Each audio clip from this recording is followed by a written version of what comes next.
It's really been 4 days. It's really been 4 days. Walking around. That's fucking annoying.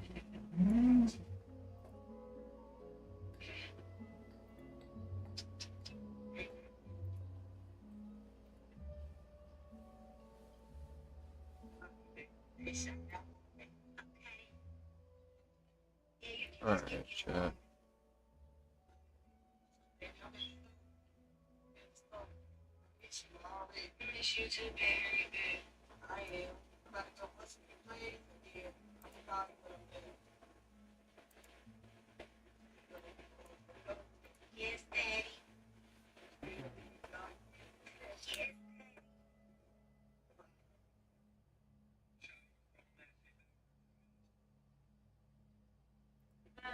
Or, where am I going?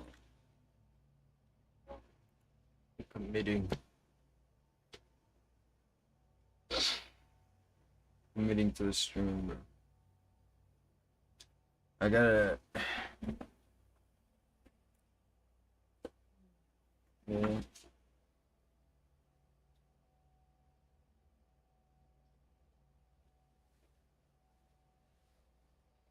I was about to do a sleep stream.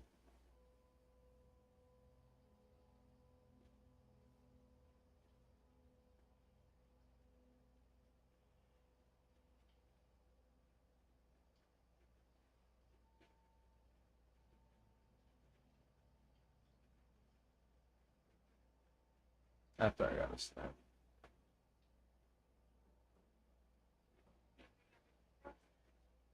Huh? Bringing everything upstairs.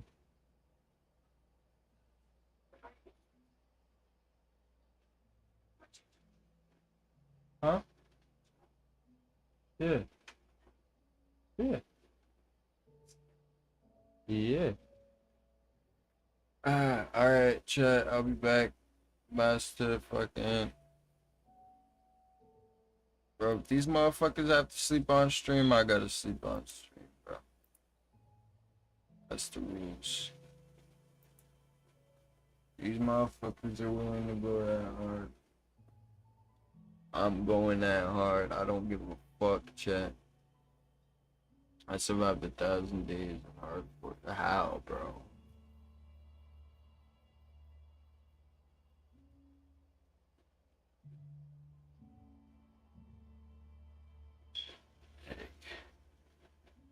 I'm gonna have this video just on so I can hear it in the background, but I gotta do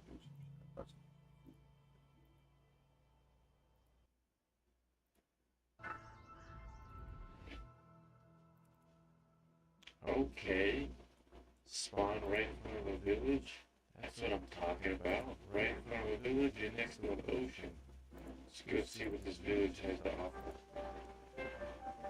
Some bread, some apples, I'll take it. I'll also take a bed.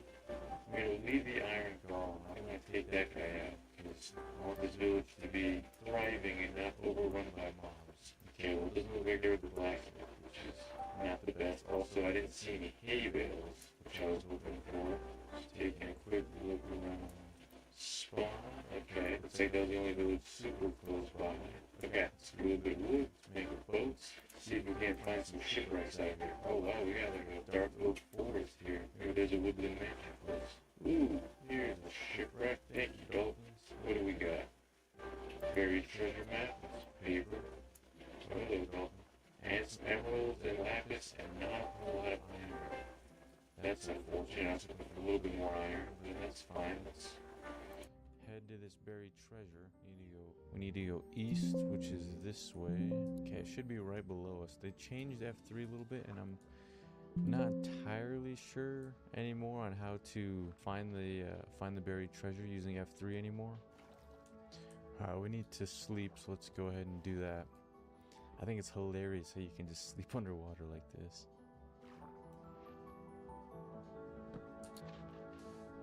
Okay, I took a little bit of digging, but I found the buried treasure here. A little bit of TNT, some diamonds, some gold, some emeralds. So with this, we can make a bucket. We can make a shield. All right, we can make a flint and steel. I would like to find one more shipwreck for some more iron, and then I think we can move forward. Here we go, 13 iron, more emeralds. Ironically, we haven't mined stone yet, but we have diamonds and we can make some iron armor and an iron pickaxe, which is hilarious, I think. Let's go get some stone and some coal, and we can start mining down. We have to be very cautious because hardcore actually is pretty dangerous, especially at the beginning. The beginning is the most dangerous part when you have no armor or very bad armor, and pretty much every mob can kill you in 2 or 3 hits. Well, we haven't ran into a cave yet, which I'm pretty surprised about. Oh my goodness, I think we just ran into a cave. That was so incredibly not staged, even though it might have looked like it. Yeah, I kind of just want to get down to Y negative as low as you can go. Get down to bedrock. We're negative 50 right now. It wasn't much of a cave anyways. Okay, we hit bedrock. I wasn't really planning on strip mining. I was just gonna mine until I found a cave and then explore it, but I guess we'll strip mine around bedrock for a while. I mean, we could really use some diamonds, so. Plus, it's day 1. We had day 0 and then day 1. It's probably nighttime of day 1 right now. Maybe we'll run into a cave. I heard lava to my left. I'm gonna try to find it. Oh, look, we found diamonds. Nice.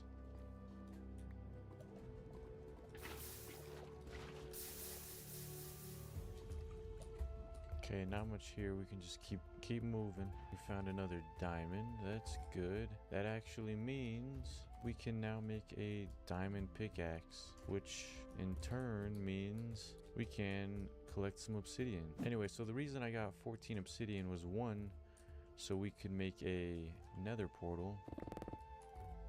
And 2, hold on, I need to grab something from this cow.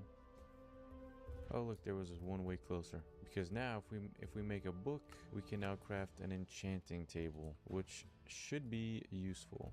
In fact, if we take out all of these cows, we might be able to make some bookshelves to go along with it. We have enough gold to make boots for ourselves. I just want to go take a quick peek in the nether and see what's up.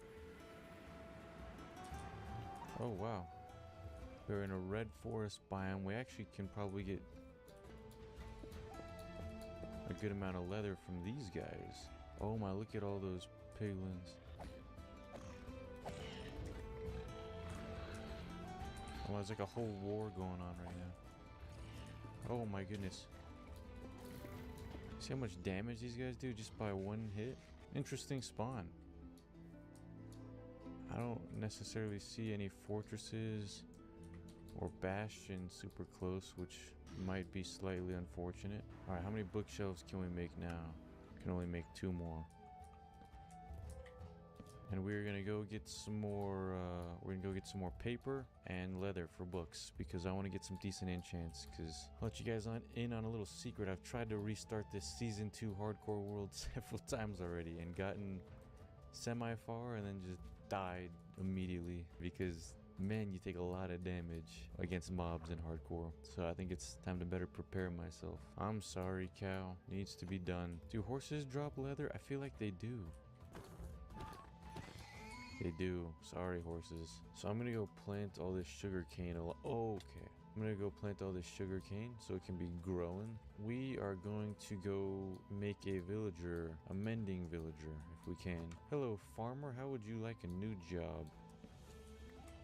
Come up here to this house, will you? So as long as we get this guy to give us mending for anything less than 23 emeralds, then we should be chilling. Because if I remember correctly, you probably still have to buy a trade from him to lock in the trade.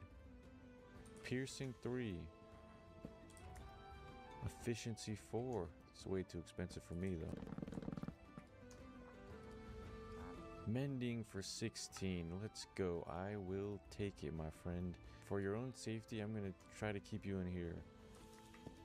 Okay. Oh, we're going to need iron to make an anvil, though. How much iron do we currently have? 4. Yeah, we'll need a little bit more than that. Well, there's another village here. Anyway, we should be able to take out this iron golem at least for a few extra iron.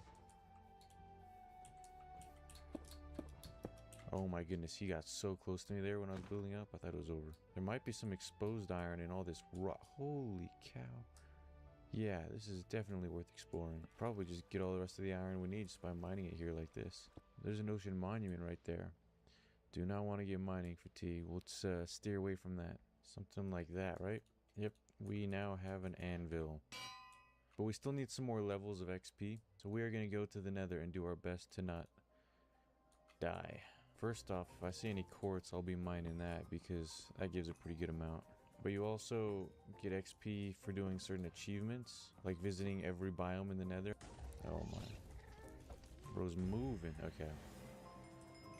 Sweet. Did that give us XP? I didn't even notice. There's a bastion over there. There's a bastion right there. That's pretty sweet. That's pretty sweet. Do we go in now or do we go in later? Well, I mean, we're right here next to this bastion. It might have some very overpowered loot inside. Let's just take a little peek inside. We are wearing gold, so we really only have to worry about the brutes unless we punch somebody or open a chest. Even if we only have to worry about the brutes, that's enough. That is more than enough. Okay. Okay.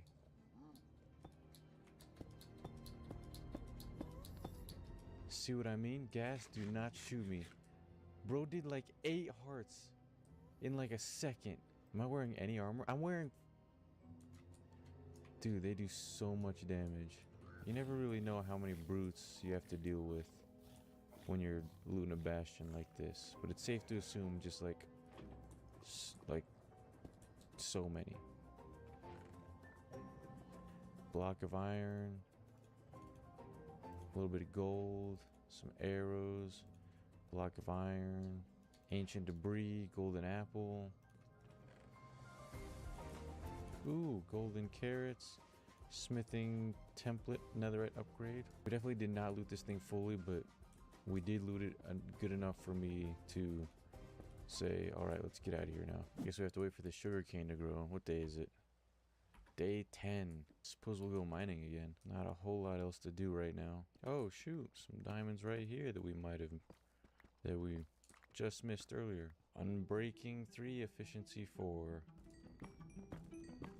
Yes, fortune 2, efficiency 4, unbreaking 3. I will take fortune 2. Alright, so first set was here. 1, 2, 3, 4. And from 4 we got 7. We'll get these ones over here. We're up to 12 diamonds. Here we go.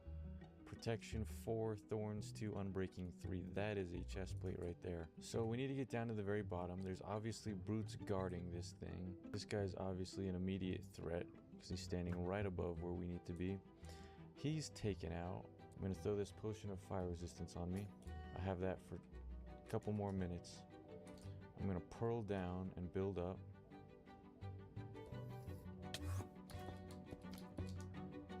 Yeah, that's the spawner that I need to get rid of immediately. And you need to go. Because these things do so much damage. If you don't know, these things do so much damage. Right now, if I get in trouble, I can just run and jump in the lava. Let's build a little wall there. Okay, I literally just threw my fire resistance potion on these guys. That's not exactly what I was trying to do. Alright, let's watch out from above me. I can't believe I just gave those guys my fire res. Okay, we still have a minute 42. Diamonds, diamond sword, iron, iron blocks, ancient debris, smithing template, unbreaking 3 boots. Oh my goodness, we got some good stuff. We got some good stuff. Let's grab this gold and get out of here. Alright, we have a minute 14 left of fire resistance. Let's just bridge up and get out of here. No one's on top of this bridge here. Perfect, sweet. We're not out of the woods yet, but we are mostly out of the woods. netherite ingot and 3 more ancient debris, and I think I have 1 back at base, so that means we can make 2 netherite ingots, which means we should be able to make some pants, diamond pants and diamond chest plate, and turn those both to netherite. I can't believe I wasted my fire res like that, but it's fine. I'm gonna trade this gold now and we'll get like way more fire resistance potions here. See if we can find a group of piglins. Well, there's a baby. Definitely. Oh shoot, oh shoot. Let's not do that again. Thank goodness I have armor, because if I didn't, this hardcore world would be over, I think. Imagine if that's how this world ended. Oh, I would have been so upset. I could use some pearls and potions of fire resistance from you guys if you're taking suggestions. Oh, leathers actually also get dried casts. I feel like these are so common, dried casts. Both these pieces of armor are pretty good, so we're gonna go ahead and make a netherite chest plate and netherite pants, and we should be starting to get pretty beefy when it comes to the armor side of things. I wonder what kind of enchant we could get on our bow. Oh, a 30 level enchant is infinity on the bow. Guys, I think there's a fortress right there. There is, there's a fortress right there. Let's go get some blaze rods. I should have my shield up. Where's my shield? Yeah, these guys don't do a whole lot of damage, so that's nice. Alright, we have 10 blaze rods. That should be more than enough. So, infinity, power 4, not bad, but we need unbreaking. We can combine the 2 bows for power 5, punch 2, unbreaking 3, and infinity, which is solid. For 13 or for 19. We were able to make some Fletchers to trade sticks for emeralds, so we could have emeralds, which is always good. Alright, I would like to find a pillager outpost if I can. Looks like we're entering one of these, what is this biome called? Right, I think I took that off my F3. What's up, guys? You don't happen to know where a pillager outpost is, do you? Looks like there's another village right in front of us. We don't need a village, we need a pillage. Outpost. I see one just in the distance. Pillager outpost. Let's go. We actually found that relatively soon, thankfully. Why do we need a pillager outpost? Well, because if we take out the guy with the flag, we get bottles of bad omen. That's how we can start raids and get totems of undying. Hello. Where's your leader at? Hello, flag guy. Was this just like another random squad? Why are you guys all the way out here? We got Bad Omen 3. Hopefully we can always just pearl away if things get dicey. But I want some totems. Here we go. It's starting. It's starting. Gotta take them out while they're crossing the water. Oh my, this bull thing's coming straight towards me.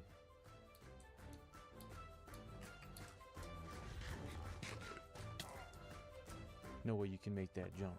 No way you can make that jump. Thought he was about to. He does so much damage. He does so much damage. Where's this last guy at? The iron golem's just staring at this dude.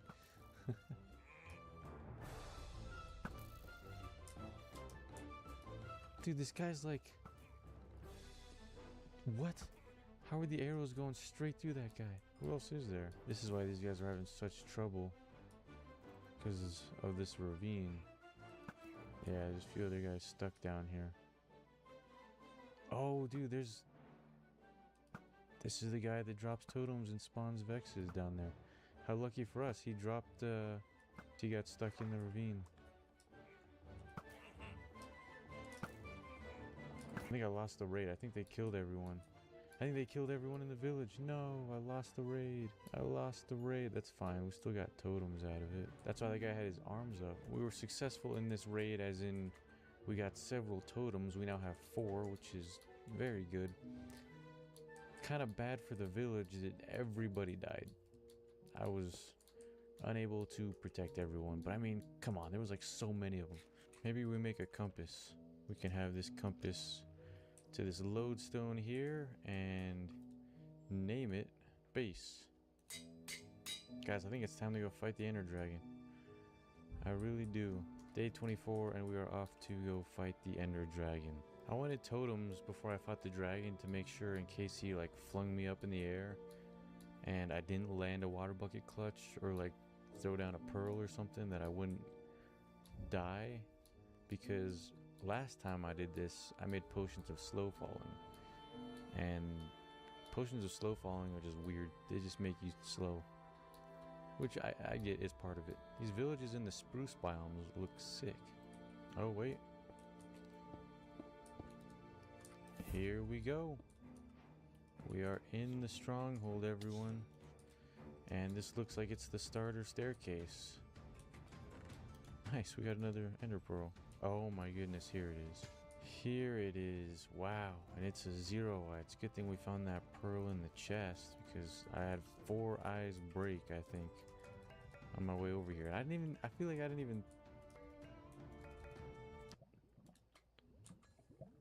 Wait, what? Wait, did I not just have 12 pearls? Wait, what? I just went back and rewatched the footage and I had 12 pearls. I had 12 eyes of ender. Something glitched with like this one.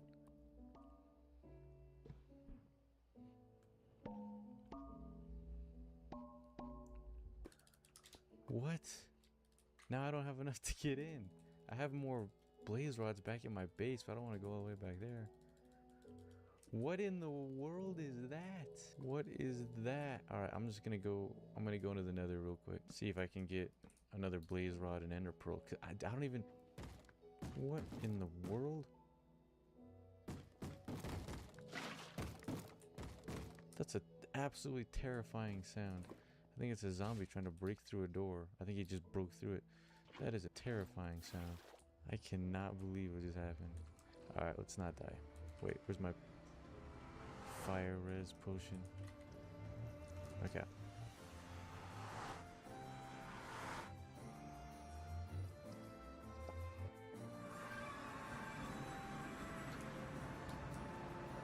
Oh, okay, I know exactly where we are. Sweet. I can just walk back to my base and go get the blaze rod. We have looting 3 on our sword, so getting a ender pearl should not be too much of a hassle. Let's just do this. It's easier than getting him in a boat. Okay. An ender pearl. Not gonna lie, I would like more than 1. There's so many of those guys. Did he just go through my portal? Yep. So many of them came through the portal. Oh my goodness. I need to build like a little barrier or something. Okay, I will need another blaze rod. And then we can go back through. Okay, and then here is the portal to the stronghold. Really not that far away from the other portal. We gotta lock back in here. Dying here is not an option. Alright, let's do this. I just started burning to death. Taking a while to load there, huh? If I have the time, I always like to make a little safety platform from Enderman in case things go south. Alright. Let's get up here.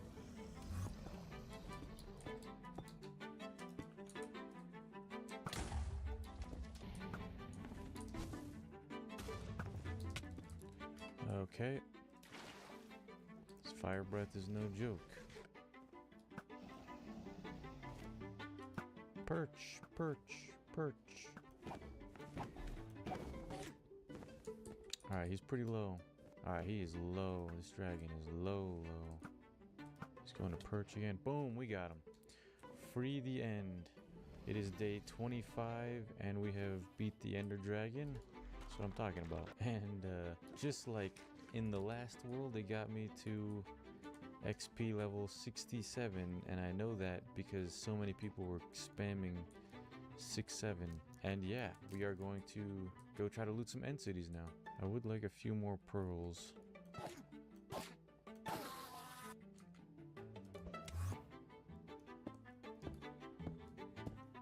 If someone said, I'll give you $1,000 to speed bridge right now, I don't think I would do it. We're just gonna ender pearl over there. Let's make sure our render distance is nice and high so we don't miss an end city close by. Oh my goodness, do my eyes deceive me? Or is that an end city? And it has a boat. Oh my. So we do have to be careful with this end city. I know I've been saying this a lot, but end cities also are very dangerous.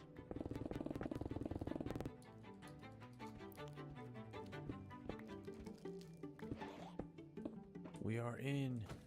We are in. Let's go. Our wings. Let's see, dude. An ender chest? We can put the stuff that we... Bruh.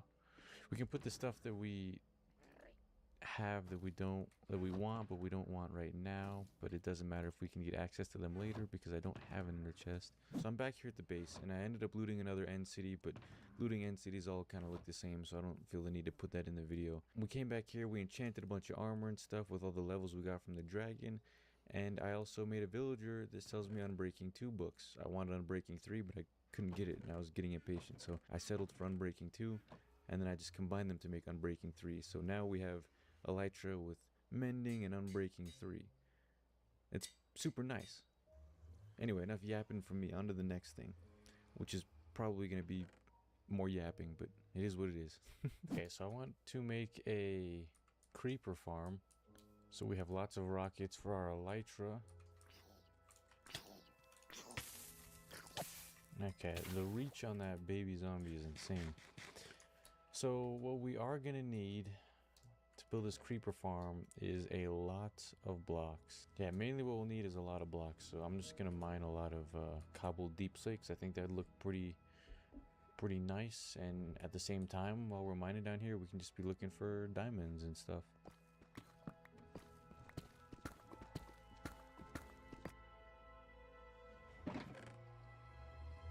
Okay, there's probably a better way to do this. I'm trying to get this zombie villager back to my base, and I was just gonna have him follow me through the village, but I feel like the iron golems there are gonna completely destroy him, so I decided to just boat him along this lake. But the thing is, he obviously punches me while we're doing it, so I gotta get out and heal up every so often. And I had to take my chest plate off because it has thorns, otherwise I wouldn't have to take so much damage doing this. If I had a lead, I could just get the boat with a lead, and that'd probably be pretty useful. So I want the creeper farm to be close to my base, close to spawn. But you're also supposed to build it on top of an ocean, because there's less mobs spawning in the ocean than in just caves underground on land. This probably will be a mistake, but I'm actually going to build the creeper farm like right here. On land. I don't think there are any super large caves right underneath me. I haven't really checked that well, but I mean, I haven't ran into any big caves in the mining tunnel, and I would like the farm to be a little bit closer to me, so we're gonna try to build it here, and it really may not work, but we're gonna give it a shot. Let's see how this goes.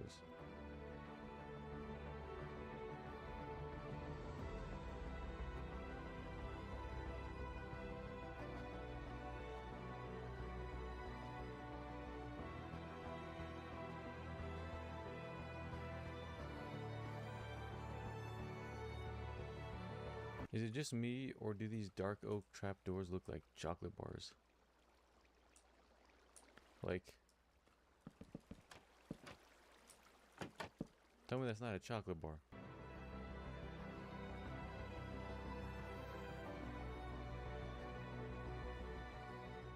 Okay, sweet, yeah, so creepers are already coming down, which is good. So hopefully this will just be kind of running like the whole time when I'm just even doing stuff at my base. That's why I wanted to build it so close. Also that it'd just be convenient, but just having it going the whole time that way, just whenever I want to come over and get some gunpowder, I can. I want to heal this guy, and in fact, I think I might turn the two villagers in there into zombie villagers and heal them as well. So we need splash potions of weakness, which means we need fermented spider eye. So I need brown mushrooms and sugar and a brewing stand. We gotta go to the nether. Oh, and you know what? Let me go back real quick. We have 2 lodestones, correct? Yeah, we have another one. So let's make another compass. I like doing this. It makes it so much easier when it comes to navigating stuff and finding your base in the overworld and in the nether. So right here, we'll put our lodestone down, track the compass to it. So now we always know how to get back. And we are moving. We are moving. If I remember correctly, the nether fortress, tell me I have my wings on, I do, is this way. So we need a couple things. We need some brown mushrooms here for fermented spider eye. And then we need blaze rods for the brewing stand and blaze powder for the powering of the brewing stand. And we have a looting sword now, so that'll definitely make things easier. Let's go find some nether wart. Nether warts. Might as well pick up the soul sand as well so we can plant it ourselves. Ooh, a seedy place because I'm planting nether wart. We'll make some bottles. And I think we throw in a nether wart, make these awkward potions. Now, fermented spider eye. What? Is it just straight to water bottles? Oh, do you not do awkward potions? Yeah, okay, so no awkward potions, just straight to potion of weakness. And I believe you add gunpowder to make them splash potions. And yeah, okay, so we have 3 splash potions of weakness. We're gonna build around this guy here. Okay, and then... Okay, well he left literally immediately. That is what I was trying to avoid. Let's go ahead and let this zombie villager in. Alright, he's out, he's out, he's out. This zombie villager is turning the regular villagers into zombie villagers, and then we will cure them all. I think they're all zombie villagers now. One for you. There's a golden apple. One for you. There's a golden apple. And one for you.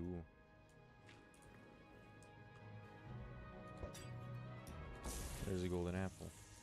I don't know where the 4th guy went. Maybe he despawned or died somehow. I'm not exaggerating. There's actually like 10 creepers here. Look at this. Look at this. Look at that. What? What? Who needs a creeper farm when you have just the outside? All of these guys are healed, which is good. They should give me better prices. And they are slightly. We might have to cure them again because those prices aren't all that much cheaper. There was once a time I was able to turn a villager into a zombie villager and cure him so many times that he would give me emeralds for 1 stick. I'm not saying we're going to be able to do that this time, but hopefully we can come close. Okay, this is a simple enough system. We just need to get these villagers in here so we can just drag this guy in here. Now what I need to do is bring zombies into these slots. Okay, you're a zombie. You are a heavily armored zombie. Now you get in the boat. Oh, perfect. You're already in here. Nice. That worked out swell. Okay, can you not hit me? Because that hurts you. Why are you just living in peace with this villager? Is it because I'm here? Yeah, okay. Everybody's turning into zombie villagers. Now we come in. We take out the zombies. What, did you just shoot me and then try to act like you didn't shoot me? Oh no, it was this guy. This guy's got a sword? I don't know if that changes things. I don't trust it. I don't trust the guy with the sword. The guy with the copper armor I trust more.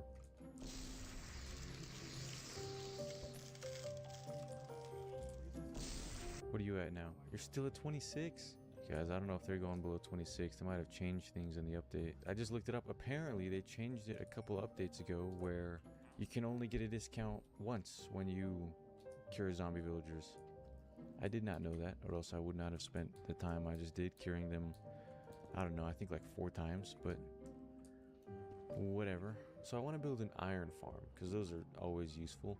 Now I have to build it far enough away from the village by spawn for it to actually work, but I want to build it close enough to where it's rendered in and working the whole time I'm here logged in on the game. So I'm doing it on this island that's like kind of close to spawn, and hopefully it'll be far enough away to work and close enough to work.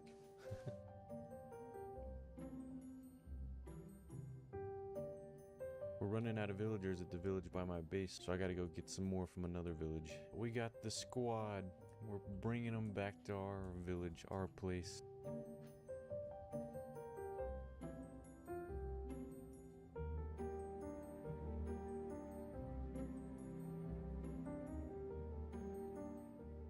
I would like to see it work for myself before I confidently walk away and say that it works. Okay. We got an iron golem spawn. We got an iron golem walking in. He's trying to swim. He's trying to swim, but it's not going too hot for him. And then he gets pushed into the lava. Very cool and simple iron farm designed by this guy. Sweet! So we're on our farm grind, I guess, because I want to make a wood farm. I've never made a wood farm before, but apparently you need bamboo, so I need to find a jungle. Hopefully one's not too far away. Hey, we found a jungle. Not super close, but not too far, so that's fine. Let's grab some bamboo.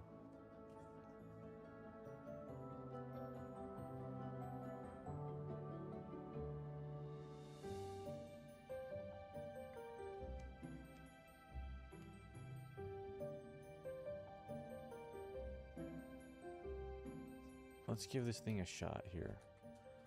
So I think we go here and here. As you can see, TNT is dropping on top of the trees that we are immediately bone mealing and growing. And then everything's being collected and gathered. Pretty sweet, pretty sweet. Yeah, just in that short amount of time, we got all of this. So what I'm building is a big storage system. Now I'm trying to think of where exactly I want to put it, because this landscape is actually pretty beautiful. And I've already kind of mucked it up with the farms that I've already built. That one, this one, and that one. Maybe spawn area will be turned into more of like an industrialized look, and we can keep all that stuff over there natural and well, natural. So the storage system probably shouldn't be over there because it'll be pretty big. I'm expecting it to be a large storage system. So I suppose we could put the storage system right there.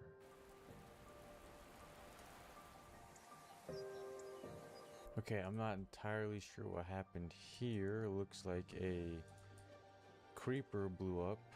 So we have to take care of this real quick and maybe light up the area so that mobs don't spawn on it as much. Dang creepers always trying to mess things up, huh? Light levels shouldn't affect iron golems spawning, I don't think.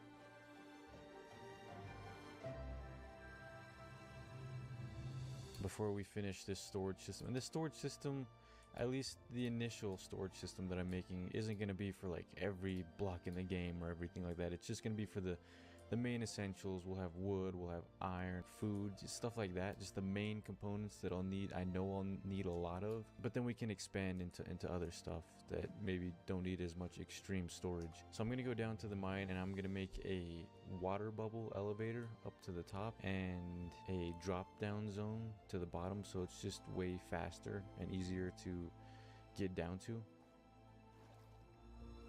I believe everything should be pretty much in order for this new way to get up and down from the mines. Let me just drop down here. So that's how you get down, and let me break that. And the water elevator should be working, so this is how you would get up. It is a little bit faster than how we were doing it previously. What I'm actually going to go do now is go collect a bunch of glowstone, because I think glowstone could be a cool block to decorate the storage system with. Potentially.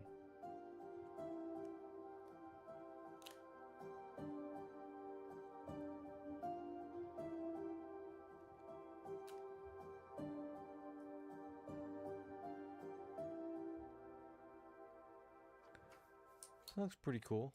Not terrible. Not terrible. It's nothing like crazy, but it looks pretty cool.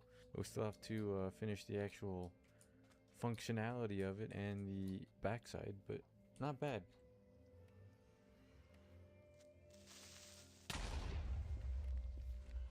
Well, we just had a little bit of a creeper attack. Just the creepers reminded me of how annoying they are. I also didn't have my headphones on, so I didn't hear them coming. Definitely could have been way worse though, so that's nice. So for this storage system, I initially had planned it to be just me manually putting stuff into the top of it, but I'm thinking for several of these farms I can switch so the collection system for the iron goes into this chest right now, but I believe I could switch it up so the collection system actually goes all the way up into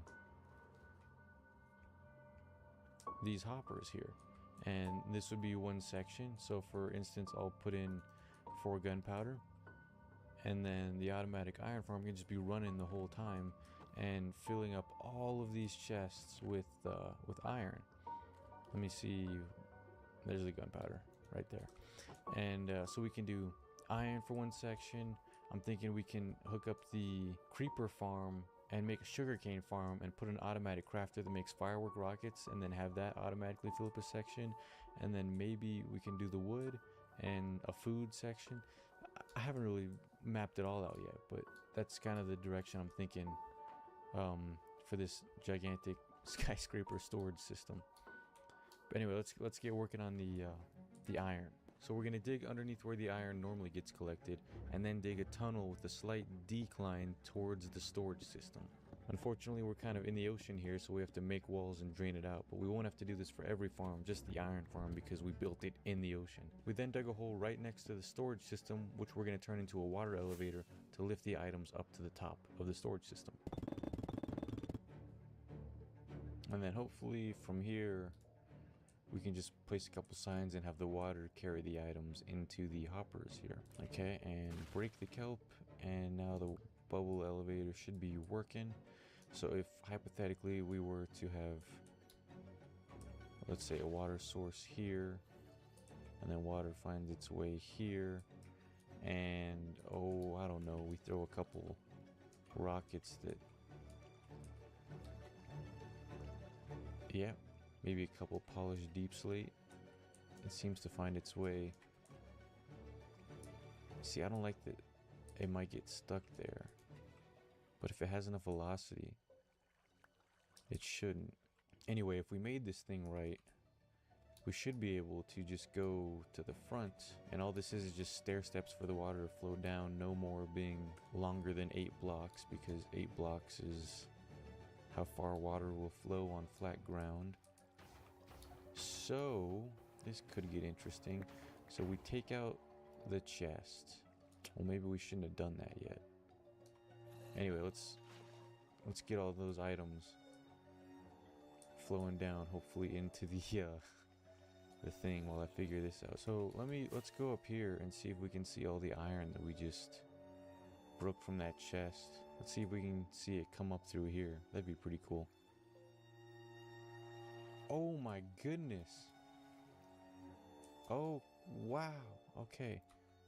Did you see how high those items flew? It looks like we're gonna have to enclose this a little more. That was insane. They shot up and then flew all the way just down here. Okay, let's go ahead and put all the iron in here. Maybe a little something like that would work. See, what I was thinking is if I take out where the hoppers are, then when the golem floats this way, he won't be tall enough to get burned by the lava, because he'll sink down a block, is what I'm thinking.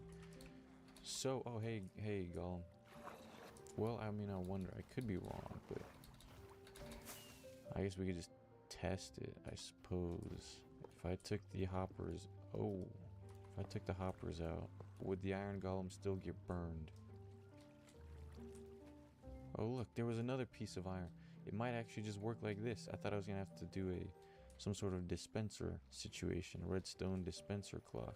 Yep, there's some more iron coming through. Wow, okay, that just might not have even been a problem in the first place. They say the biggest waste of time is solving a problem that never existed in the first place.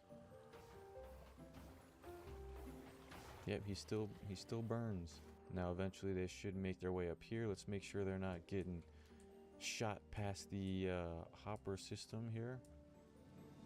There's some iron. Sweet. Doing this to the wood farm should actually be pretty easy as well. If I place a block here, okay, temporarily cut off the water flow. I'm gonna get rid of these 2 hoppers and this trapdoor, which I should be doing with an axe. And instead we just do that so the water flows all the way here. We take back out this block. Okay, we just brought the turn 1 block closer, so the water should be able to reach around now. Sweet. Anyway, that should be enough for a test. Let's go see if we're collecting wood over here. We should be. Cool, okay. Very cool. I'm building a sugarcane farm so we can make paper. That way we can combine the gunpowder and the paper to make firework rockets whenever we need to. There's a certain type of redstone clock I want to make for this sugarcane farm. It's probably not the best one or the most efficient or whatever, but it's one that I think will work. But in order for me to do it, I need sticky pistons, which means I need slime. What I'm gonna do is I'm gonna look around for a swamp. Once you have one slime block, you can make a potion of oozing and then throw that on a bunch of mobs at the same time and kill them, and then you can get like a ton of slime. I think we'll need a bit bigger of a swamp area than this. Hey, finally I think we found a bigger swamp biome out here. Okay, well it's still not very large, but we're gonna sit here and wait until nighttime and see. I think I saw something that said they spawn more in full moons, whenever that happens. Where the slimes at? Do you know where the slimes are? Do you know where the slimes are? Do you know where the slimes are? You certainly know where the armory is. Bro's got an enchanted sword. Oh, I see one. I see one. Looting. Wait. Looting 3? 9 slime balls. Come on. 9 slime balls. 9 slime balls. I'm like about to die to this thing. I think we got enough. I think we got enough. Let's go. We got 26.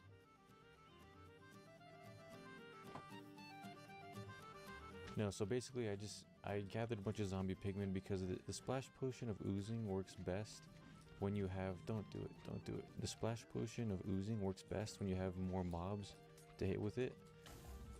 Oh no, was that a ghast? Anyway, so the more mobs you can hit with the splash potion of oozing, the more slimes will spawn, and obviously the more slime you'll get. So that's why it's best to get as many mobs as you can, and I think early game, like I am right now, zombie pigmen are probably the easiest mob to get a large amount of quickly, so that's what we're doing. Now why I like this redstone clock is because you should be able to adjust how fast it goes, depending on how many items you put in here. If you put 1, it goes pretty fast, and we don't need it to be going that fast, so we're going to hook it up to this crafter, which is going to be crafting paper, but only as fast as the sugarcane farm grows, which is extremely slow. So let's take this out of here, put in 57 netherrack, and that way it'll take that long for this to activate. Once this stack of blocks runs out, this will shift, activate a redstone signal to the crafter to try to craft paper if there's sugarcane in there. Once this activates, it should shoot paper out into the hoppers any second now. Just wait for it.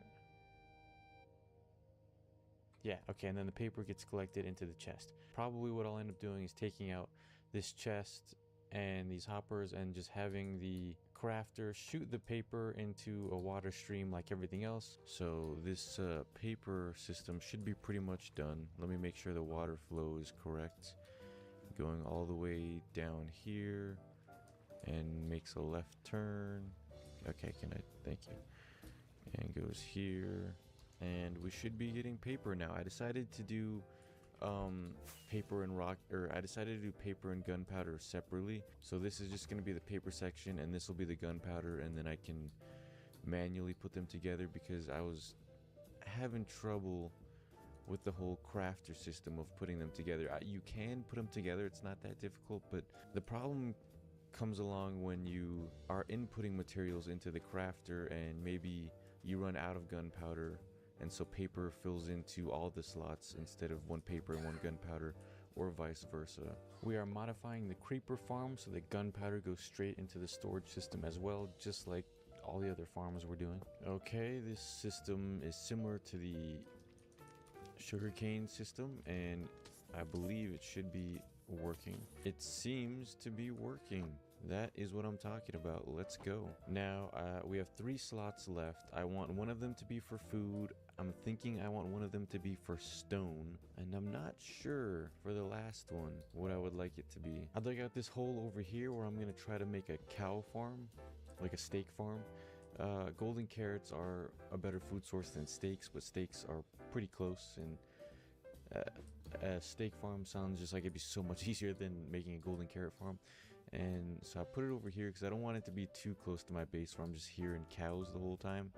But I still want it to be semi-convenient to make the pathway to the storage system, so I think this should be a good spot. We need lots of cows for this steak farm, which is expected, but sometimes it takes a while for them to grow. So while we're waiting on doing that, we're actually going to build a bone meal farm so that we don't run out of bone meal for our wood farm. Lots of farming going on, lots of farms.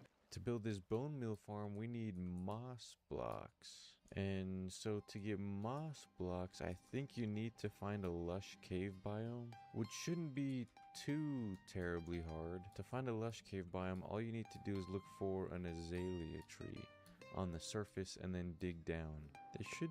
Azalea trees should be pretty easy to spot. There's gotta be one around here somewhere. There's a pillager outpost here.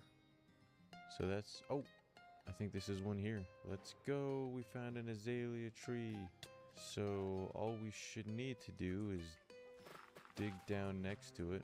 I don't see lush cave biome yet, but I do see glow squid. Alright, let's continue digging down. And here we are, a lush cave biome. Very cool. Very cool. Let's grab some moss blocks. I suppose while we're at it, we can grab some glowberries as well, in case we ever need some, and we can get out of here and continue work on the bone meal farm and the steak farm.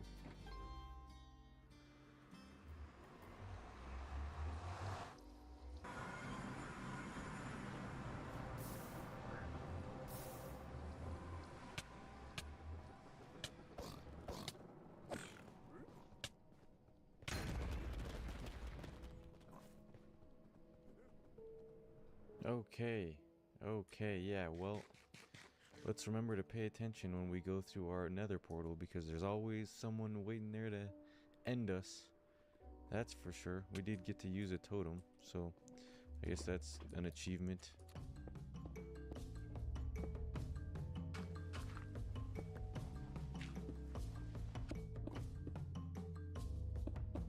Wow, that's so interesting how it does that. The pistons push stone over the system, and then the dispenser underneath bone meals the moss block, which then turns everything into moss blocks, and then these trapdoors release and let water flow across. It's so cool. People are very smart. We're just gonna have a line of hoppers that they go from here over there. See, if I put one cobblestone in here, just to double check, it should end up in this chest. And it did. Okay, so if the bone meal goes in this chest, I'm gonna use my diamond axe as a trial, a test. So now the diamond axe gets dropped down into this dropper. We have it hooked up to a slow redstone clock. It takes about a stack of cobblestone to pass through and through. Once that happens, this redstone will activate.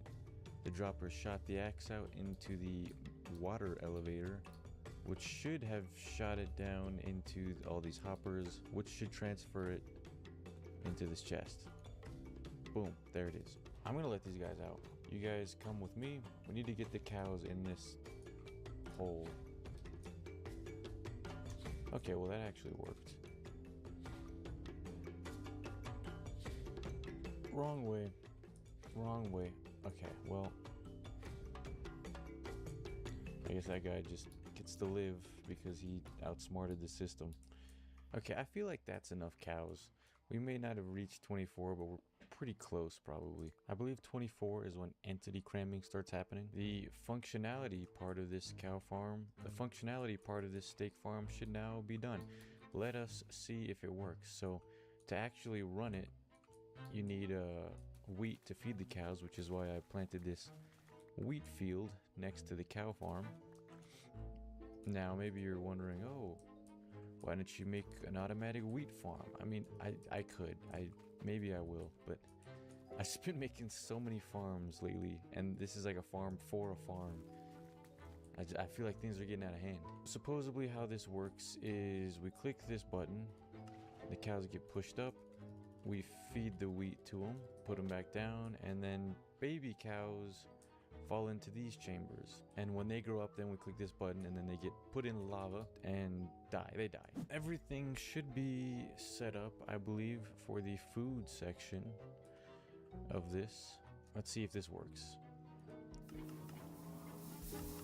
Click that button. Oh, look, it didn't even hurt the babies, which is good. Now there's nothing in the chest, but is that because everything already got dropped out of it? Oh, did it just shoot? The dropper might have just shot out a steak. Yeah, okay, so now we have steak and leather.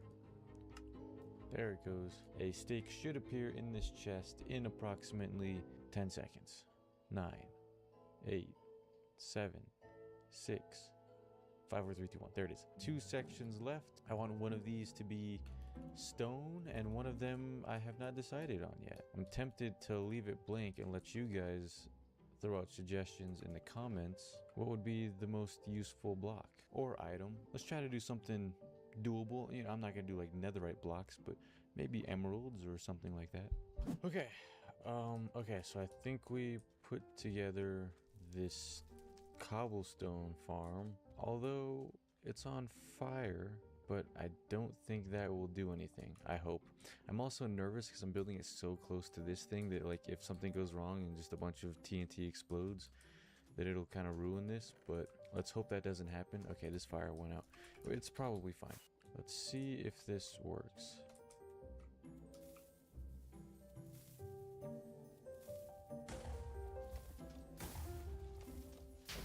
Let's see if we're actually collecting cobblestone. We should be. Oh yeah, no, we're collecting lots of cobblestone. So unfortunately, when you explode stone with TNT, you get cobblestone. I don't really want cobblestone because I don't think it looks that good.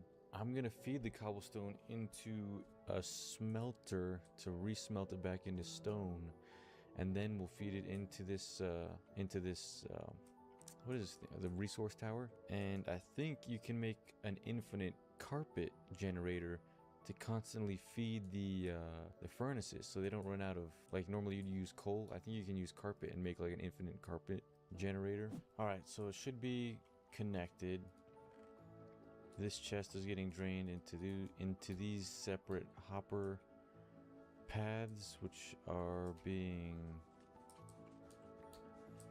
transferred not into these furnaces. So that's interesting. Now it should be working. Sweet. All right, same dispensing systems as the others, and everything seems to be functional. Let's go.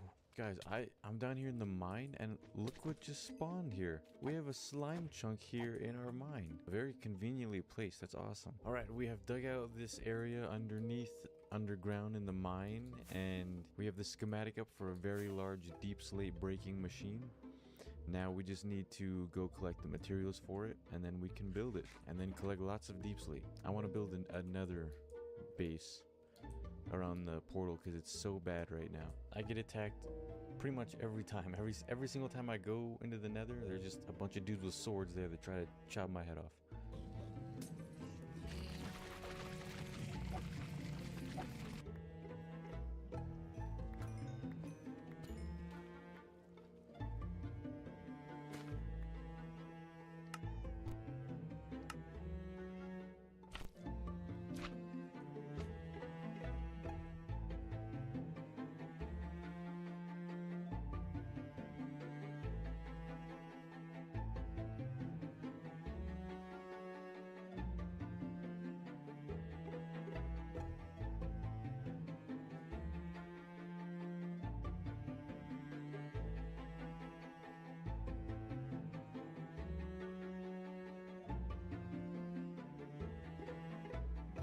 Okay, so good news is we have most of this built. Bad news is it is not all built.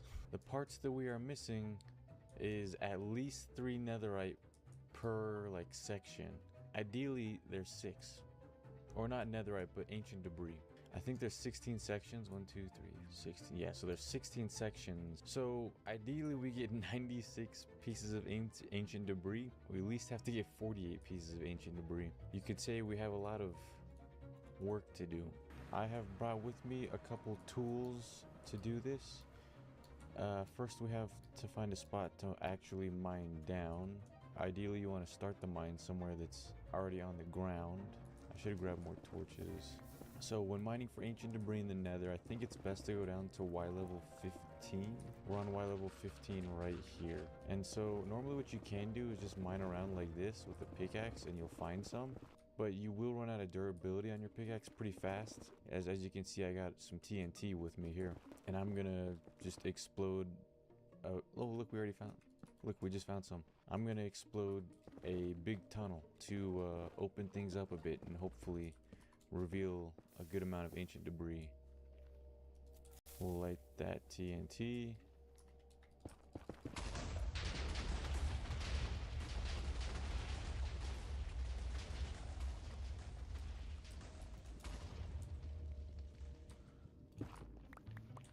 Okay.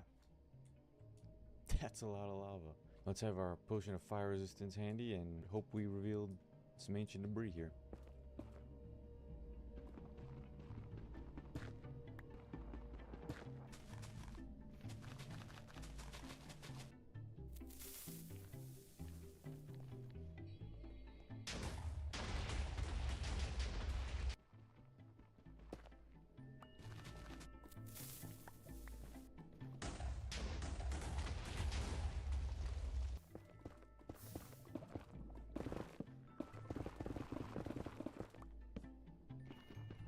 All right, we got to 46, which is not quite there. I don't know why I was thinking it was. We need to get to 48, right? We now have exactly the minimum amount of ancient debris that we need. For light purposes, I'm going to go 3 shroom lights, and then for not exploding purposes, 3 ancient debris. And it looks like I'm going to have to move this forward at least 1 block. You need the ancient debris on the end here like this because it's going to shoot TNT out here and the ancient debris doesn't explode, as proven when I was using TNT to find it in the first place. And the lights, the shroom lights, are just for the purpose of being able to see, because once you get pretty far into the wall there, I mean, it's just like being underground without torches. It can get pretty dark. The thing is, sometimes the shroom lights do explode, and that's why if you can get more ancient debris, if you can do all 6 ancient debris instead of 3 and 3, you also don't have to worry about the shroom lights breaking. Because if the shroom lights break and you don't see and then you try to run the machine again, then you will likely mess up the machine and have to go back and rebuild it or fix it. So when it's like this, I have to go back and check every time after I shoot a TNT that everything's all in order. We still have 3 shroom lights and that the ancient debris is still aligned. Let's actually try this thing out. If we click this, wow.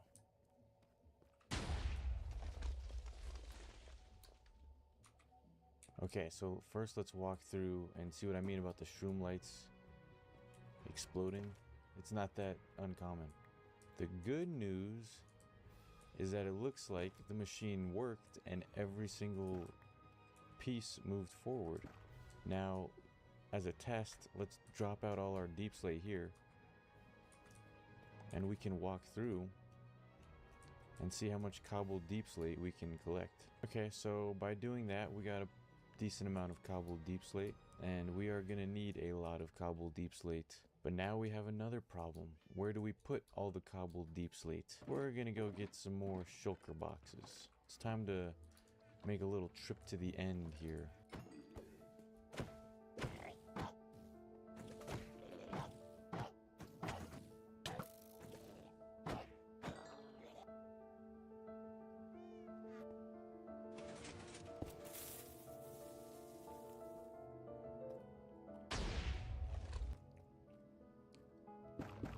Alright, I've decided only after a few turns that too many of these shroom lanterns, these shroom lights are blowing up, and it's just kind of annoying replacing them all.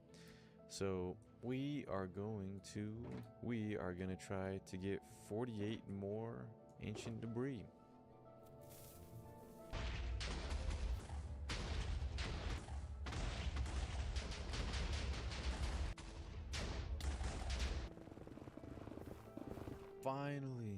Finally, I found so many 1 veins. This took forever, but we finally got 48 more ancient debris. My goodness, let's get out of here. So we are going to modify these, which should speed up the process quite a bit.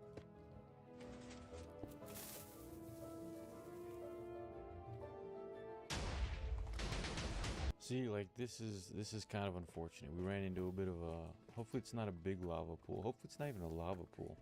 Okay, it's a lava pool. I thought maybe it was like 1 or 2 source blocks, but it's a lava pool. So we're gonna have to fill this guy in because we cannot run the machine straight through a lava pool like this. Okay, everyone, I think we have finally done it. I am fairly certain that we have collected enough deep slate to fill all of these shulker boxes. As you can see, we took out a pretty good chunk of this mountain. Here is the machine, still going strong.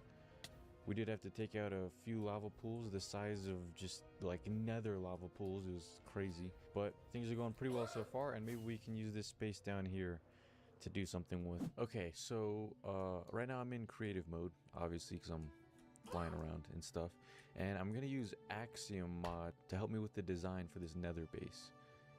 No, I don't want to go full design mode like I have in other videos, but what I am gonna use it for is, so let's make it quite okay. So what we're gonna do is we're gonna flatten this thing out.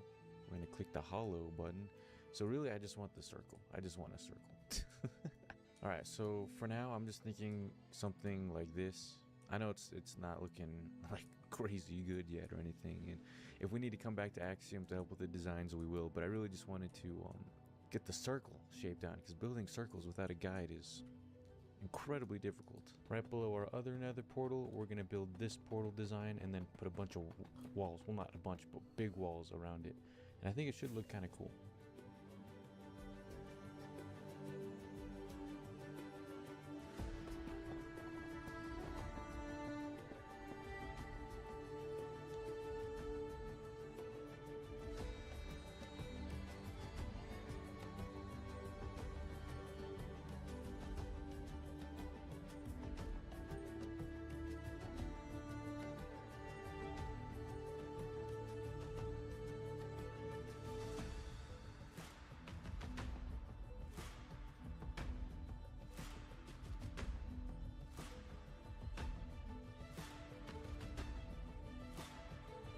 There are so many zombie pigmen out here, but this thing's looking pretty sweet. It reminds me of a bastion.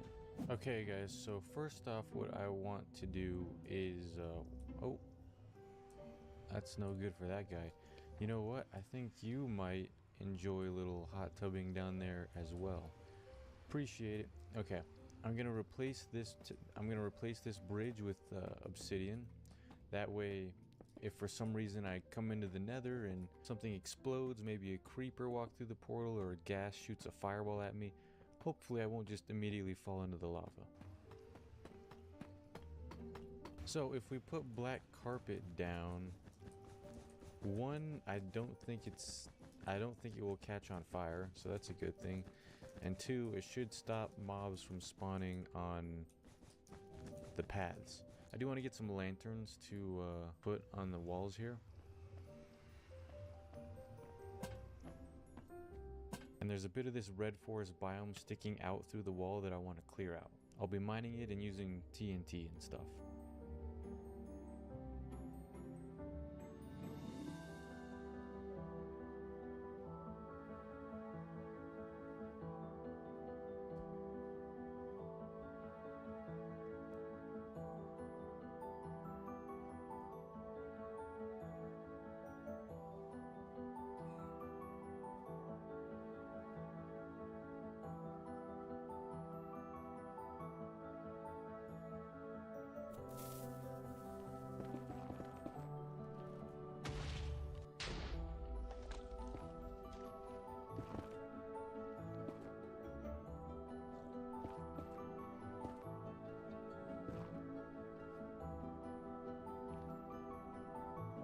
Right, I think that was the last piece.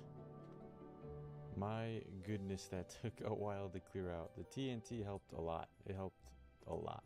But now we finally just have this right now. So it's looking pretty cool. The only problem I run into is sometimes when I come into the nether, I'll spawn like right here outside of the bridge. And then it's like kind of, whoa. Just for a little extra safety precaution.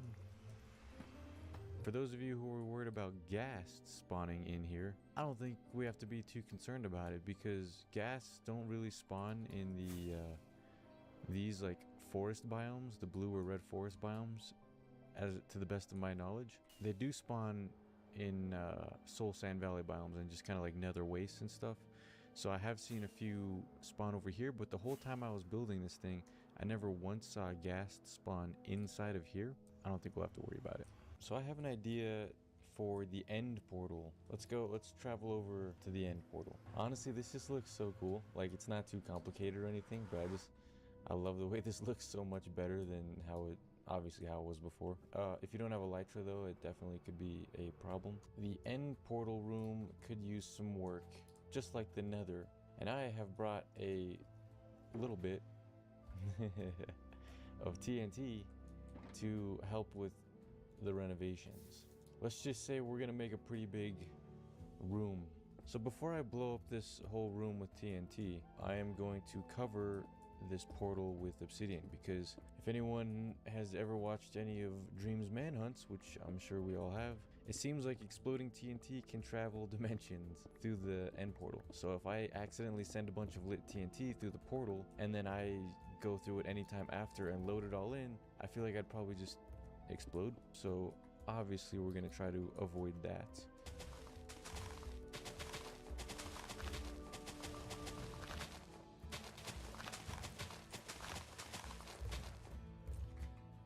Okay, I think we used up all of it. We're gonna go all the way over here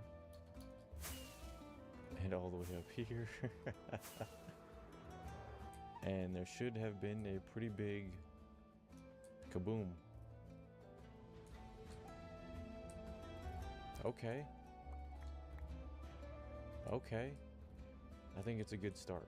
Time to have this creeper farm put in some more work for me. Okay, we are gonna go back to the end portal because we didn't make a big enough explosion the first time, and we are going to try to make a bigger one.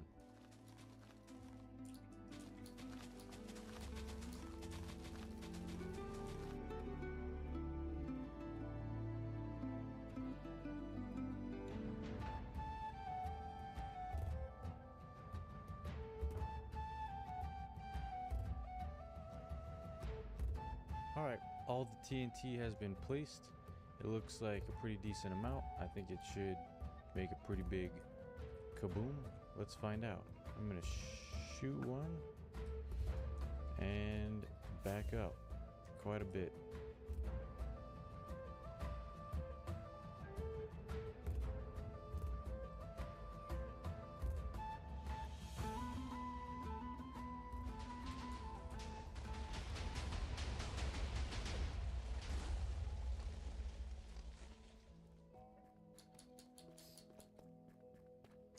How are we looking? Okay. Okay. I'm liking it. I'm liking it. This is a pretty big room. I think we can work with this. Alright, let's make this nether portal. We'll light it up. See where it takes us. Okay, linked up to the same portal, which is good. So if we go back now. Boom. Back here. Sweet. I just want to check real quick that the obsidian worked, and if I go through this portal into the end, I'm not gonna have TNT just blowing up on me, but we'll see. Oh look, we didn't. Okay, sweet. Just like the nether portal, we're gonna do a simple bridge design, but I think it'll still look pretty good.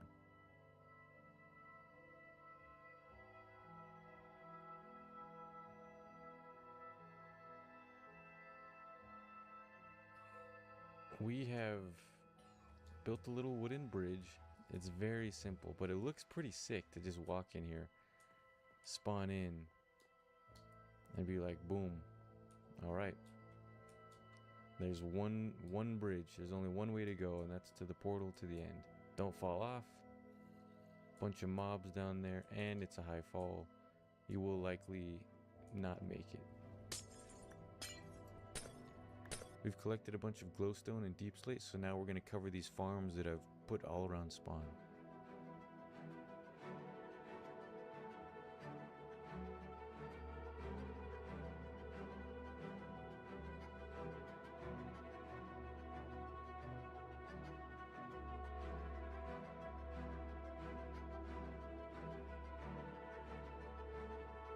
So we have the bone meal farm covered, the wood farm covered, the gunpowder farm covered.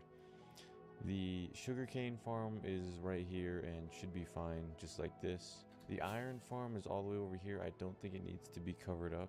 Now for the rest of the construction of this city, because I guess we're just doing like skyscrapers now. I want a sea lantern farm. To make a sea lantern farm, you need an ocean monument, so that's what we're looking for right now. Okay, so we did find an ocean monument right here. It's not too far away. Let's go kill all the guardians in this ocean monument. There's always one in this top section, and then in the other 2/3. If you split it into thirds, they're in each of the thirds. And we actually haven't gotten mining fatigue yet. Never mind, we just got it. Once you break the, they have to laser you and hold that laser on for a few seconds to do any damage to you. So if you just keep circling around one block, oh my goodness, one block pillars like this and break that line of sight they have to you, then you can avoid a lot of the damage that comes your way. We found the sponge rooms. Okay, now let's go back and collect the stuff to build this sea lantern farm.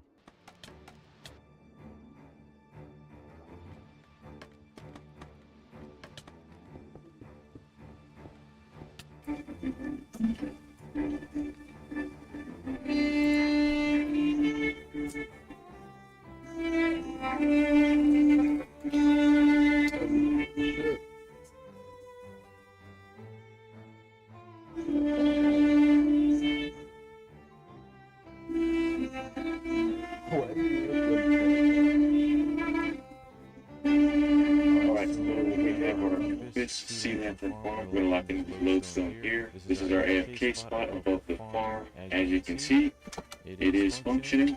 We should be able to get some good materials for sea lanterns. We're gonna AFK up here for a bit. Okay, so since we've decided to go with the theme of these large glowing buildings, I think what we're gonna do is we're gonna flatten out all of this. Maybe not the mountain, but we'll flatten out all of this, and we'll turn this into, like, we'll try to do some sort of city. Over here, on this part, I don't want to really do like a city. I'd like to keep it more a countryside village type vibe.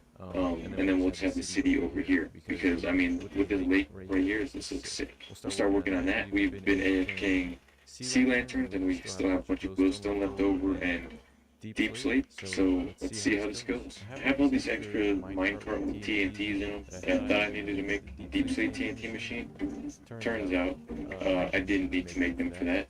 So I have these extra, and I need to get rid of all this stone here anyway, so I figured maybe I'll just try to use them here to blow up this stone, but I don't really know how to activate them. Oh, can you just shoot it? Wait, okay, well, it's raining right now, which is putting out the flame in my flame arrows. Give me one moment. I think if we drop it from a height, it should work, right? Yeah, so that exploded. Like 5 blocks. Okay, so if I line that up, and now that it's not raining, it shoots with the fire arrow. Wow, okay.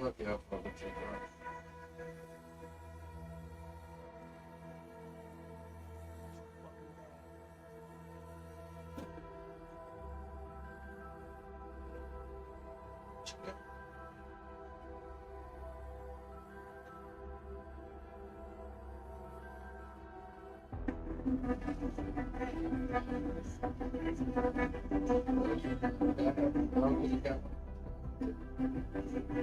I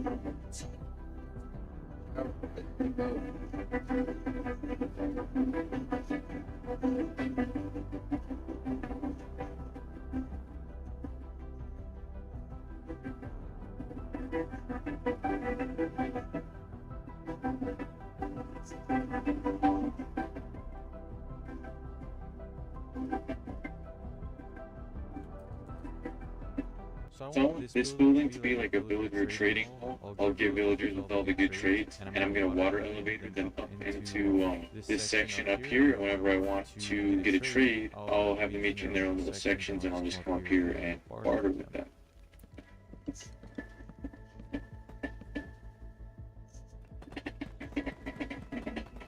So what I'm doing is I'm going around these little like stands that I set up.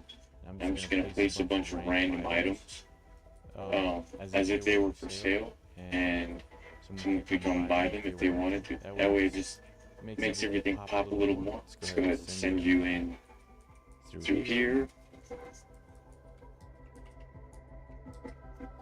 And he's up. Alright, now we need to get you to an edge. This will bring you all the way over here.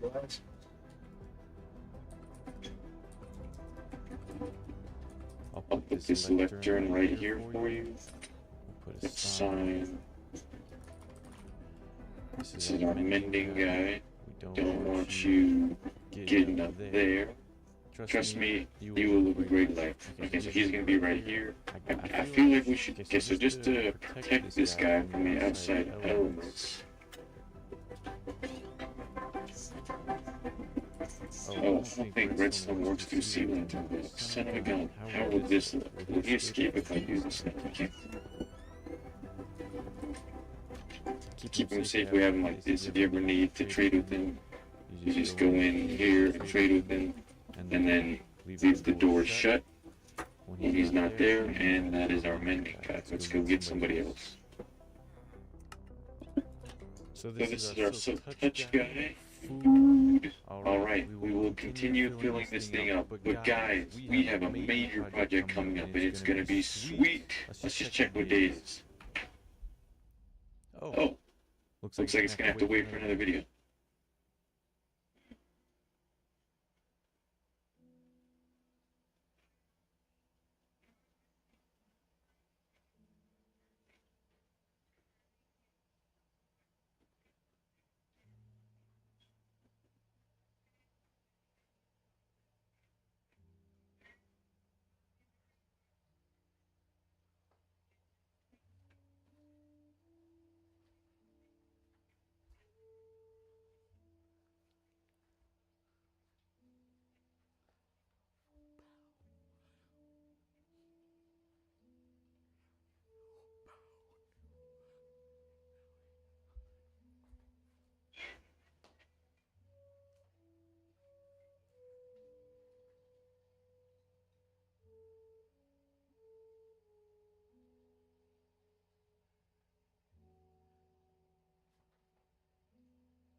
Keep that back wrapped up for a minute.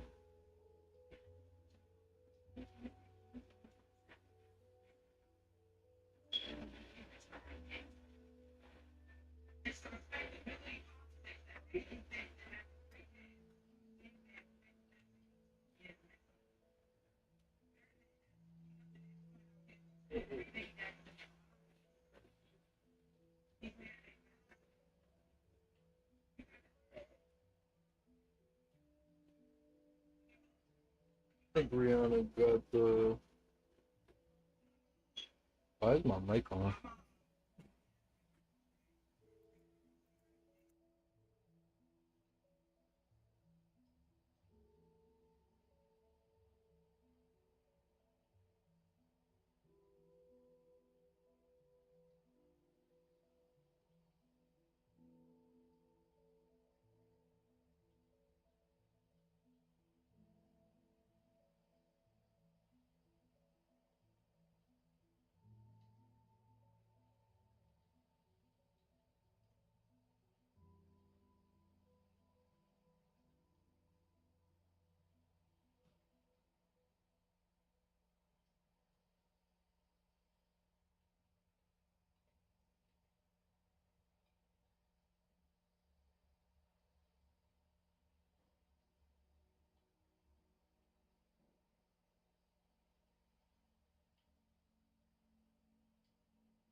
Good night, chat.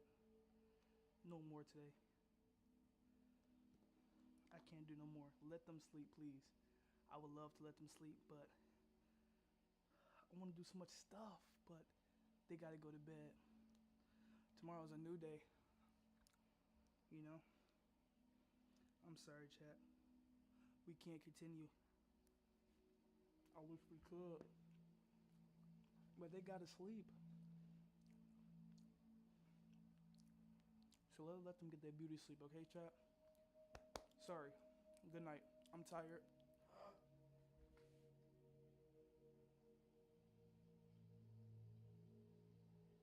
You good? You alright, man? Get some sleep, bro. You tired. What's wrong with him? Anyway. Go to bed, man. It's okay, alright? Okay. Yeah, you want some cake? No. You sure? No. Okay, I'm not. Go to bed. You're tired, bro. Go to bed. Okay? Oh, you did that. I don't know. You were just like doing some shit, and you just like, I was like, bro, God, chill out. And you just went back to sleep. I don't know if you were sleepwalking or anything, but yeah, okay? You get back to sleep.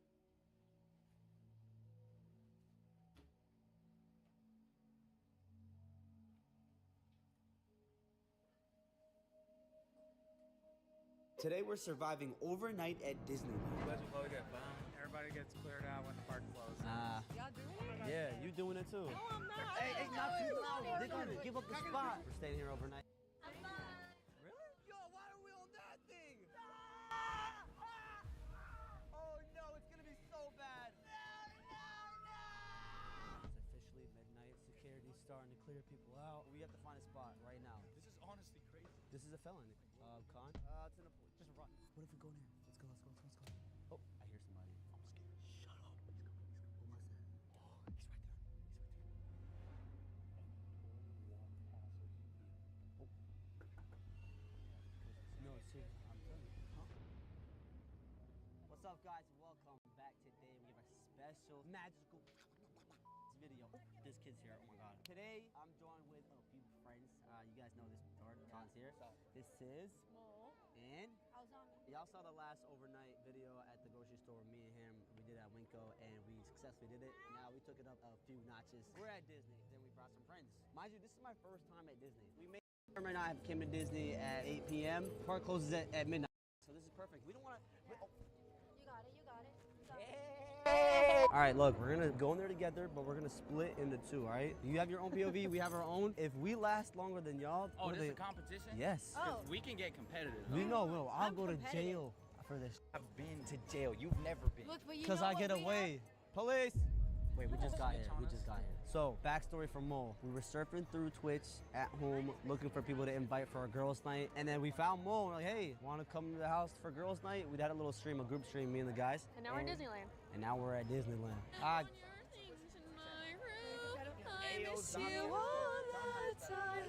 oh, we kind of hit that. What's up, brother? What's up, dog? You just got caught on the vlog. You know what we're doing? Me and her, we're staying here overnight. No fucking way, dude.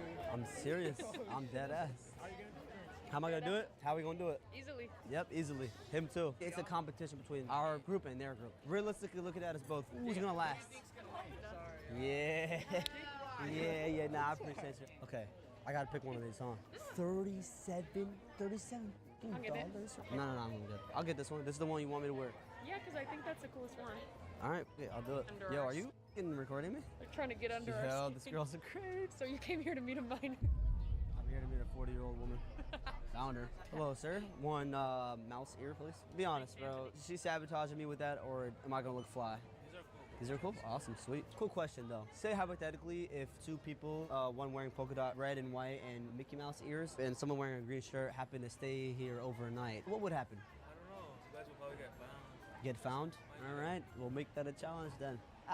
I mean, no, hypothetically. Yeah, okay, sweet. Let me buy this real quick. I don't know what I look like right now, but Bad. Really?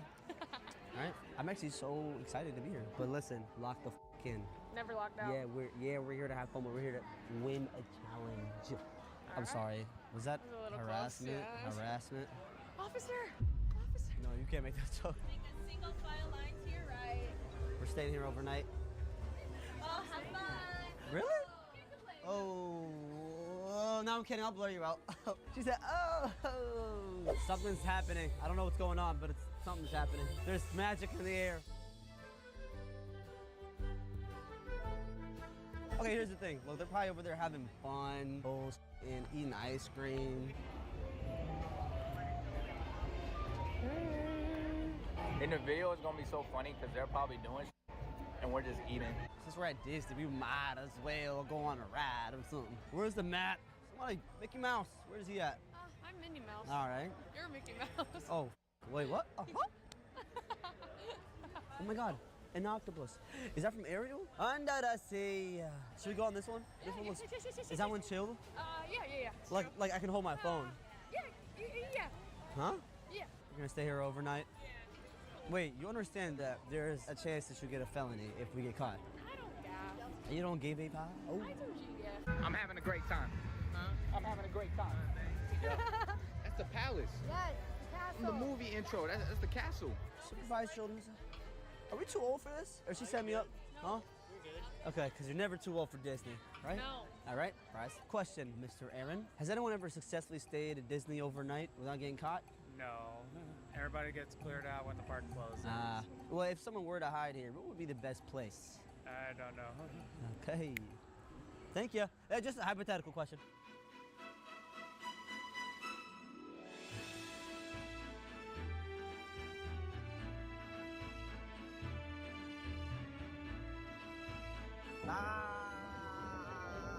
They shooting. Are they shooting? Oh, it's fireworks. Oh. Ooh, life. Movie. Why are they celebrating? We haven't been spending here overnight yet. That was the finale. God damn. That was the finale. All right, let's go meet up with them. I wonder what they're doing right now. Oh, they got a bro. They got a bow. You got Mickey Mouse whipping that. What? Bald-headed ass, Mr. Clean looking ass. I'm on your ass. You bought this. I got the ship in front of me, and now I got this bald-headed ass dude in front of me. Life is good. Well. Looks like y'all two are still here. Hey, asshole. Yo, we went on the most amazing ride ever. It wasn't more amazing than ours. No, we went on the most fun, adrenaline-inducing ride ever. Yeah, ours had 3 drops. 3. 3 whole drops. No, we had drops. Yeah, There was drops. Yeah, there's a lot of There was drops. 4 Y'all went to a actually. museum, didn't y'all? Museum. What is that? Weak ass weenie. What the hell are you wearing? We matching. All right, let's go somewhere On else. your ass. Well, Welcome to the barbecue. Dumbass green shirt. you don't got it, bro. You said dumb green you shirt. guys are You got a green matching. shirt on. We're What not. month is breast cancer awareness? February. You're wrong. Tell me. October. That's it. Yo, listen, let me tell you something. Should we just work together, gang? It's 10 p.m. We have 2 more hours of this, Okay, let's bro. make the most of it. All right, let's go. So at midnight, like, where do we go to where it's like secluded, gang? I've never been here. Oh, it's your first time too. Have you found any hiding spots we can potentially hide at? Oh, yeah, we've been looking. Yeah. Have you? No. Oh God, I haven't. What would be the best place to hide here if you wanted to stay overnight? I don't think that's possible. I'm just kidding. Wait, I should probably stop doing that because Never. every single place I'm like, wait, this one guy told me that he's gonna stay overnight. Wait, I the same know. kid that told me? They're probably already like watching you. They're building a fucking Looney Tunes Yeah, ass you're investigation never on me. allowed back. What are they gonna send Mickey Mouse? Yo, David. David. It's kind of sunny. Oh, I thought you said David. Yo, my God, kind of sunny. Hey, not too loud, not too loud, not too loud. They're gonna give up the spot. It's another It's 40 you minutes. again. Get that camera out my face. Get that yam off your I face. keep hanging Get out that with you. yam off I your. really don't. I really don't. Get that yam off your face. Help! Stop. What are you doing? Don't make Help! it. No. I can go louder than you. Don't do that. Listen. You know me. If I start, I but don't listen, stop. my ego's coming in the way because now I gotta say help. Okay, stop. Okay, no, Listen, no, that was a good one. No, I'll give you No, that. because listen. No, congratulations. Con, listen. You can't. Okay, let's sleep. Let's just sleep. Let's just sleep. Let's just sleep. Oh no, they're all looking at us. It's over. Oh my God. Help. No, you guys can't see that. Listen. No, I'm gonna we can joke like this. Y'all I'm can't say gonna help. She's trying to do overnight at jail challenge. Out of here. All right, this is the wrong place to play that game. Yeah, not that word. I don't. No. Penis. Okay, y'all went. All right. Don't worry. Penis. Okay, we're done. No. Oh God. Oh, he's here to meet. Yo, you can't do good that. friend of You mine. can't do Yeah, that his here. name- no, You my name is cannot do that Hans. here. Yo. What do you mean? I'm just No. saying. He's here to meet. Yeah. You can't do One that. of my closest friends. You can't do that here. Yes. You can't do that What do here. you mean? Can't There's do an what? employee behind you. Look at your dumb ass. Give me that neck. Wow. Okay. That was wow. Yo, why are we on that thing? Yo, let's wait for that. That was 40 You had me go to f***ing Small World when there's this over here? W motion. Hello. Okay, listen, here's what we're doing. We're known for going places and staying there Okay. overnight. Now you just caught a case with us. We all going to jail. His job is to You're find an a kid and he's accomplice. gonna try to. Wait, what are you? No. Don't listen to her. We're staying here overnight. You ready for this shit? We doing this. Y'all doing it? Yeah, you doing it too. No, I'm not. She guilty by association. Oh my gosh, I watch your guys' videos. Like, what Thank the you. heck? This is crazy. Who do you like better, me or him? Yeah. I can't do that. No, keep it. You can do it. I mean, I've been watching him longer. Oh. Wait, no, she didn't. No. Thank you. Yeah, have a good night. Have a magical night, actually.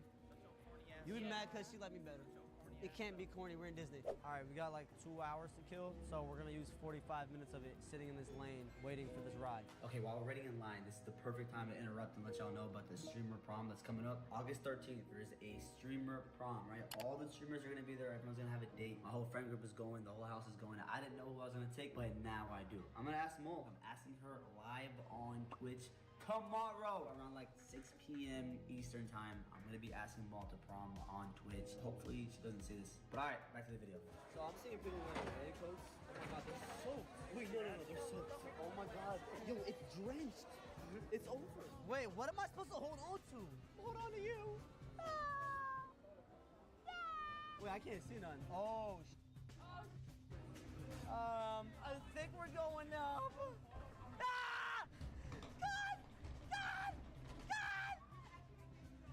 Is it really? This? Oh, shit, guys! I love you! Sponge? Oh, man, this ain't shit. This ain't bad at all.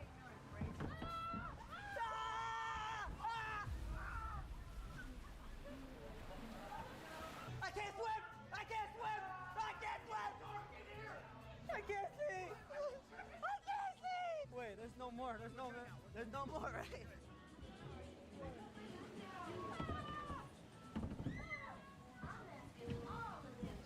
Oh, we're okay. Oh no!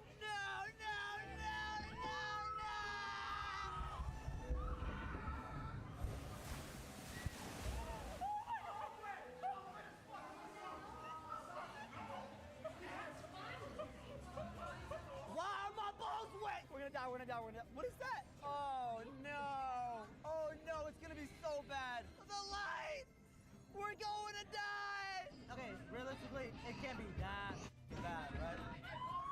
Oh my god! Oh my god! Whoa! Ah! Hello, everybody, bloody good. How's everybody doing on this fan-fucking-tastic Thursday, everybody? What it do, flight crew? FTC. Flight T, stand up! All this says a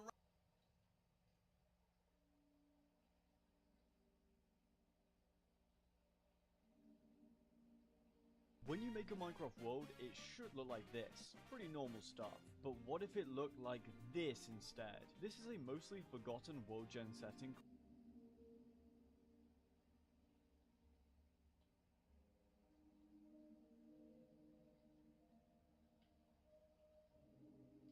When you make a Minecraft world, it should look like this. Pretty normal stuff. But what if it looked like this instead? This is a mostly forgotten world gen setting called Amplified. Minecraft itself says this requires a beefy computer, which I can confirm we have.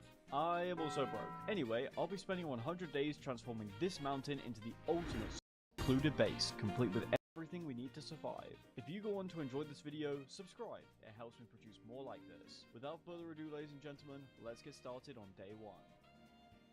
We're here in our brand new amplified world, and as you can see, we're rather high up already. We'll of course start by collecting ourselves some wood, and then we'll get ourselves set up with a crafting table as well as a wooden pickaxe. Perfect, there we go, pickaxe acquired. And now we can see about getting some stone. Thankfully, the huge cliff that we've spawned on has plenty of the stuff. We'll get the basic stone tools, you know the drill. And very importantly, we'll craft up a boat because we can use this to avoid fall damage. We simply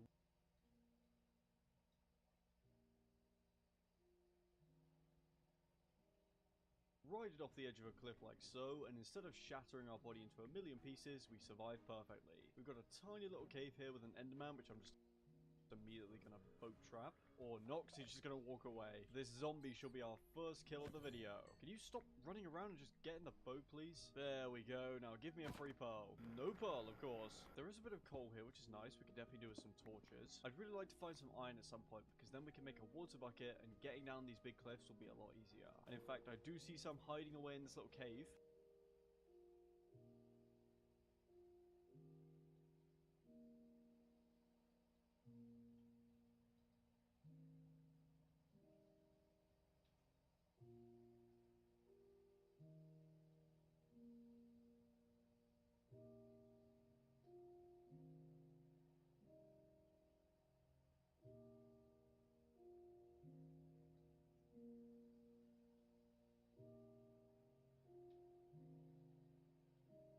Did you know that the last update that Minecraft Villagers got was in 2019?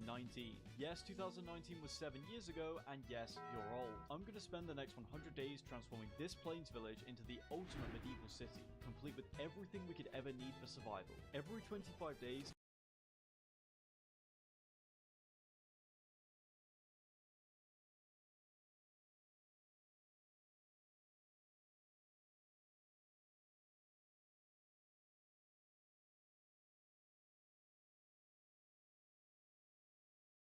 do you know how many blocks are in this normal Minecraft world? It's a lot. Actually, it's 9.216 times 10 to the power of... Shut up! Anyway, this world has one singular block that infinitely regenerates. I'll be spending 100 days here turning this endless void into a thriving base, with everything that we'll need to survive. If you go on to enjoy this video, subscribe. It helps me produce more like this. Without further ado, ladies and gentlemen, let's begin on day one. I gotta be careful not to walk off the edge here, or this world is just immediately gonna end. The game is telling us to break the block below us, and it's not like there's really anything else we can do, so let's just get straight to it. Already getting some wood, that's lovely. And here we go, the greatest scam of this map has already shown up. Yeah, you can get chests every now and again, but they're usually pretty terrible. We'll just keep mining up a few blocks here, and we may as well also make ourselves a crafting table, because that then allows us to make some slabs, and we can expand out our platform. This isn't exactly the definition of luxury, but it's better than what we had before. Yada yada yada, there are 10 phases, and each phase does indeed have a theme. And the first phase, understandably, is plains. Ah, we got a pig! Wonderful. Alright now, buddy, if you want to just actually clamber off the block that's floating above the void, that would be lovely. Come on, mate, let's just get you off. There you go. Easy does it. I have saved you.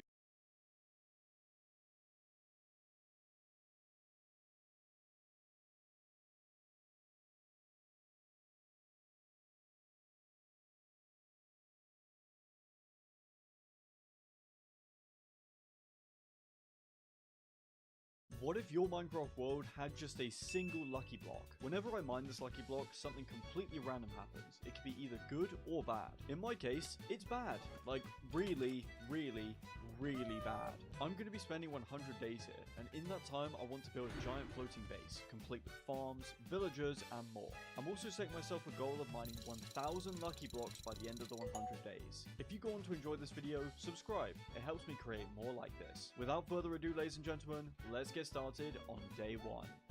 It's just me, the infinite void, and this horrible block in front of me. Before we do anything else, we're starting off with 16 dirt and 4 saplings, so let's bridge out and get those planted. I'm doing this as far away from the lucky block as I can physically get, because I do not want our only hope at wood getting blown up or turn into lava or any of the other things this block can do. There we go. And now it's time for us to mine our very first lucky block, which is going to just give us a diamond axe. Oh, praise to the Minecraft gods, this thing is ridiculous. I really just want blocks from the lucky block. That's all I'm focused on right now. Well, this must be some kind of sick and twisted joke because I've just been given a bunch of blocks, but we can't pick any of them up. This right here is the elemental lucky block, which just spawns a fireball? I don't know what that is. Come on, game. We just need blocks. Not that. That's just not... I mean, I guess we can craft the coal into coal blocks when we get a crafting table. Oh, okay. Well, there we go. Here's our first death. This is why I planted all of those saplings immediately. See, now this is more like it. A whole swimming pool, and it's got blocks all around the edge. Oh, there's actually a whole bunch of ores, but we don't have any way to mine them. I do want to build a really cool base in this video, but it's going to be nowhere near this block. Also, one of our trees has just grown, so let's beat the living daylights out of it. We'll, of course, make ourselves a crafting table and some trusty sticks. Then we can use this wooden pickaxe to mine precisely 3 blocks of stone before hurling it into the void. And that's because we'll be instantly getting an upgrade. This swimming pool is such a blessing, because we can mine up enough stone to make a furnace, and then using that, we can smelt the iron here, make an iron pick, and grab that diamond block. Although, to be honest, I don't know how useful diamond tools are going to be, because I'm expecting to die and lose all my stuff in the void many times. I'll use this trusty diving board here to climb up to our diamond block. Alright, come here, you. It's going to get dark soon, but due to the pool, this area is going to be completely lit up. We'll also make sure to collect up all the dirt from the outside of this pool, because this is very valuable. Why am I trying to craft a torch the long way? What am I doing? Nah, it's fine. These ones do have a lot of personality after all. Just to avoid any unfortunate accidents, I've moved our trees further back. And I mean, I guess I could mine up the blocks in this pool so we can make a temporary platform. I mean, I really don't want to, but I will, because I'm not going to be lazy. With these, we can set up a very ugly but functional temporary platform. See, now we're talking. This is a life of luxury. Oh, and I still can't mine the lucky block, because I need to get some more iron so we can bucket out this water and have an infinite water source. Don't get me wrong, I would love to get back to being jump scared by a million different monsters at once, but my brain's telling me that I'll get so mad at myself if I waste this opportunity. My Minecraft character's being greedy as per usual. We're already getting pretty hungry. Come on, lucky block. Let's see something good out of you. Well, it's given us a water lucky katana. Absolutely insane stats, but as all of us know, not edible, so that's a problem. I just want some food. Come on. Now, don't make fun of me in the chat and say that's unfortunate. I know it's unfortunate. Why am I getting rage baited by a lucky block? What is wrong with me? It's also giving me a sponge. How useful. Nothing again. That's also just useless. See, I'm going to keep insulting the lucky block by calling it useless, and I'm going to hurt its feelings, so it's just going to drop me straight off the edge. I was about to get mad at this, but then I realized all this wool lets us make a bed. Yes, it's going to be bright pink. I have no problems with that. See, now I can sleep like royalty, but if I could eat like them, that would be nice too, because I'm now half hunger. Then again, if we starve, we'll just respawn in our bed. That's a netherite ingot. Thank you. So I guess it's not that big of a deal if we don't get food. That's... Who? What? Why? Why have I been given a zombie named Bob? We shall smite him with the water katana. He dropped his boots, but they have Frostwalker, so it's just more rage bait. What you get from the lucky block is either complete junk, amazing, or terrible. There's no in between. Okay, well, this is just the worst thing I could have ever asked for. Can you stop staring at me? Wow, you really took that one to heart. Don't go off into the void, please. I didn't mean it, I swear. I'll share with you, but I'm gonna have the bed. You can have the tree. Oh, and our Frostwalker boots freeze our infinite water source as well. Yeah, no, I've had enough of you. Anyway, on a real note, we should preserve these villagers because they'll be incredibly useful. Oh my goodness, the sponge is actually going to come in useful because he's got himself trapped down here. Oh my goodness, just walk out of this pit next to the block of death. What is wrong with you? He's throwing a tantrum now. He's not going to leave until I give him a job. Villagers, man. Here we go. One has left the pit. We've got to capture him. Wait, never mind. This isn't going to work because we've got to get him up here. Oh, okay. Well, I guess he'll just follow along. That works. Welcome to your imprisonment. That's a sponge. Can you ignore that, please? We'll try this again. Welcome to your imprisonment. We'll give the other one a job just so that he actually leaves the pit. Oh my days, you cannot be serious. Oh, hold on, there's actually another one in here. We'll just take you. No, no, no, no, no, don't go in the pit. Don't go in the pit. Do not go in the pit, please. First one to get a job lives. You've made a wise choice there, my friend. That's 2 villagers that we've got whenever we need them. A tree just grew in his head, so he might not be here for much longer. I guess I can just use a smithing table that I made to make a netherite axe. Oh, wait, no, we don't have a smithing template. We've got a chest now, so we can store some of our items. Oh, wait, this villager house is a blacksmith. We can grab this lava, get our water, and then we can make an infinite cobble gen. And it even has a blacksmith chest with some food. No, you can't change your mind now and just join in on the island. Well, I mean, if I kill him now, the other villagers will get mad at... Okay, yeah, he's just holding the other guy hostage now. Whatever, anyway, let's go and make our cobblestone generator. I genuinely cannot believe we've got water and then lava in the first couple of days. That's insane luck. See, I've got to make sure I build this correctly, otherwise all the comments are going to make fun of me, and then I'll just cry. Did we cook? I believe we did. Wait, oh no, that's not supposed to happen. Well, I unironically had to just Google how to make a cobblestone generator in Minecraft, but this is the correct way. I got scared for a second because I thought the water was going to flow over. This whole thing is incredibly inefficient as well, because half the time the cobblestone pings into the lava, so we'll be building a better version of this later on. For now though, it gets the job done. Our trees are also growing incredibly fast. Like all of my videos now, I have a tree chopping mod on so that I can collect more blocks and build cooler things. I don't really want to spend a ton of time per video off-screen chopping logs, and I'm sure you guys don't particularly care either. And if you do care, Brandon, that's right, I'm talking to you. Just leave it in the comments or something, I don't know. I won't read it. There's probably some guy called Brandon watching this who's really confused now. We have been given a little temple with 4 more lucky blocks, which is... Yay, exactly what I wanted. And then we get a wishing well that blesses us with gold, sure. And that actually deleted all the lucky blocks, so problem solved. We haven't really got many bad ones yet, have we? I mean, that's a flying horseman who's just shot me in the face. What is my inventory right now? Why have I got so many axes? Why have I got an axolotl? Why have I got any of this stuff, really? We will preserve this axolotl. One day he'll have his very own area. Everything else, though, I don't really need. We'll just keep mining away and see what happens. Oh, there's a water lucky villager who's selling a bunch of stuff. Oh, well, goodbye, water lucky villager. He's been sentenced to death in the lava pit. Okay, whichever lucky block did this, you should be ashamed of yourself. More stuff, more stuff, more stuff. Romantic, isn't it? Why am I getting seduced by the lucky block? I'm good, thanks. There's just phantoms sat in minecarts. None of this makes sense. I don't want a spawner. Why is this here? A name tag could be kind of useful. I'll take that. And we also have a Shrek head helmet. How lovely. Let's put that on. Still dragging the Shrek thing in 2026. Kind of crazy, but I'll let it slide. I feel like every single time the video cuts, you guys just get more and more confused. I don't even know what's going on myself. Oh no, I'm gonna die. No, no, no, no, no, no, no, no. I honestly just want to see how messed up this spawn area gets by the end of the 100 days. Oh, get off my island. I wasn't expecting to just launch him. I also have an end portal frame, so I guess we can make our very own end portal at some point. We've even got a fully lit beacon just hanging out underneath our lucky blocks, so I'm gonna mine all that up. No, my beacon, come back. Oh no, more monsters. We'll get rid of them. I will survive. You shall not take me out. Okay, well, at least we can get all of our stuff back. Oh, just need my water lucky katana and then I can chop him down. We kept all of our tools, our beacon, and our Shrek heads, so I'd consider that a success. How did you manage to survive all of that? I've also ended up with a dragon egg somehow. I think it's time for a bit of base expansion once I've slowly mined up enough cobblestone. These random gold leggings that I found have swift sneak, so we can actually expand our base incredibly quickly. We've got our beacon set up on our base, because even just a tiny little buff will be really useful. Well, we've got speed or haste, and I know with speed I'm just going to fly straight off the edge of the island, so we'll take haste. That will help us with mining the lucky blocks. Oh, no, no, no, no, no, no, no. Ah, yeah. Well, I tried. Wait, no, no, no, no, no. Don't come to the base. Don't come to the base. No, he's killing the villagers. Just die. I'm going to have to punch him to death. Get away. Can't believe I'm actually risking my life to help villagers right now. We have a diamond axe in here that we can probably just use to finish him off if he'd stop hitting me. Okay, there we go. In hindsight, having a bridge connecting anything that comes out the lucky block straight to where our most valuable resources are, probably not a good idea. All right, there we go. There's a barrier.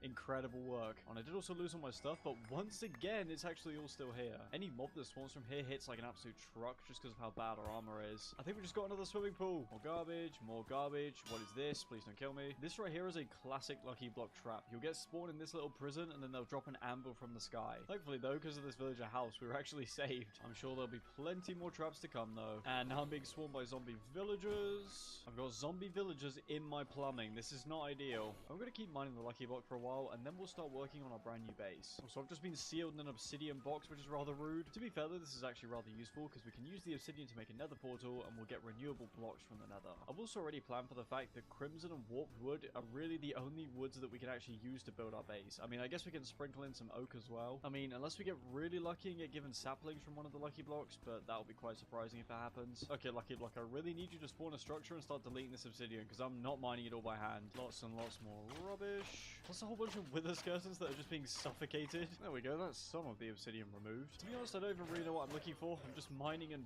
praying. There's also yet another beacon. We're definitely getting a tier 4 by the end of this video. Check out this weird prismarine chest thing. It's got some heart of the sea, some gold, some bottles of enchanting, whatever these things are, and a block of emerald. What do these actually do?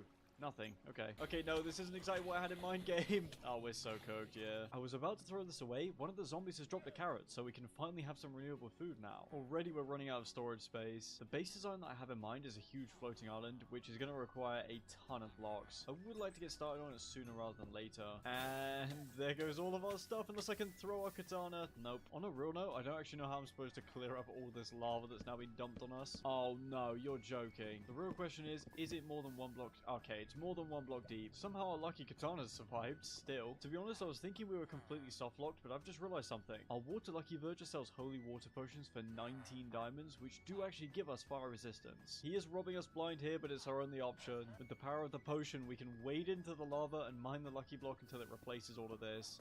Yes, there we go, we've got ice! This world is a complete and utter mess, but hey, at least we freed the lucky block, which I'm sure it will compensate me greatly for. Instead of just throwing me straight up into the air, I've got nothing here. I don't think I can save myself unless I can do... Nope, I couldn't do anything. No, our lucky katana has finally been lost to the void. Not gonna lie, lucky block, I could really do with some good tools right now. I just lost all of mine. Well, I asked for tools and I guess I've been given some because we've been given an iron block cube, so we can make plenty of tools with this. I've had enough of the lucky block craziness for now. I'm gonna work on expanding our temporary platform, and from there we can start work on building our base. The first step to improvement is to build that upgraded cobblestone generator I was talking about. Those redstone components we got earlier are actually going to be useful because we need hoppers for this. Then we place stairs like so. And after adding our water in, all we need is some lava on top. And just like that, we have a maximum efficiency cobblestone generator that doesn't waste any blocks. That has already netted us over a stack of cobblestone, which we'll use to expand this place even further. Look at all this prime real estate we got going on up in the sky. I'm going to have to start charging you guys rent, and a lot of rent. Like, I mean a lot of rent. I'm going to be a very evil landlord. He's now questioning all of his life choices.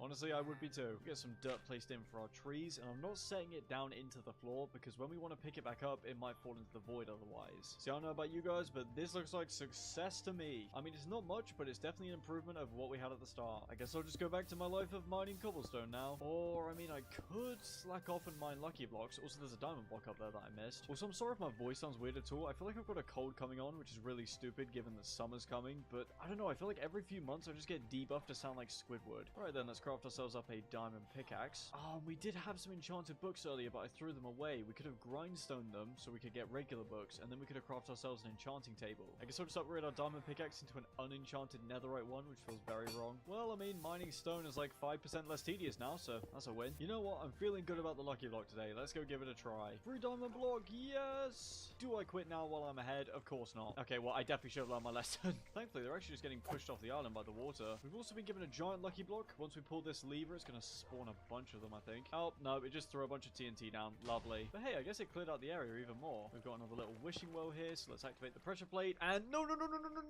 And all my stuff got blown up. I was punished for my hubris. So I flew too close to the lucky block's sun, like Icarus. And now I have fallen.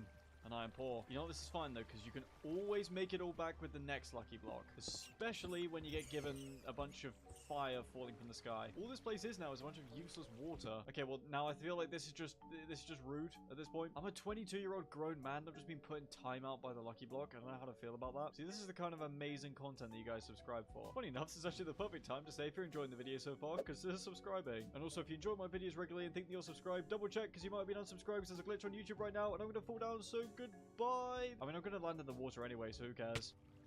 I mean, I would expand our base, but the only way to really progress right now is just by mining the lucky block. Oh my, can I please just have something nice for once? Thankfully, I've got some pumpkins so I can bridge back over to the island. No, not this again. Wait, I've just been trolled. I'm stuck in here. I don't have a pickaxe. Okay, you know what? Fine. I give up. I give up. I'll go back to stone tools. The food situation's once again gotten dire, so our best bet, I would say, is to try and get to the nether and set up a hoglin farm. You might think we have no way of lighting another portal since we don't have a flint and steel, but we can use this lava to set fire to some wood, and then the fire will spread to the portal and light it. I know I was getting mad at saying we'll have to use stone tools, but thankfully we have some leftover diamonds, plus a bunch of blocks of iron. Let's go ahead and get everything set up. We need a wall of wood like this, and all we got to do is put the lava in this corner, and sooner or later we'll come back and see that this portal's been lit. Sometimes the blocks won't burn in the correct way, so we'll have to keep replacing them. And there we go, just like that, it's worked. It takes a little while to work because the fire needs to spread all the way to the front face of the wood plank. We are going to have to get lucky here because we need to find ourselves a warped forest so that we can kill endermen for pearls. This isn't the worst thing in the world because we spawn next to the other biome we need, which is the Crimson Forest. I mean, I would like to explore around and try and find the warped forest, but we're going to run into the food issue once again. Right now, the only thing we can really do is mine the lucky block, but first I'm going to collect some spare obsidian because we'll need it in order to return from the nether roof, where we're going to build our farm. Otherwise, what would happen is we'd teleport up to the nether roof using an ender pearl, we'd build our farm, we'd be super happy about it, and then we'd realize we're completely stuck because we can't build a portal to get home. All the water's been very annoying, so I've done my best to clean it up with sponges. As much as I try and escape you, I always end up straight back here.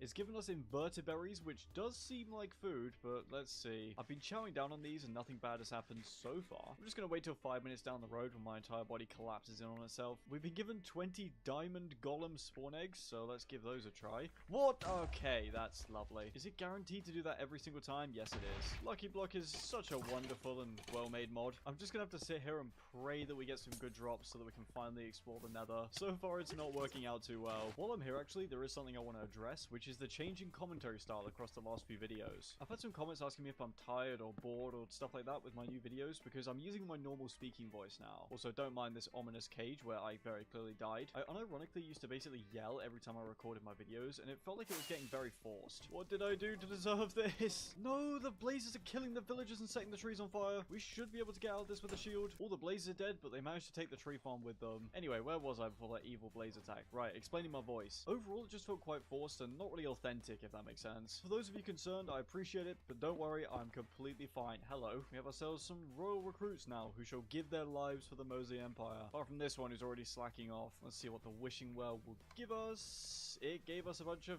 nether junk. Wait, what on earth is this? Okay, I take back my previous comments about me being happy. I'm not. This has ruined my life. Every single plan I had leading up to this point has just been completely smushed by a giant stone slab. We got really lucky here because a few trees at least survived. Also, I didn't mention this before. I have a free cam mod installed so that when it comes to building, it makes our lives a bit easier because we can look at stuff from different angles. Thankfully, not all is lost because we can grab the water from under our lucky block and have our infinite water source back. And we also have the lava from the nether, so things aren't super dire. Low-key pretty insane though that the portal just barely managed to survive this. Looks like all of our chests at least dropped their items. All the villagers that I worked so hard for have now been suffocated in the walls. Wonderful. Oh, but finally something's gone right. We have 2 ender pearls. And our axolotl survived too. Perfect. Oh, but I bet a bunch of our dirt was deleted when this structure spawned, so that is a huge blow. Yep, this is all we have now. 4 pieces of dirt. I actually don't mind the location of the tree farm being back here because it protects it from blazes and any fire-based attacks. Oh, and of course there's a cave spider spawner in here. Every single thing that could have possibly gone wrong here has gone wrong. Go, my iron golems, defend me. They're useless. Come on, don't be shy. Go and get that skeleton. Jump in the cobwebs. We also have a little minecart chest here with nothing particularly important. And we can at the very least recraft ourselves a bed because we have all this string to make wool with. Here's the remains of our villagers. Come on, block. I could really do with some luck right now. That's not luck. We do have another water lucky villager, but there's no point trying to preserve him because I feel like he's just going to get deleted again. No, my royal guards, don't die in this randomly spawned brick house. That is definitely not a sentence a 16th century king would say. We've got a little starter chest here with a few extra saplings and some wood. That's not horrible. Wait, and I'm a complete idiot. We've just been blessed with an insane amount of dirt. I know it's coarse dirt, but we can just use a hole on this to return it back to normal. This is an absolute blessing. The lucky block is flipping right back and forth from giving us the worst possible thing we could ever have, and then right after it, the best. I'm not going to question it because I don't particularly want my life ruined again. Sadly, most of my royal recruits have died in an unplanned house fire. This guy's completely fine though because he's just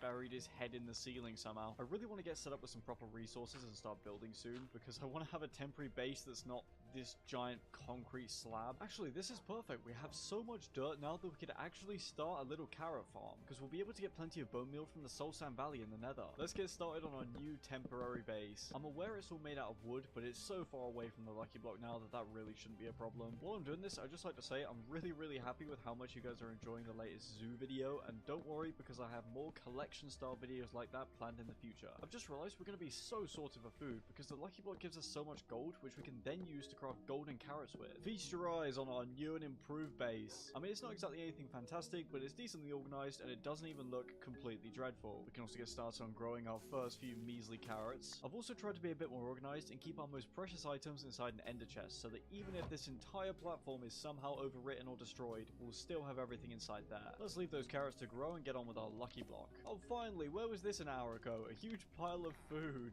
right as we set up our farm too. Ooh, netherite pickaxe right here. And it has silk touch too. Okay, I'm gonna keep hold of this. I could use it to mine the lucky block, but silk touch is just so useful for building that I'm gonna keep hold of it. I've randomly got this guardian statue thing, and oh, okay, drop something? Pandia, someone's totem. Uses remaining 5. Seems pretty useful. It does look a little bit stupid, kind of like a banana got infused with a totem, but either way, it'll get the job done. We've also got another villager. These guys seem very common, so I don't know why I was bothered about preserving them. We have ourselves a wishing well. Let's see if we get lucky with a beacon. Yes, we do. I did end up losing our large supply of iron at some point, so it's nice to finally have some more. Can you actually mine a beacon with an iron pickaxe? We're about to find out. Yes, you can. Before I do anything stupid, I am actually going to go ahead and take all this stuff back to our base. I feel like I do that a lot, where I get something cool, and then I just let it sit in my inventory, and then I get destroyed by the lucky block in any number of cruel and unusual ways. There's a bunch of rubbish lying around at the top of here. We've got these water bombs, which I expect just spawn water. Yes. We just got given a full set of diamond armor, unless it's like some...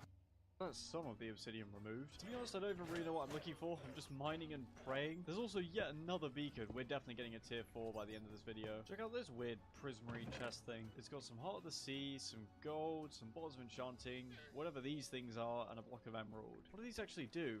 Nothing. Okay. Okay, no, this isn't exactly what I had in mind, game. Oh, we're so cooked, yeah. I was about to throw this away. One of the zombies has dropped a carrot, so we can finally have some renewable food now. Already we're running out of storage space. The base design that I have in mind is a huge floating island, which is going to require a ton of blocks. I would like to get started on it sooner rather than later. And there goes all of our stuff, unless I can throw our katana. Nope. On a real note, I don't actually know how I'm supposed to clear up all this lava that's now been dumped on us. Oh, no, you're joking. The real question is it more than one block? Okay, it's more than one block deep. Somehow our lucky katana's survived, still. To be honest, I was thinking we were completely soft-locked, but I've just realized something. Our water lucky verger sells holy water potions for 19 diamonds, which do actually give us fire resistance. He is robbing us blind here, but it's our only option. With the power of the potion, we can wade into the lava and mine the lucky block until it replaces all of this.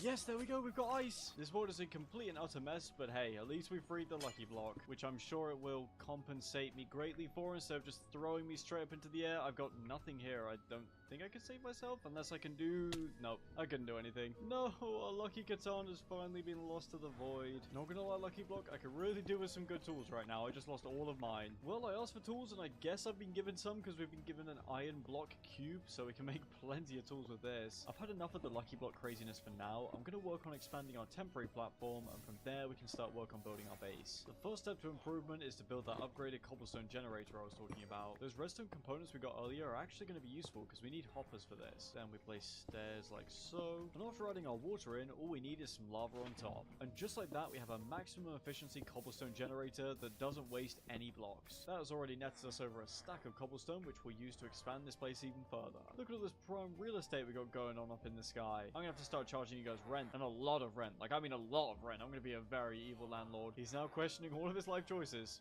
Honestly, I would be too. Get some dirt placed in for our trees, and I'm not setting it down into the floor, because when we want to pick it back up, it might fall into the void otherwise. See, I don't know about you guys, but this looks like success to me. I mean, it's not much, but it's definitely an improvement over what we had at the start. I guess I'll just go back to my life of mining cobblestone now. Or, I mean, I could slack off and mine lucky blocks. Also, there's a diamond block up there that I missed. Also, I'm sorry if my voice sounds weird at all. I feel like I've got a cold coming on, which is really stupid given that summer's coming, but I don't know. I feel like every few months I just get debuffed to sound like Squidward. Alright then, let's craft ourselves up a diamond pickaxe. Oh, we did have some enchanted books earlier, but I threw them away. way. We could have grindstone them so we could get regular books, and then we could have crafted ourselves an enchanting table. I guess I'll just upgrade our diamond pickaxe into an unenchanted netherite one, which feels very wrong. Well, I mean, mining stone is like 5% less tedious now, so that's a win. You know what? I'm feeling good about the lucky block today. Let's go give it a try. 3 diamond block, yes! Do I quit now while I'm ahead? Of course not. Okay, well, I definitely should have learned my lesson. Thankfully, they're actually just getting pushed off the island by the water. We've also been given a giant lucky block. Once we pull this lever, it's going to spawn a bunch of them, I think. Oh, no, it just threw a bunch of TNT down. Lovely. But hey, I guess it cleared out the area even more. We've got another little wishing well here, so let's activate the pressure plate. And no! And all my stuff got blown up. I was punished for my hubris. So I flew too close to the lucky block's sun, like Icarus. And now I have fallen. And I am poor. You know what? This is fine, though, because you can always make it all back with the next lucky block. Especially when you get given a bunch of fire falling from the sky. All this place is now is a bunch of useless water. Okay, well, now I feel like this is just rude at this point. I'm a 22-year-old grown man. I've just been put in timeout by the lucky block. I don't know how to feel about that. See, this is the kind of amazing content that you guys subscribe for. Funny enough, this is actually the perfect time to say if you're enjoying the video so far, consider subscribing. And also, if you enjoy my videos regularly and think that you're subscribed, double check, because you might have been unsubscribed because there's a glitch on YouTube right now, and I'm going to fall down, so goodbye. I mean, I'm going to land in the water anyway, so who cares? I mean, I would expand our base, but the only way to really progress right now is just by mining the lucky block. Oh my, can I please just have something nice for once? Thankfully, I've got some pumpkins so I can bridge back over to the island. No, not this again. Wait, I've just been trolled. I'm stuck in here. I don't have a pickaxe. Okay, you know what? Fine. I give up. I give up. I'll go back to stone tools. The food situation's once again gotten dire, so our best bet, I would say, is to try and get to the nether and set up a hoglin farm. You might think we have no way of lighting another portal since we don't have a flint and steel, but we can use this lava to set fire to some wood, and then the fire will spread to the portal and light it. I know I was getting mad and saying we'll have to use stone tools, but thankfully we have some leftover diamonds, plus a bunch of blocks of iron. Let's go ahead and get everything set up. We need a wall of wood like this, and all we got to do is put the lava in this corner, and sooner or later we'll come back and see that this portal's been lit. Sometimes the blocks won't burn in the correct way, so we'll have to keep replacing them. And there we go, just like that, it's worked. It takes a little while to work because the fire needs to spread all the way to the front face of the wood plank. We are going to have to get lucky here because we need to find ourselves a warped forest so that we can kill endermen for pearls. This isn't the worst thing in the world because we spawn next to the other biome we need, which is the Crimson Forest. I mean, I would like to explore around and try and find the warped forest, but we're going to run into the food issue once again. Right now, the only thing we can really do is mine the lucky block, but first I'm going to collect some spare obsidian because we'll need it in order to return from the nether roof, where we're going to build our farm. Otherwise, what would happen is we'd teleport up to the nether roof using an ender pearl, we'd build our farm, we'd be super happy about it, and then we'd realize we're completely stuck because we can't build a portal to get home. All the water's been very annoying, so I've done my best to clean it up with sponges. As much as I try and escape you, I always end up straight back here. It's given us inverteberries, which does seem like food, but let's see. I've been chowing down on these and nothing bad has happened so far. I'm just going to wait till 5 minutes down the road when my entire body collapses in on itself. We've been given 20 diamond golem spawn eggs, so let's give those a try. What? Okay, that's lovely. Is it guaranteed to do that every single time? Yes, it is. Lucky Block is such a wonderful and well-made mod. I'm just going to have to sit here and pray that we get some good drops so that we can finally explore the nether. So far, it's not working out too well. While I'm here, actually, there is something I want to address, which is the changing commentary style across the last few videos. I've had some comments asking me if I'm tired or bored or stuff like that with my new videos because I'm using my normal speaking voice now. Also, don't mind this ominous cage where I very clearly died. I unironically used to basically yell every time I recorded my videos, and it felt like it was getting very forced. What did I do to deserve this? No, the blazes are killing the villagers and setting the trees on fire. We should be able to get out of this with a shield. All the blazes are dead, but they managed to take the tree farm with them. Anyway, where was I before that evil blaze attack? Right, explaining my voice. Overall, it just felt quite forced and not really authentic, if that makes sense. For those of you concerned, I appreciate it, but don't worry, I'm completely fine. Hello, we have ourselves some royal recruits now who shall give their lives for the Mosey Empire. Apart from this one who's already slacking off. Let's see what the wishing well will give us. It gave us a bunch of nether junk. Wait, what on earth is this? Okay, I take back my previous comments about me being happy. I'm not. This has ruined my life. Every single plan I had leading up to this point has just been completely smushed by a giant stone slab. We got really lucky here because a few trees at least survived. Also, I didn't mention this before. I have a free cam mod installed so that when it comes to building, it makes our lives a bit easier because we can look at stuff from different angles. Thankfully, not all is lost because we can grab the water from under our lucky block and have our infinite water source back. And we also have the lava from the nether, so things aren't super dire. Low-key pretty pretty insane though that the portal just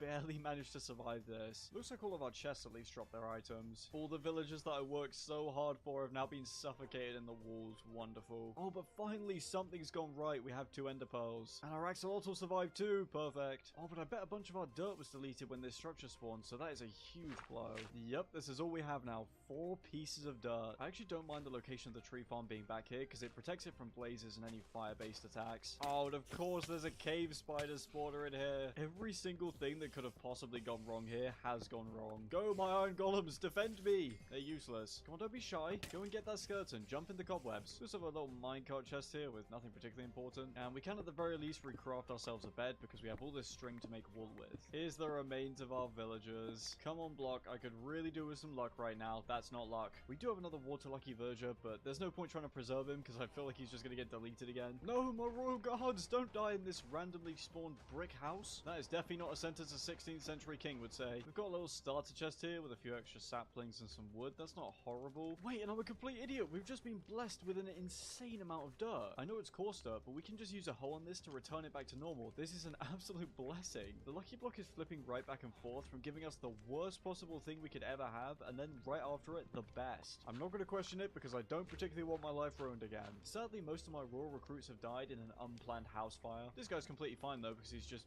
buried his head in the ceiling somehow. I really want to get set up with some proper resources and start building soon because I want to have a temporary base that's not this giant concrete slab. Actually, this is perfect. We have so much dirt now that we could actually start a little carrot farm because we'll be able to get plenty of bone meal from the Soul Sand Valley in the nether. Let's get started on our new temporary base. I'm aware it's all made out of wood, but it's so far away from the lucky block now that that really shouldn't be a problem. While I'm doing this, I'd just like to say I'm really happy with how much you guys are enjoying the latest zoo video, and don't worry because I have more collection style videos like that planned in the future. I've just realized we're going to be so sorted for food because the lucky block gives us so much gold which we can then use to craft golden carrots with. Feast your eyes on our new and improved base. I mean, it's not exactly anything fantastic, but it's decently organized and it doesn't even look completely dreadful. We can also get started on growing our first few measly carrots. I've also tried to be a bit more organized and keep our most precious items inside an ender chest so that even if this entire platform is somehow overwritten or destroyed, we'll still have everything inside there. Let's leave those carrots to grow and get on with our lucky block. Oh, finally, where was this an hour ago? A huge pile of food right as we set up our farm too. Ooh, netherite pickaxe right here. And it has silk touch too. Okay, I'm going to keep hold of this. I could use it to mine the lucky block, but silk touch is just so useful for building that I'm going to keep hold of it. I've randomly got this guardian statue thing and... oh, okay. Drop something? Pandia. Someone's totem. Uses remaining 5. Seems pretty useful. It does look a little bit stupid, kind of like a banana got infused with a totem, but either way, it'll get the job done. We've also got another villager. These guys seem very common, so I don't know why I was bothered about preserving them. We have ourselves a wishing well. Let's see if we get lucky with a beacon. Yes, we do. I did end up losing our large supply of iron at some point, so it's nice to finally have some more. Can you actually mine a beacon with an iron pickaxe? We're about to find out. Yes, you can. Before I do anything stupid, I am actually going to go ahead and take all this stuff back to our base. I feel like I do that a lot where I get something cool and then I just let it sit in my inventory and then I get destroyed by the lucky block in any number of cruel and unusual ways. There's a bunch of rubbish lying around at the top of here. We've got these water bombs, which I expect just spawn water. Yes. We just got given a full set of diamond armor. Unless it's like some kind of troll, I guess. I'm not forgiving whoever made that diamond golem spawn egg. That was evil. We've got another wishing well and it's going to hook us up with a bunch of diamond blocks. Thank you very much. I guess it makes sense. Getting so much bad luck in a row means that at some point we're eventually going to get a bunch of good luck in a row. We've also got some more iron here too, which is lovely. Once again, going to be responsible and drop off all this stuff back at our base. I've just realized we've actually been trolled by this diamond armor. It's not diamond at all. It's got the same stats as leather. We are getting an insane amount of these wishing wells at the moment. We've also got 3 wither skeleton skulls should we ever want to fight the wither for any reason. Okay, there's a whole load of silverfish. Thankfully our iron golem is handling them. Oh, well, that's a guaranteed death. Apart from the fact our totem's gonna save us. We're down to 3 uses left for our totem. 3 diamond tools are always lovely. Even if they're nothing special, it's still a nice upgrade. We actually have a second silk touch pickaxe now. Soon we actually will be ready to start collecting blocks for our first base. Our totem is so incredibly useful. Plus, we've just been given some enchanted books, so now we can go disenchant one of them and get ourselves an enchanting table. For now, we'll just store these away in our ender chest. Okay, more TNT. That's lovely, but we do get to live here. Just a few more good netherite drops and I'll call it there. Well, we now have 7 netherite ingots, so I will take that as my sign to retire. We've managed to amass some decent tools and supplies now, so I'm going to get started on a cobblestone generator, which we'll use to collect the blocks so we can actually start our permanent, cool-looking base. The cobblestone generator has been restored to its former glory, and I've also set up a new beacon next to it so we can get haste 1. Let's go ahead and grindstone this book right here, and now we can make ourselves an enchanting table. The main reason for doing this right now is because even just an unbreaking 1 enchantment on our tools will make them last twice as long, and that is going to be rather useful because we are going to need a lot, and I really do mean a lot of stone for this next build. I'm pretty hungry IRL, so while I go and make food, I'll just leave this running, and the only way that we should be able to die is through eventual starvation, but we should be fine. I've returned. It turns out we've actually burned up that entire diamond pickaxe. However, the sacrifice was well worth it because we've got this chest full of cobblestone and this chest full of cobblestone. I have gone ahead and added a recipe to the stone cutter to allow us to turn cobblestone straight into regular stone. We do have infinite wood, so we could in theory smelt all of our cobblestone if we wanted. It's just not very entertaining for anyone if I just sit around waiting for it all to convert. We've got all of our materials, so it's time for the first time lapse of the video. I'm going to work on a framework for a giant floating island where our base is going to go. Okay, hello, post-commentary Mosey here. This is the first replay file for this project, and as you can see, I'm now wearing scaffolding on my head, my trees have converted to mud, and I appear to be growing some lovely glass panes out of redstone. It's only the first replay file that's been corrupted, everything else is completely fine, but yeah, this one is a bit of a goner. The floating island's coming along well so far. I'm not the best at building natural terrain like this, so it does look a bit funky in a few places, but overall it came out well. The next step is to cover this whole top area in dirt, which we can do by getting some gravel from the nether, combining it with our current dirt to get coarse dirt, and then hoeing it back into regular dirt. We've spawned next to a load of gravel deposits, so this should be a piece of cake. We're also going to need to build a big old platform to get ready for converting all of our coarse dirt. This is going to be an absolute grind, but it's very much going to be worth it. We can now grade our 2 stacks of dirt to 4, and then the process continues. Right, it's been a little while, but our chores are done now, so let's get on with building.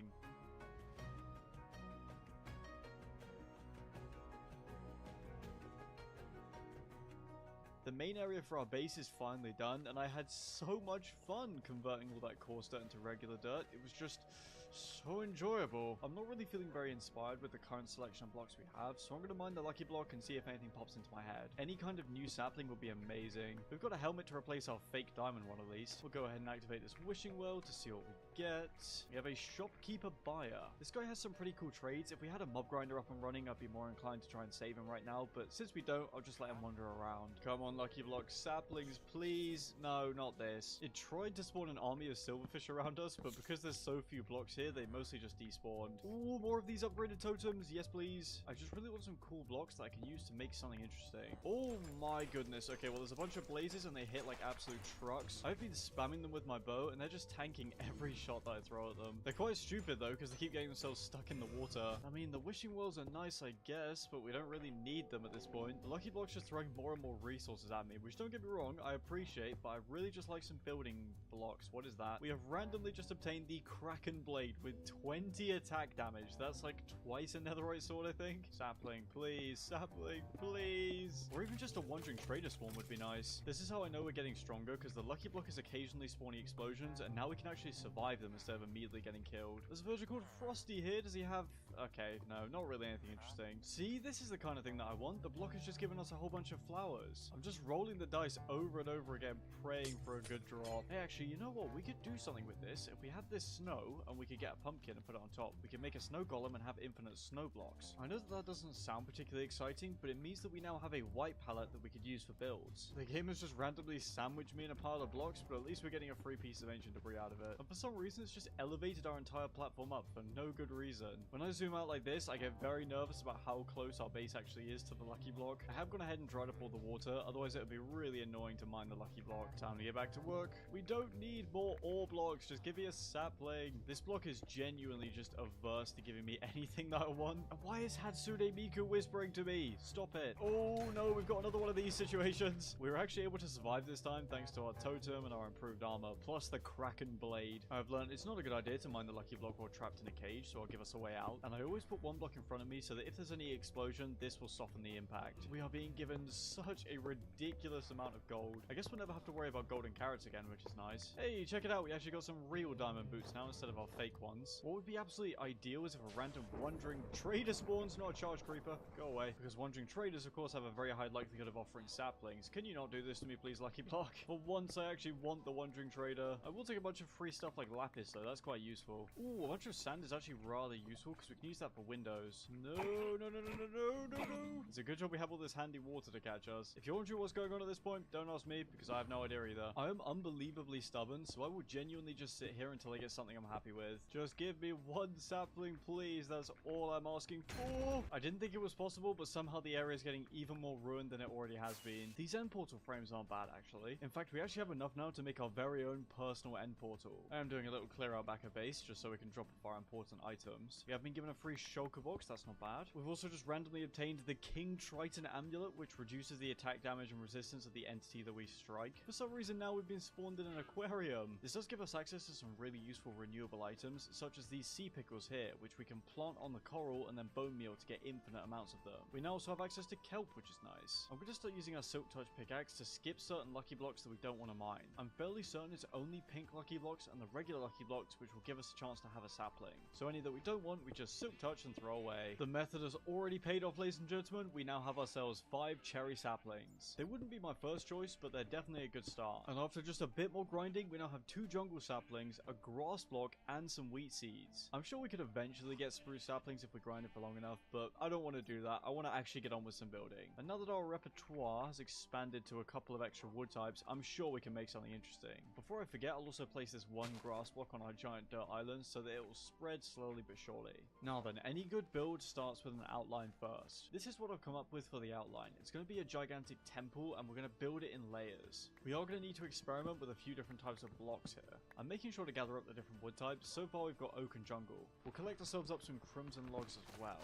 I know that I want to have a bunch of wooden columns with barrels at the bottom. We do have quite a lot of options here because we could either go with the oak, the jungle, or the stripped crimson. Maybe we could go with oak for the columns and then the stripped crimson for the walls. That could work. At the moment I'm just trying to throw out a bunch of ideas and see what works. Let's connect these logs up properly. And we could actually use jungle for the detailing work. Usually I'd be using spruce here because it blends in quite nicely, but I don't mind substituting in jungle. It's definitely a risk, but I do feel like this has potential. Also, I don't think this will look good, but we could try with stripped logs as well. Nah, overall I prefer the regular oak. That looks the best. This is not a style I usually build in, so I am struggling a bit here. Could try making some circle windows. That might work. Then we can have jungle fences running up the walls for extra detail. It's not awful, but it's not quite right either. What if we use jungle instead of crimson for the walls, and then we could use crimson as some kind of accent? I cannot get a color combination that I like. You know what? Let's make ourselves a snow golem and see if snow blocks are the answer to this. This should work. Yep, there we go. I built this little containment chamber just so this guy doesn't melt in the sun.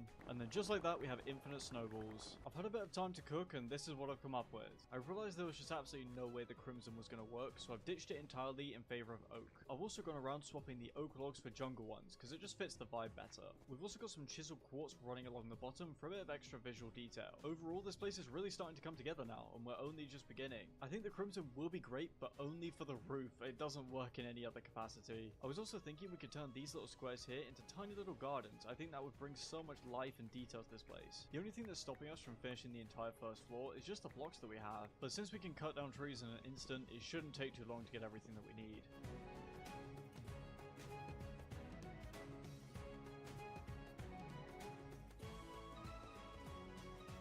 Alright, that's the entire outside of the first floor finished. Now we're going to need to work on raising it up a few blocks and adding in the roof. This is probably going to be fairly difficult because these temples are always very intricate, but I'll try my best. We'll join up all these jungle logs with snow first. The other thing that I need to do before I can bring this design around is to actually figure out what I'm going to do for the little entrances here. I did collect a little bit of black stone just to make sure that I have enough to actually map something out. I'm liking this design here with the upside down stairs to create some visual interest. That's not bad. Now if we use stairs like this on the sides, that should create a really really cool design. I've got this first corner of the roof done with the crimson wood outlined in black stone. However, it looks pretty weird when joining up with the entrance because this almost looks like it's sunk back into the roof. But I think fixing it should be easy because we just bring this forward a little bit and then we replace our stairs. That definitely looks a lot better because the roof outline actually joins up with this one, but I'm thinking we bring this forward even more. There we go. This is definitely the best version. Also realized we had some bells lying around in our chests, and look at this. They make for such a cute little detail. Definitely my favorite part so far. We're gonna need to go on a big old material gathering spree, and then we can get this whole area finished. Well, when I say that, I do just mean the first floor, but we'll get it finished regardless. We'll make sure to collect lots of oak and jungle wood first. We'll also harvest our carrot farm while we're here, which is now producing stacks upon stacks of them. We'll also need more crimson wood and blackstone. Also, I do plan to build a dedicated floating island for our nether portal, don't worry. We'll do crimson wood first because it's easier to access. And the last thing on our list is a bunch of blackstone. We're only using stairs and slabs, not full blocks, so we shouldn't need too much. With all of our materials collected, let's get on with the time lapse.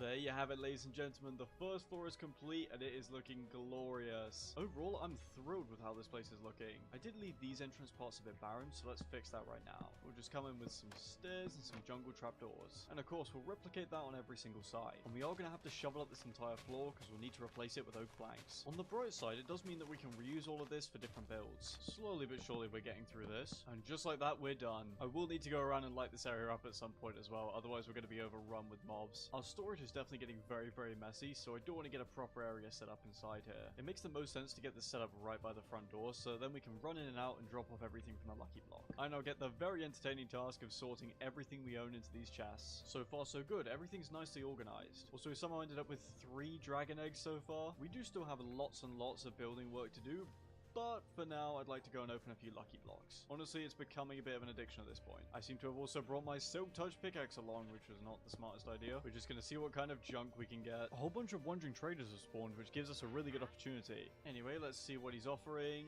Birch sapling. Okay, that is new. It wouldn't be my first choice, but that's a new sapling. And we've got this guy selling spruce saplings.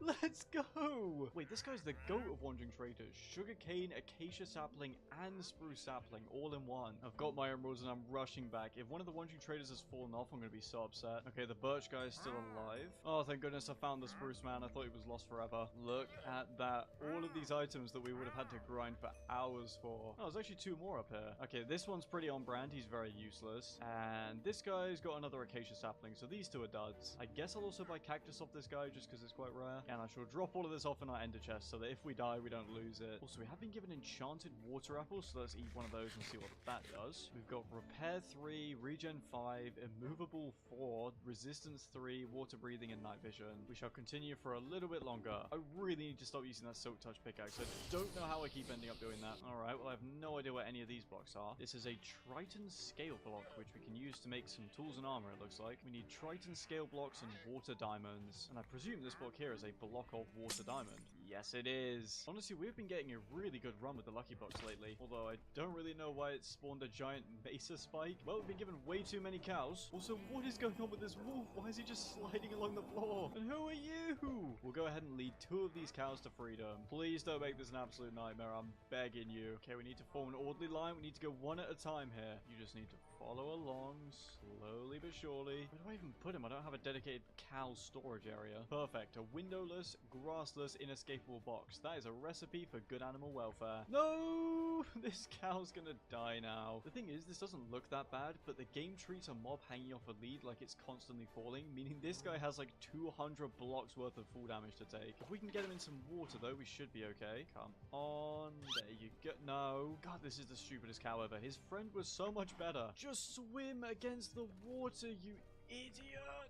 Okay, finally, there we go. Get in your prison. I'm not happy with you. I'll check a few more blocks and then we'll get on with building. Honestly, an explosion right now would be quite nice just to deal with all this. Hey, perfect. We've just been given TNT grenades. Honestly, these are pretty fun. I don't know why we've just been given a gigantic wall of lucky blocks, but sure. Okay, what is this? Nope, there's a warden in here somewhere. I don't know what's going on. There he is. There's the warden. Yeah, I'm not gonna lie. The lucky block is all his now. He can have it. I'm moving out. Thankfully, we're just about able to get back up to the surface. I think he's either despawned or fallen off the island because I can't hear him anymore. anymore. Looks like the Lucky Block decided to spawn this massive deep slate castle. I will go through and deal with this place, just not right now because I think it's a good time to start focusing on the building again. Before we build the second floor of our temple, I think we should get this area decorated first. First, we'll mirror our storage area over to this side. These chests will all just be for random blocks the Lucky Block gives us. And what we're actually going to do, because we have such a large open space, is try and break it up into smaller chunks. We'll bring in more of these jungle columns with the barrels like we have on the outside. See, this is actually one of my biggest tips for interior design. I know what it's like to build something really cool on the outside, and then the inside is just this blank empty space with one crafting table, a furnace, and a bed. Just break it down into smaller pieces, add a few bits of interior structuring like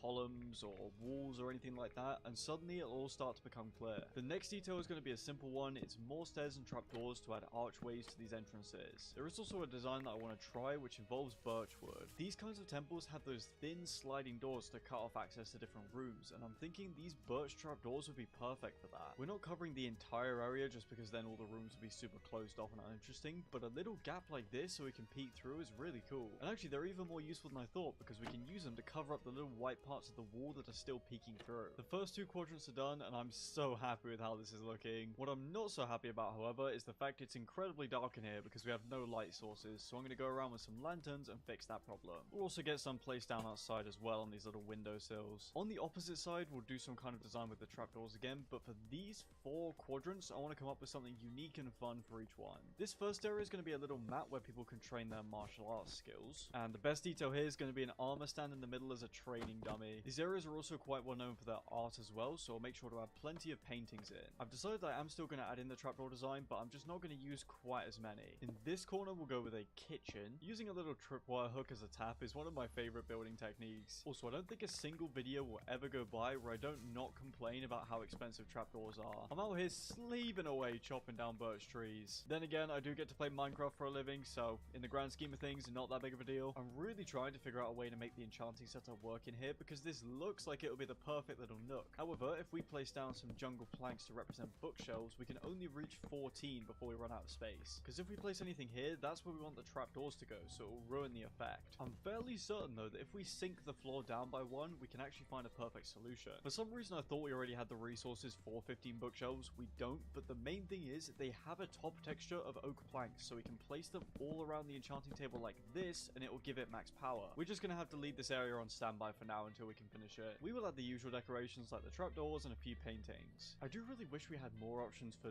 2 high, 1 block thick paintings, because we only have 2. Admittedly, I am going to get a little bit lazy with this area and just copy paste the fighting area from there. Hey, I'm sorry, okay? Even your favorite video games have copy paste in there somewhere. This spot here can be a giant table with a bunch of seats for people to go and sit down and eat at. And I didn't realize this was even possible, but you can actually use signs on the trapdoors in order to make these tiny little seats. I can't do it on the opposite side though because of the wall, which makes me kind of mad. This area was annoying me, so I've completely overhauled it. I've gone for these black banners on the outside just to make it seem like a more friendly and inviting place, because I imagine people would train to fight over here and then they'd want to relax after a long day. I have still used the trapdoor and sign design for the seats, and then we've got these stone pressure plates, 4 plates, and then we've got these flower pots to represent cups. I had to use these chains at the back to make sure we could actually hang our banners because they need a solid block to connect to. And then the last detail that I added was this bell, because I imagine that people sitting here, when they're hungry, they can ring the bell and the people from the kitchen would bring them their food. The best use that I can think of for this final room here is just a storage room for all the extra stuff that the temple doesn't really know what to do with. This looks like a pretty good random assortment of junk, and I've even found an actual use for this room, which is to have our smithing table and our brewing stand. And there you have it, ladies and gentlemen, the entire first floor of the dojo is decorated, aside from this area in the middle here. Kind of feels like when you're building a Lego set and you get the first few bags done. That's what this is. I'm going to collect up some materials and then we can get started on the second floor of our temple.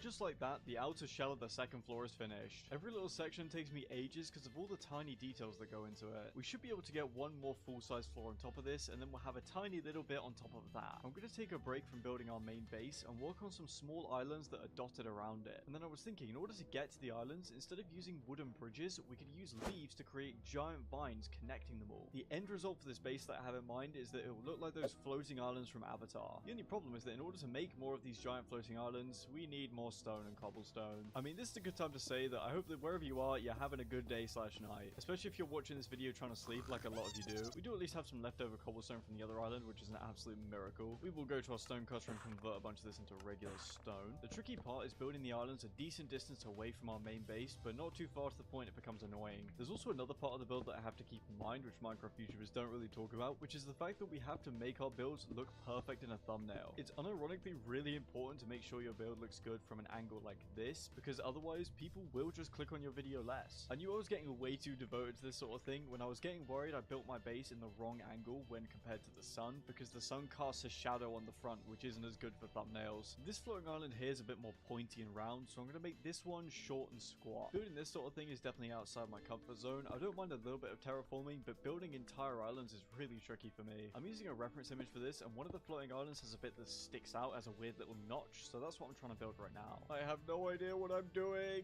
However, ladies and gentlemen, we don't want to be afraid of failing, because failing over and over again is how we get better at something. I mean, even just take this floating island right here. There's areas of it that are super boxy and uniform, whereas if we come over to the one we've just made, this is starting to look a lot more natural. All of this is to say that failure is not your enemy. It can be your greatest ally if you treat it as such. Anyway, I'm going to stop yapping now and go back to building. I've gotten 3/4 done so far. This stuff just takes forever. I like my nice uniform layouts where everything's the same, not all of this place blocks everywhere and hope for the best business. I'm so happy with how this turned out. All the rock formations just feel a lot more natural compared to our first attempt. Let's get on with adding all the dirt to this area. That's the island finished. I'm gonna have to go and grind for a bunch of blocks now, because I'm the only guy on this planet stupid enough to want to make a decorated mob spawner. The thing is that I want all the buildings on our floating islands to have the same kind of style as our temples, so it looks like one unified floating village. This right here will be the collection area. I'm thinking for the general design of the drop chute, we do the fences and the jungle logs like we have done for our temple, and then in the middle we'll do snow with this sort of circular stair design thing. It looks a little bit funky, but I like it. We do of course now need to go all the way around and build it up all the way. With the chute complete, we now need to build out in 4 directions. I don't know if I ever actually specified why I'm building the mob grinder right now. It's so that we can get some better enchantments on our gear. Gathering all the stone for the islands is going to be a million times easier once we have an efficiency 5 pickaxe. I'm not going too crazy with the detailing or anything. I'm just bringing in some different blocks and a few different designs just to make this a bit more interesting. These things do require a lot of work to set up, but I can't wait to see how much XP we'll be able to get once it's all up and running. I'm also putting down these patterns of trapdoors to hopefully block some spiders from spawning, because they clog up the farm. I'm thinking that for the roof, we just go ahead and use the same temple roof design we've got here on the mob farm. So without further ado, let's crack on with that. I mean, it's not perfect, and it definitely still has that boxy, undetailed look to it, but overall, I'm quite happy with how this thing has turned out. I do really like the double-stacked roof that we've got going on. As you can see, mobs are already building up in the killing chamber. It seems to be really consistent. We're up to level 31 already. I was thinking it wasn't going to be as good because we still have to light up that deep sleep fortress over there. Before we get back to the lucky block, though, this grass is looking very, very barren. We're first going to replace the torches with stone brick walls and lanterns on top, and we'll also go ahead and plant some cherry trees. And then as one final touch, we can come around with a bunch of bone meal to add flowers and grass. And I guess as one final touch, we could just dig a little path leading to the mob grinder itself. Oh, look how much better that area looks now. Just a bit of grass and a few trees can make so much of a difference. We're obviously doing that for our actual base as well. I'm going to take a break from building though and head over to the lucky block, because not only do we need to find some bookshelves for our enchanting setup, but we also need to make sure that we mine 1000 lucky blocks by day 100. Thankfully, most of the mobs in this deep dark area have actually despawned, and this chest does have a free enchanted golden apple for us, so we might as well take it. And this chest has Swift Sneak too, which will be incredibly useful for building. All we really need from you, Lucky Block, is a way to make some bookshelves. Okay, a random igloo, sure I guess. A wall of lava, yes, thank you very much. That's incredibly useful. Half of this video is just going to be me cleaning up all the mess made by the Lucky Block. Come on, let's get some good luck. We're getting swarmed by piglins here. We're going to have to eat the enchanted golden apple. Oh, wait, I guess not, because they've all turned into zombie piglins. And this guy's wearing rainbow boots. I just slimed him in cold blood, and I've managed to get him to drop them. So now, if I go ahead and equip these, we now have a rainbow that we can walk on. And it's a bit glitchy, but we can actually go lower by crouching. We kind of have creative mode flight right now. We can just walk on over to our island whenever we feel like it. These are way too useful to lose, so I'm going to put them in our ender chest. Okay, well, this random boss called King Triton spawned, but thankfully he's just got himself stuck like a complete moron. He also kind of sounds like a barbarian from Clash of Clans. Oh, but he does one shot. Okay, that's not good. That is not good at all. King Triton, where are you going? He creates a giant bubble of water around himself and he's just run off in that direction. So he shows up, basically one-shots me and then leaves. He doesn't elaborate any further. You know what? Sure, I guess. What's a man got to do to get bookshelves these days? This is what I get given instead of bookshelves. Really useful. Just give me the stupid bookshelves. Get away from me. Okay, this just doesn't make any sense. I love that this villager's just casually selling a desert eagle. I shall indeed purchase a firearm from him. And I mean, I do need to test it out. Can you please stop following me? Don't make this more difficult than it has to be. No, don't look at me in the eyes as I do it. Oh, wait, sucks. Never mind. Wait, this thing just spawns random Lucky Block stuff. There's not really much point using this because half the time it does something funny and half the time it just spawns a bajillion mobs. Things haven't exactly been going amazingly well, but we've had two rather nice finds here with these tall flowers. Because unlike the little short ones, we can bone meal these and get an infinite amount of them. The thing is that we don't actually need the Lucky Block in order to get the bookshelves because we have cows for leather and we have sugarcane. I just don't want to build more floating islands. But then again, our base isn't exactly going to build itself. What I'm thinking is we have two mini islands, one for cows and one for sugarcane. Because of course the end goal for this base is to have islands surrounding the entire thing. No matter what I do in this world, no matter what the Lucky Block gives us, me ending up back here in endless servitude is a guarantee. I went ahead and got a bunch of floating islands planned out for us. This one right here will be our cow pen, and this giant one here is going to be our new tree farm, because it's getting a bit silly to have to run over to this temporary base just to chop trees. This one here will be for our sugarcane, and then I was thinking we could have some small little islands that surround the base so that we can have 4 giant beacons set up, because we're getting so many beacons from the Lucky Block, it seems like a waste to just have them sitting in our storage. Let's get on with a big old time lapse where I build the islands for a bunch of these circles.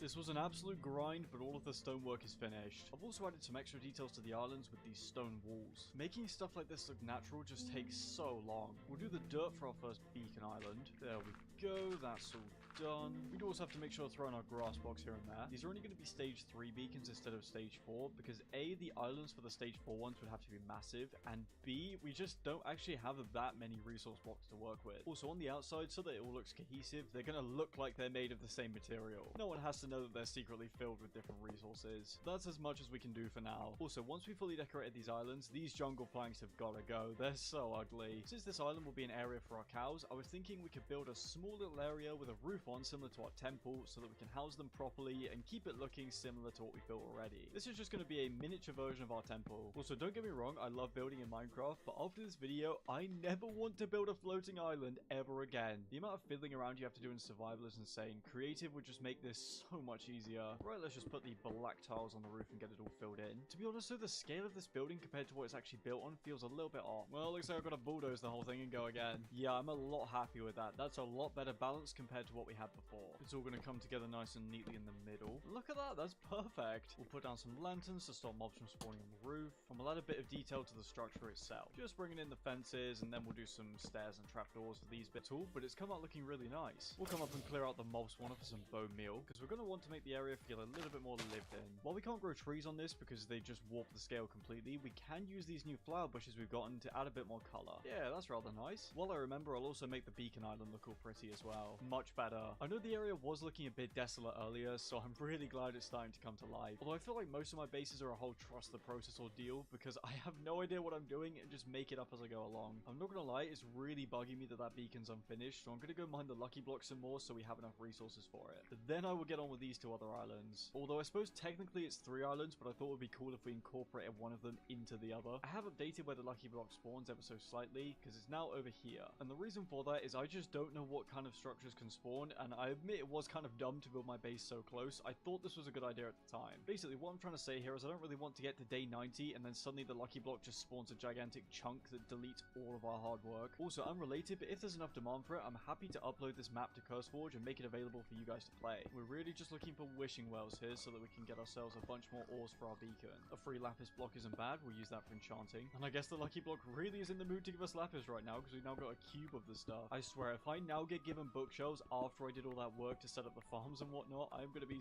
so mad. Oh, you know what? An efficiency 4 silk touch fortune 2 shovel? That seems quite tempting. You just wait there, sir. You just stay imprisoned in the lucky block. I'll be right back. That is a rather nice upgrade. Now die. Wishing well, please. No, no, no, no, no, no. That's actually part of the issue of starting with a new area. There's no blocks or water to save us if we fall off. Thankfully, our Kraken Blade has a right click ability, which we can use to snipe the blazes. A free netherite helmet isn't bad. And it also comes with every type of protection. Lovely. Come on, just one. Wishing well. There we go. Now we do need to get lucky here and have it be a good one, which it was. All we need now is like 10 more of those. Okay, well, that's not what I wanted. Get out of here, bro. Why are you so wide for no reason? A free diamond block is lovely. A random blaze spawner spawn? Sure. Come on, let's get some more wishing wells. More of these lapis cubes for some reason, but I mean, I'm not complaining. Oh, no, well, we're definitely dead in here. That's for sure. Okay. I mean, we are rocking 2 pieces of blast protection armor, but I wasn't expecting us to be able to tank it that well. I don't know what's going on here, but I've managed to accidentally trap all these skeleton riders inside a burning fiery cage. This looks like something straight out of Indiana Jones and the Temple of Doom. It's getting really annoying hearing you guys burn to death though, so I'm just gonna take care of you. It's turning into some kind of sword trap. Actually, more leather for our bookshelves is useful. Come on, game.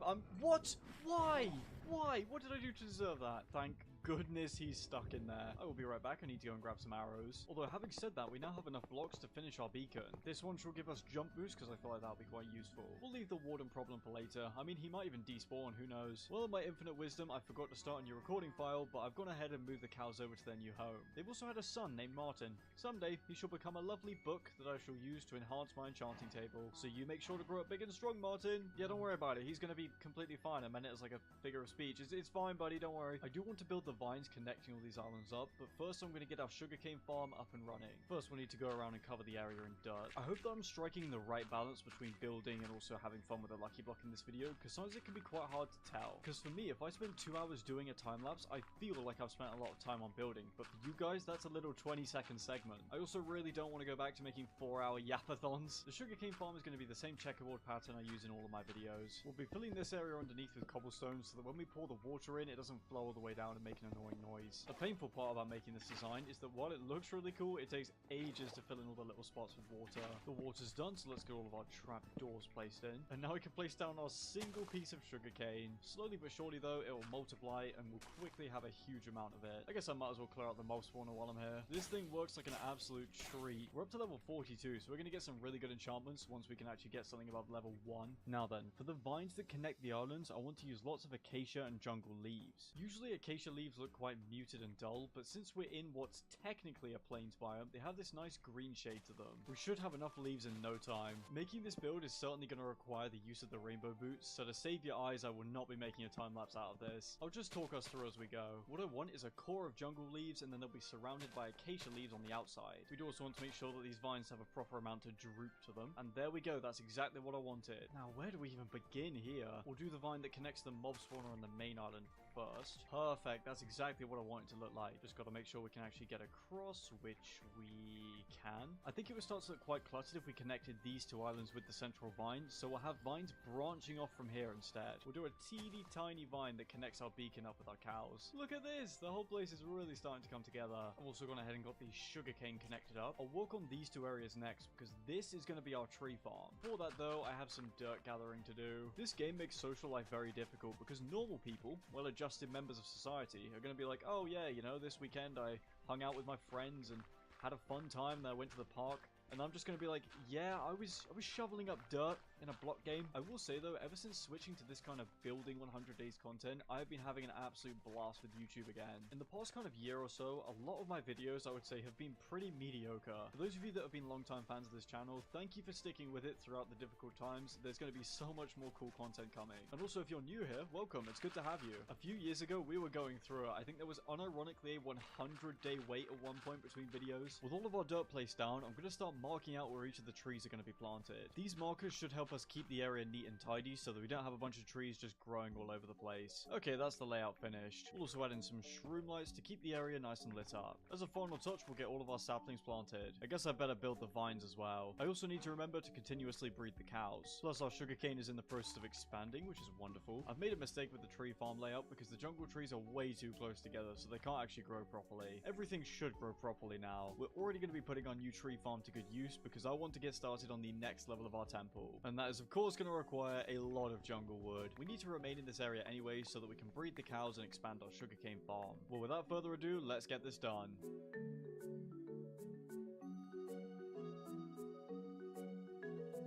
The temple is really starting to come together now. We also have plenty of cows and our sugarcane farm has slowly but surely been expanding. We really need to start doing some interior work for our temple, but I don't want to do that yet. I have this thing called TBAD, which stands for Temple Building Avoidance Disease. I'm going to go mine the lucky block now. As I'd hoped, the warden has thankfully despawned. There are some free iron blocks right here, which I must have missed last time. We got a knockback 10 stick, which I'm happy to use. In fact, let's test it out on this witch. It definitely works. So far, lots of rubbish. Although having said that, I'm pretty sure, yep, there's a free block of netherite up here. Ooh, a bunch of llamas is actually really useful because we can kill them for leather. This reminds me of years ago when I killed a wandering trader and his llamas in one of my videos, and then some guy in the comments was like, how could you? I will never watch your videos ever again. That's just always confused me. Wherever he is in life, I hope he's doing well. We've been given a pickaxe called Make It Count, which has no durability and has Fortune 100. There's something I want to test with this actually. Breaking crops doesn't damage durability at all, so if this is a real Fortune 100 item and not a troll, we should get a ridiculous amount of carrots. We do! Breaking a single carrot with this thing gives us over a stack. That is genuinely ridiculous. We will definitely put that off to one side.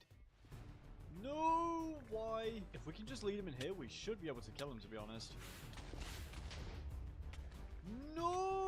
Okay, we're fine, we're fine. Is he just gonna float down to the bottom of the void? What is the plan here? Wait, it's because of all the bats that are spawning down there. He's just going after all of them. We need to grab the arrows from our mob farm ASAP. I need this idiot to die before he ruins everything. I'm gonna need to head down into this mess over here so that we can actually get a shot on him. There we go, that's better. Come after me. I've brought water apples as well so that we can be as healthy as possible. I need to hit my shots. Here we go, and now we'll go for the 1v1, which we are absolutely gonna win. We have multiple pieces of blast prot 4 armor, which is why we were able to survive that. I was pretty scared though. I've been mining away, and unfortunately we're now down to our final Pandia's totem. Hopefully soon with our enchantments we should be able to survive stuff a little bit better. Okay, well a villager house has just spawned, and it might not be a bad idea to take these guys back to our base. This is likely going to be a pain, but as long as we build a big enough bridge to get them across, I don't think it should be the worst thing in the world. All we got to do is use a job site, and they're going to slowly but surely follow us along the bridge. Although sometimes they argue about who's going to get the job, which is going to make this a lot more annoying than it needs to be, especially because I've just put both of these guys in a boat. Here's what we'll do. We'll free them, and then we do have to make a little sacrifice. No, why do you want a job now? Go away. I give up. I'm just going to slowly row the villagers back. This is the kind of entertaining content that you guys subscribe for. All right, now stay here and stop ruining everything. Because my family all went to bed, I couldn't do any more commentary in case I would wake them up, so I decided to work on some of the islands instead.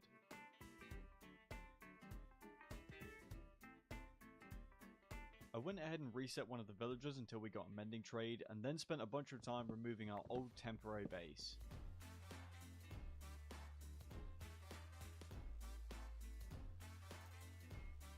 Right, okay, it's a brand new day IRL. We have 2 big blank islands, and also 2 imprisoned villagers that I'll have to deal with later. In terms of animal welfare, the island's not exactly winning any awards. In fact, it's so crammed in here that cows are somehow clipping out of the fences. Since we have so many cows though, feeding them is getting quite expensive, which is why I'm thinking of turning this island here into a farm. Also, talking of farms, look at how much sugarcane we have now. I've kept hold of this looting sword for a very long time. We can finally get a bunch of leather. Yeah, you might want to look away here, pal. Yeah, good job. The herd is definitely looking a bit thinner. Let's craft up a bunch of paper, and then we'll make as many books as we possibly can. That's going to get us 11 bookshelves in total, which isn't half bad. And like I mentioned, they look just like normal wooden planks from the top, so it doesn't look any different. I've actually found a bit more sugarcane lying around, so we should have enough to get a max enchanting setup now. Never mind, we're 1 bookshelf short, but that's fine. I will happily grab Unbreaking 3 for our diamond axe. Although I'm not so happy about the fact it's only Unbreaking 3, that is a little bit of a scam. You know what, sure, I'll take Smite 4 on this thing. Only Smite 4? Why am I getting singular enchantments? I know it's only level 28 and not 30, but that shouldn't have that much of an effect. Whatever, it's fine, I'm not mad about it or anything. I'm gonna do some gardening to distract myself from the crushing fact that I just wasted all of my level 30 enchantments on complete trash. I'm building a stone brick wall around the area first. I'm trying to mix in some cobblestone and stone bricks along with stone brick walls. We'll go ahead and bring this all the way around. The wall doesn't feel quite right, so I'm gonna throw in some stone slabs as well. Yeah, I'm happy with that. We do of course need to go around and have plenty of water so that our crops are nice and irrigated. There is something so weirdly off-putting about seeing dried out crops in Minecraft. I'll also make sure to put trapdoors in so that I don't fall into the water and get mad. And I was thinking, for the crops themselves, I want to do a mixture of wheat and carrots so we could do some kind of yin and yang design. This is going to be really tricky to make in Minecraft because of the curve. Okay, well this isn't perfect, but it's also not terrible either. I'm committing to this now, so I really hope it works out. We can very easily use our Fortune 100 pickaxe to get all of the seeds that we'll need. As a final touch, let's go around with some lanterns to make sure this area is nice and bright. We are going to have to wait for all the crops to grow before we can actually see the design in full, but I'm very hopeful. I also think it's about time we decorated the rather barren main island. I want to have cherry trees surrounding the temple, but every time I try and bone meal cherry saplings, I just get really bulky and annoying trees. It looks like I'm going to have to build some custom trees and hope that they turn out okay. The hardest bit is always getting all the leaves placed in and making it look natural. Wait, no, I just used the Fortune 100 pickaxe to mine cobblestone. I'm such an idiot. Well, I mean, it was good while it lasted. In all honesty, I don't hate that. It looks like pretty much every other custom tree I've ever made because they always end up looking the same, but overall, that's not horrible. That one cow that escaped the pen has now grown up and he's looking for ways to conduct a heist on my beacon. Oh, wait, now I think he's had other ideas after witnessing the slaughter of his family. Right, well, I've got to go ahead and build 3 more of these. I'm going to try my best to make each tree at least a little bit unique just so they don't all blend together. Also, if you're struggling with custom trees, don't be discouraged. I think it took me like 5 years to get at least somewhat decent at them. And I'm a moron, so you should be able to pick it up a lot quicker than I did. Oh, also another thing, I would definitely practice in creative first before trying to build them in survival because of how finicky it is to get the leaves right. The rainbow boots are making this process a lot easier for me. Tree number 3 is finished, and that is tree number 4. There's another detail I'd like to try, but first I need to gather some acacia wood for it. While I'm here, I'll clear out our moth spawner as well. And while I think about it, we'll get the remaining leather for our final bookshelf. Alright then, we now have level 30 enchantments. I would really love efficiency 4 on a pick. I've reset a few times and we're just getting offered Unbreaking 3, so I'll take it and we'll just get Unbreaking 3, of course. I'm getting really bad enchantment luck in this video. Anyway, what I wanted to work on is building some giant Torii gates for our temple. Even if you don't know what the name is, if I show an image on screen, I'm sure you immediately understand what I'm talking about. The reason we're using acacia here is because it's the wood that's closest to red that we have. Also, I know we have crimson, but that's a bit too pink for me, and also that would just blend in too much. We're gonna make the first arch right here, and we'll have shroom lights on the top. Then we'll put trapdoors over those. Then we'll add signs to these slabs for a bit of extra detail. Right, then let's bring this whole thing up a few blocks, and we'll do stairs on the ends to make it properly curved. And then the final step is adding a trim of blackstone slabs. This should be all done, so let's go and take a look. Oh, I'm so happy with that. It really adds so much to the area. We're gonna do one on each side, of course. I actually really love that pop of orange. It makes for a great accent color. Also, I just remembered I forgot a few extra details with these fences, and now this is done. Honestly, the grind just never ends because now we need more acacia. It shouldn't be too difficult to get all these built quickly. Just finishing off the last gate right here, and now all 4 of them have been built. I did also go ahead and readjust this vine here so they're actually connected to the gate rather than being outside of it. I'm thinking now we just head around the outside edge, adding some lanterns on top of fences, and that's just to make sure this area is properly lit up. We will also go around with bone meal. We'll also add in the usual flowers to brighten things up. This is really starting to come together, but let's also add in a path. We're going to go for something very simple here. Yeah, I'm happy with that. I've tested a few designs for these small areas here, and the one that I've come up with that I like the most is this, a little oak sapling garden with a stone border. I've also just destroyed my garden by mistake. We've got a bunch of string on top of the saplings to prevent them from growing. Once again, all we got to do is copy it for all 4 sides. Guess we could do some little cherry sapling grows for these tiny bits here. I do actually really like that, and the bonus is we don't have to put string on these because, well, they're never going to grow. If I put in the rest of these cherry saplings, walk around the temple and see there's a massive cherry tree sticking out of this place, I'm not going to be very happy. I also just realized I forgot to put the coaster in. There we go, that's better. Oh, also, the yin and yang crops have finally fully grown, and it actually looks really cool. I was very worried at first, but I'm really happy with how it's turned out. I do want to have fun and mine the lucky blocks some more, but first, I better reset this villager. Okay, well, I was going to go on a long spiel about what I actually wanted, but he's already given me exactly what I need. It's very expensive, but this is very much worth it. This enchantment, when applied to gear, means that we'll keep that gear if we die, and I'm sure you can understand why that's incredibly useful for us. I'm gonna have to convert him, I think, because 34 emeralds is just way too expensive. Thankfully, we do have this one weakness potion, and actually we could get our mending villager involved as well, and that way we'll get reduced mending and soulbound enchantments. Let's get that trade locked, like so. We just got to get this guy moved in with his new friend. There we go, that's perfect. No, don't leave. That's not permitted. We're gonna play a really fun game later called Stay in the Pit and Watch in Horror as the zombie eats your flesh. Yeah, no, I won't be playing that one. I'm gonna be sitting out, actually, but you guys are gonna have fun. I love how they're looking at me like, is this really my life now? For now, we'll just get the box secured. I'm just gonna kill time till night by mining the lucky block, wherever it actually is. Here it is, I finally uncovered it. It was buried underneath the villager house. No, I don't want another villager house. Just blow it up. Go away. Please be a good wishing well. Yes. What on earth happened to you? Why is he now an ogre? Why is he selling onions? I take back everything I said about the villagers. We're keeping this one. The only thing is, I don't know what workstation this guy has. I really want to know what he sells if you level him up. Okay, thank goodness. Just trading with him a few times will level him up a lot. Oh, okay, well, never mind. It looks like leveling him up doesn't actually give him any more trades. We will try out these onions that he sold us, which just heal us for 1.5 hunger. Well, that was an interesting experiment at least. Oh, I've also ended up with some elemental lucky potions, so let's just do that.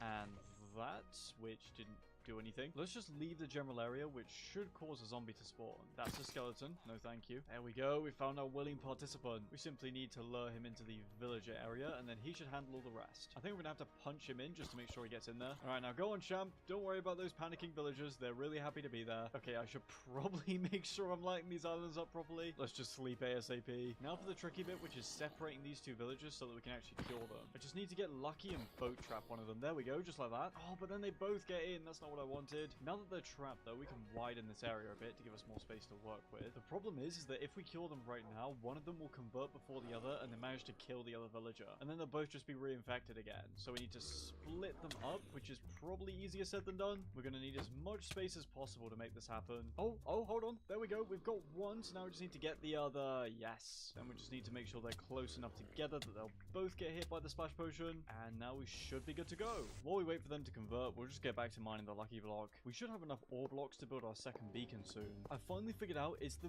beacon that turns villagers into ogres. Also, there's shulkers up here on this cloud, so we'll collect ourselves another free shulker box with any luck. Oh wait, this one here actually isn't an enemy shulker, it's just a regular box. Don't need any of this, so we'll just throw it away. We're finally strong enough where we can actually deal with a bunch of blazes spawning. Perfect, we're getting even more ore blocks. Here we go, we've got our last wishing well, and then we'll go back to the villagers. Okay, fellas, let's see the prices now. 1 emerald for mending, I like that very much. And we have, if I could actually click on him, I can't. We have 9 emeralds for soulbound. This guy is such a scammer. I just gave you free healthcare. What's that? I'm too lazy to reinfect you and then get the lower price. Yeah, unfortunately, you're right. Now, we do need to get these gentlemen back to the base, which I'm not looking forward to because it means I'm going to have to build them an area. You know what? Let's do one thing at a time. First of all, we'll get our new beacon set up. This one's going to be made of gold. Honestly, I'm just going for a blanket haste effect around the whole base so that we've got full coverage. I've just made the horrifying realization of where the villagers should go. We have a giant empty temple with 2 floors that need decorated, so I'm thinking it's time to finally tackle this and move the villagers in. Let's get them boxed up beforehand just to make sure they don't get killed by some random zombie. Oh yeah, and we'll also move the snow golem in properly as well. Before we can move on to the other 2 floors, we need to fix up this bottom one. First of all, the floor's really boring. Second of all, there's no ceiling. And third of all, there's no stairs, or at least no proper stairs. Let's first bring in some stripped oak logs into the floor just to make it a bit more interesting. I was a bit stuck here because we can't exactly replace the bookshelves with logs, but then I figured we could use carpet to cover them up. And honestly, that's turned out quite well. Overall, it's a very small change, but it makes a big difference. We're going to need to build a ceiling for this place and then put this floor on top of it, because otherwise this area is going to feel way too spacious. We'll be using jungle wood for this, and let's see if we have enough, because this is going to take a lot. Although before that, to be honest, I've got to figure out what kind of staircase I want to build. Because I mean, I could do a spiral staircase, but these kinds of buildings don't have those. Okay, well, we're getting somewhere. It's not the right place, but we're getting somewhere. Honestly, I don't mind that. I know it looks kind of like a spiral staircase, but it's not quite the same because it's not circular like, say, this would be if we have little bits that kind of stick out. To me, that's a spiral staircase. This is more geometric. I don't know, I was just looking at pictures of temples on Google and one of them had a staircase like this, so that's what I've gone with. I don't mind this kind of design for the supports, or maybe we finally use that spruce sapling that we bought. I've been using spruce so much in my builds lately that I've been trying to stay away from it in this video, even though I finally got the saplings for it. It's good to branch out every once in a while and try something new. I do in fact prefer that darker brown. We could use jungle trapdoors for the railing. That might look quite good. Alright, nice. That's looking good. Right, let's get on with doing these ceilings for the side rooms. We'll use jungle slabs for these. Whereas the central corridors will have a full block of space to make them feel larger. And yeah, that's looking good so far. We're going to go around and get everything all filled in. For the main staircase, I'm thinking we extend these jungle pillars up all the way, and that will be a nice frame for them. Okay, yeah, I like that. This is starting to come together. Let's also make sure we add in the stairs and trap doors to this. We'll also add in some stairs along here just to make it seem like the roof is being held up. Okay then, let's get this floor filled out with oak planks. The walls leading up the stairs are quite boring as well, so I'm thinking we add in some strip logs and a shroom light. It's looking a lot nicer now. Well, back to my life of placing floorboards, I guess. To my surprise, we're actually going to have just enough oak wood to finish this floor. Now that leaves us with this huge empty space that needs to be decorated. I'd also want to have a legitimate reason to come up here, which is why I'm thinking the villagers can go in some of these areas, and then we'll have our snow golem here, and then something else here. I am going to leave the top 2 floors blank, just because otherwise this video will just be all about interior decoration, and that's not so fun. We are going to need some more jungle wood for this. Also, while I remember, let's go ahead and see if we can get a better enchantment on our Kraken blade. Ice aspect 2 sounds cool, so I'll just go for that, and we got sharpness 4 as well. I'm happy. Let's get a layout for our jungle columns first. We'll start with something really simple, which will just be the railing that covers the stairs. We're also going to need a bunch of birch wood so that we can use trapdoors for the sliding doors, like we did on the bottom floor. Since we have 2 librarians, I'm thinking we have 2 matching libraries on either side. It's definitely not because I'm lazy and don't want to just copy paste this interior into this room. What? No, of course not, you guys. I would never do that. I would in fact do that. I do need to get this video out before the year 2064. We're going to need to breed our cows so that we have more leather to make bookshelves with, but that means messing up this really nice yin and yang. Well, I was going to have to harvest the farm at some point, I suppose. The cows are reaching critical mass in here. We're definitely going to need to clear them out. Let's get our big rows of bookshelves set up, and a cool trick we can do is use a loom facing forwards like this, and it looks like empty shelves. We can only do it in the middle, otherwise we get this weird texture on the side. Although now that I think about it, we can surround this thing with trapdoors, so we should be fine. I'm thinking we use more of our spruce wood to create quite a heavy looking bookshelf. Oh, but then we can't put one here because then the trapdoors are going to overlap. I guess we could put one up against the wall here. Look at that nice guy. That is gorgeous. Sorry, I got distracted there. Let's get back to work. You know what? Let's actually add signs to these little slabs here just for some extra detail. We've got a little reading desk in the corner here. And then I'm thinking, because this place is clearly used for martial arts training with those dummies that we've got downstairs, we could add in a blackboard here. To make the blackboard look like it has wheels and it can be rolled in and out of the room, I've added these item frames with stone slabs in them. It's not perfect by any means, but I think it looks okay. We'll go ahead and add some more desks with chairs. I guess this is now like the naughty corners. If you misbehave, you just get sent over here to stare out the window. This may not work at all, but we could use birch buttons to kind of look like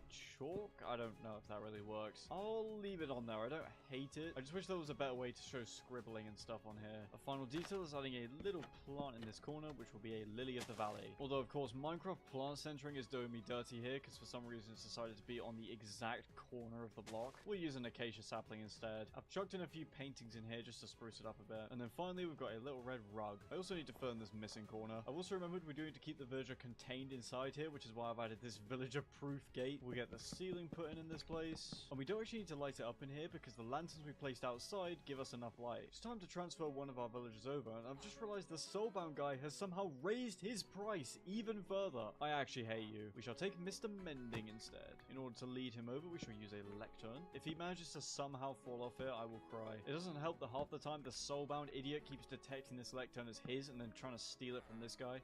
Just stop it. Just stop it. Calm down. Yes, welcome to your new home where you'll be staying forever. Oh no, I can already tell this is going to be a nightmare to get him up these stairs. Where are you going? Am I actually going to have to build a villager access staircase? I am, aren't I? Well, he's currently trying to saw himself in half, if that's any indication of his intelligence. Right, no escaping for you. We've got to make sure we give him a big turning radius on the staircase. I do not want them somehow figuring out how to fall off. I've moved the desks back because if we put the lectern here, it can look like the villager is teaching a class. No, you can't walk through the trapdoor to get to the lectern, you imbecile. Bro, oh my god, this guy. Yeah, there you go. Look, I've just had to dismantle all that. You're welcome. Yes, there you go. Follow along. No, don't fall off, please. Atta boy, there you go. Now, surely he sees the lectern in here and doesn't faceplant into the trapdoors. Thank you. Okay, that's one done, and I've done that wrong, so let me just fix that.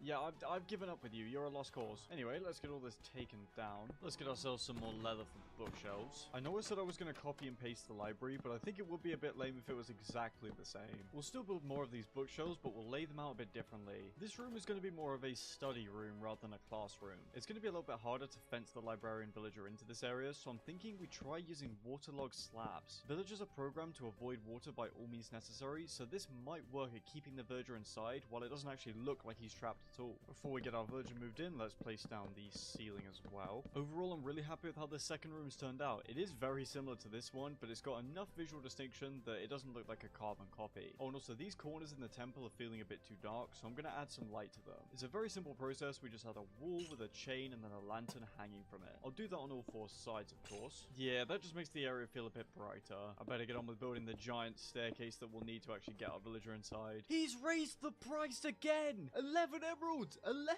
for Soulbound! What is this guy doing? Is he just going to keep raising the price for every day that I don't buy it? Like, it's going to be 11 now, and then 2 days from now, it's going to be 15? I actually hate you. Right, come on then. Okay, nice. He's locked onto the lectern in the library, and he's made it. The real test is, am I just going to randomly find him wandering around outside? Because if so, that's going to be very unfortunate. We've got both of our villagers safely contained inside our base, which is a nice weight off my back. While I remember, I'm also going to go around with oak logs to add that special design to the floor. That leaves us with these 2 rooms right here, one of which is going to be for our snow golem, and the other will be for our axolotl that we saved right at the start of the video. For the snow golem area, we'll of course want some snow and ice blocks, and for the axolotl, we'll want lots of prismarine or just general ocean themed blocks. Before we go out and start mining the lucky block though, I do want to start enchanting our stuff with soulbound and mending. Let's get mending and soulbound on our kraken blade first and foremost. We'll add it to our chest plate. Oh, this is gonna bankrupt me. However, it does mean we can also get mending and soulbound on our diamond leggings and our helmet. I actually need a bit more XP before I can apply the final enchantment, so while I wait for mobs to build up in the spawner, I'll just clear up the villager path. Right, perfect, we can now get that done.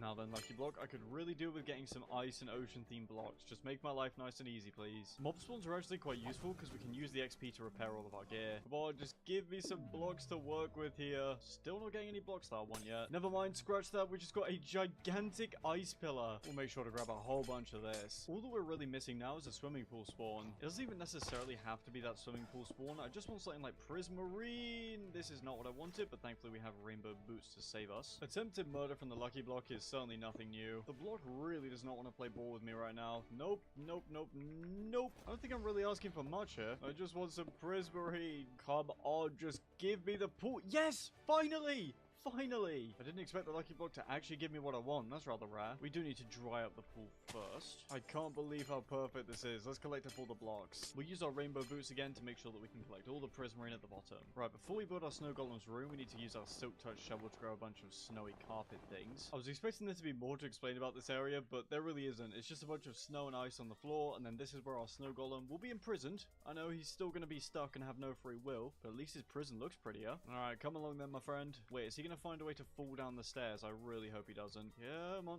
Slowly but surely. I probably should have put a better handrail on these. Yes, yes, yes, yes, yes, come on. Almost there and done. He will have a roof over his head soon, but just as a temporary measure, we'll make sure we have some cobblestone. We can finally get this cobblestone blob cleaned up from the ground floor. Now then, let's get his ceiling placed in.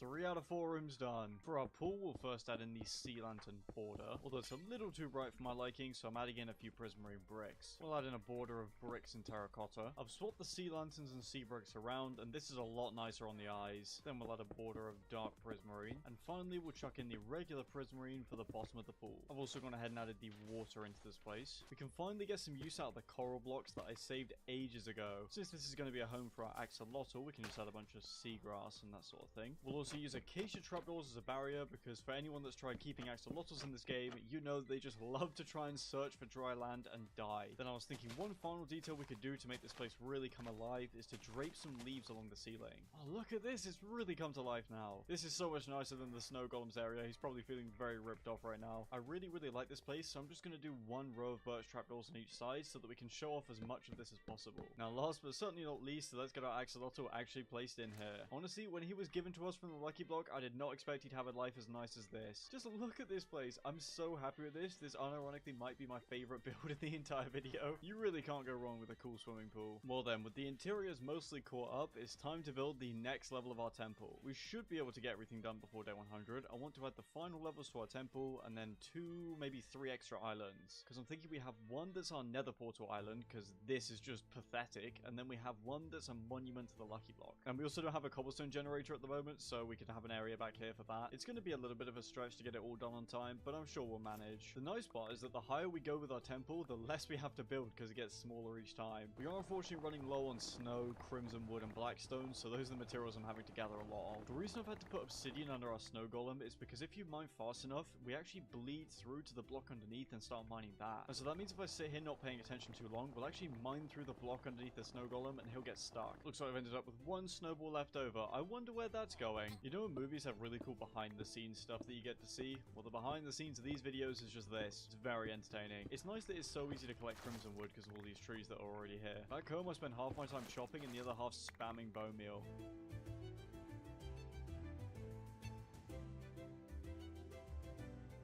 Hello, welcome back. As you can see, this area has undergone a few changes. The main thing is that our giant temple is finally finished. I'm so happy with how this has turned out. I just copy pasted the design from our mob grinder over to here because that seemed like the simplest option. And as you can see, I fully furnished the second floor. I did get the layout done for this third floor, but unfortunately we are starting to be on a bit of a time crunch. I'm going to be so upset if I don't get the outside of the base done before day 100, so my plan is to do one last giant time lapse to get the base finished. There's a few areas that are a bit lacking, like these islands that don't have any flowers on them, and plus there's a bunch of cobblestone that definitely needs to be removed. Then we'll do a big reveal on day 100 and make sure that we've mined 1000 lucky blocks. The first island that I'm going to make is at the back of our base, and it's going to be for our cobblestone generator, because without it, we definitely won't be able to build the 2 big islands that I want to make. But without further ado, ladies and gentlemen, let's get this base finished.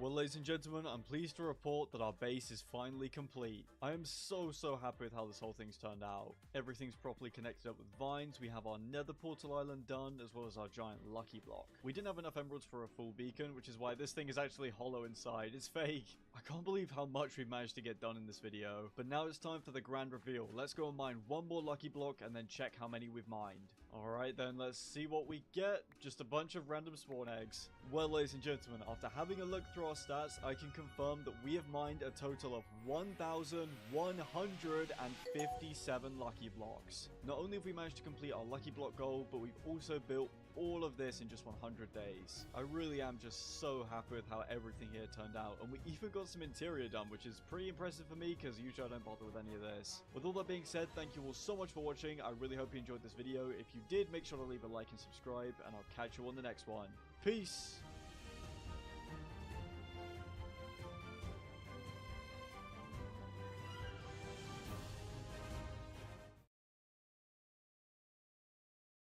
Epstein in Israel explained. Who was Jeffrey Epstein? I mean, obviously we all know who he was. He was a predator responsible for the abuse of thousands of victims.